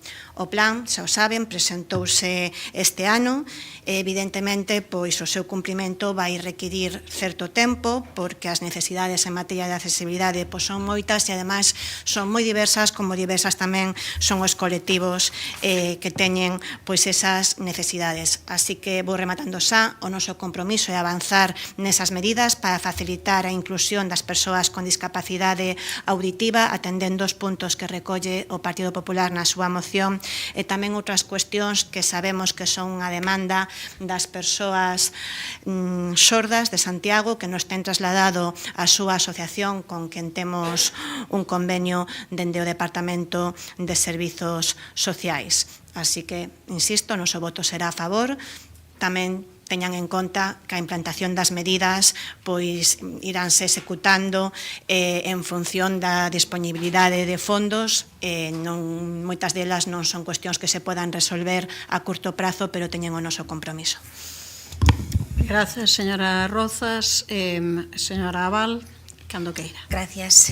A accesibilidade universal é o principio vehicular que sirve para que as persoas con discapacidade pois poidan acadar a igualdade de oportunidades e a vida independente. Moitas veces pois os poderes públicos centramos a nosa actividade na accesibilidade física, na mobilidade, dedicando menos esforzos á accesibilidade sensorial. A Federación de Asociacións de Persoas Sordas de Galicia elaborou unha enquisa xa no ano 2017 para coñecer os datos en materia de accesibilidade dos concellos galegos desde a experiencia das persoas sordas, sordocegas e con discapacidade auditiva. Entre as conclusións, os concellos son maioritariamente inaccesibles para este colectivo por falta de recursos humanos e técnicos, polo que os deixa nunha situación de desigualdade respecto aos demais cidadáns. É preciso eliminar as barreiras comunicativas, a pesar de toda a normativa desenvolta queda moito por facer en este ámbito. Que solicitan este colectivo? Pois intérpretes para poder comunicarse cos servicios do Concello, intérpretes de lingua de signos nos actos públicos, servicio de videointerpretación, web en linguaxe de signos, recursos adaptados, paneis de información en texto, paneis de quendas, sistemas de alarmas luminosas, accesibilidade nos servicios de emerxencias. No Concello de Santiago nos servicios de emerxencias do Concello de Santiago de Compostela, desculpade. En conclusión, evidentemente todas estas propostas son propostas necesarias, as medidas propostas na moción do Partido Popular son medidas imprescindibles e en consecuencia votaremos, como non podía ser de outro xeito, votaremos a favor, xa que é preciso seguir avanzando para impulsar medidas de accesibilidade lingüística lingüística que garantan que calquera persoa sorda poida acceder de forma libre, exercer, de forma libre o seu dereito a usar a linguaxe de signos. Grazas, señora Abal. Non sei se quere comentar algo, señora Otero. Nada, simplemente dar as gracias por o apoio unánime a esta moción. Unha persoa con discapacidade é unha máis, non unha menos. Quero rematar a miña intervención facendo referencia a unhas significativas palabras do presidente do Grupo Social 11. Abro comiñas. Queremos ser iguales en derechos y deberes, desde el máximo respeto a la diferencia y a la diversidad, que es lo que nos enriquece. Moitas gracias a todos, bo verán a todos. Grazas, señora Otero. Señora Álvarez, algunha cuestión? Tamén, pois, contenta polo consenso, non? Acadado, como decía María, polo consenso acadado pola proposta do Partido Popular. Sabemos que poñer o motor en marcha é difícil, María, pero o primeiro é estar de acordo en facelo. Moi boas vacacións a todos. Señora Rozas. Eu estou de acordo en que é unha boa noticia que teñamos consenso e tamén é que é unha asignatura pendente que lle debemos ás persoas con discapacidade auditiva. Antes mencionaba que tiñamos un convenio coa Asociación de Persoas Sordas e agora escoitando a concelleira Marta Val dime conta que non recordei para que era ese convenio. O convenio é para un servizo de intérprete para que acompañe nas xestións nos servizos municipais, pero non só nos servizos municipais, senón outras xestións nas que se poda atopar unha persoa sorda desde unha entidade bancaria, seguridade social ou mesmo visita médica, que suele ser un dos usos máis habituais deste convenio que asinamos fai unhas semanas. Nada máis, que en colla vacacións mañán, a disfrutar. Moi afortunadas. Grazas, señora Rozas. Señora Val, quere comentar algo? Non. Ben, pois pasamos á votación, señor secretario. Moción presentada polo Partido Popular para a adopción de medidas para a inclusión de persoas con discapacidade auditiva. Votos a favor. Apróbase por unanimidade. Moi ben, pois desexolles unhas moi boas vacacións e sobre todo que aproveiten o mellor que poidan estas 4 horas que aínda nos quedan para gozar das festas do Apóstolo. Rematamos a sesión.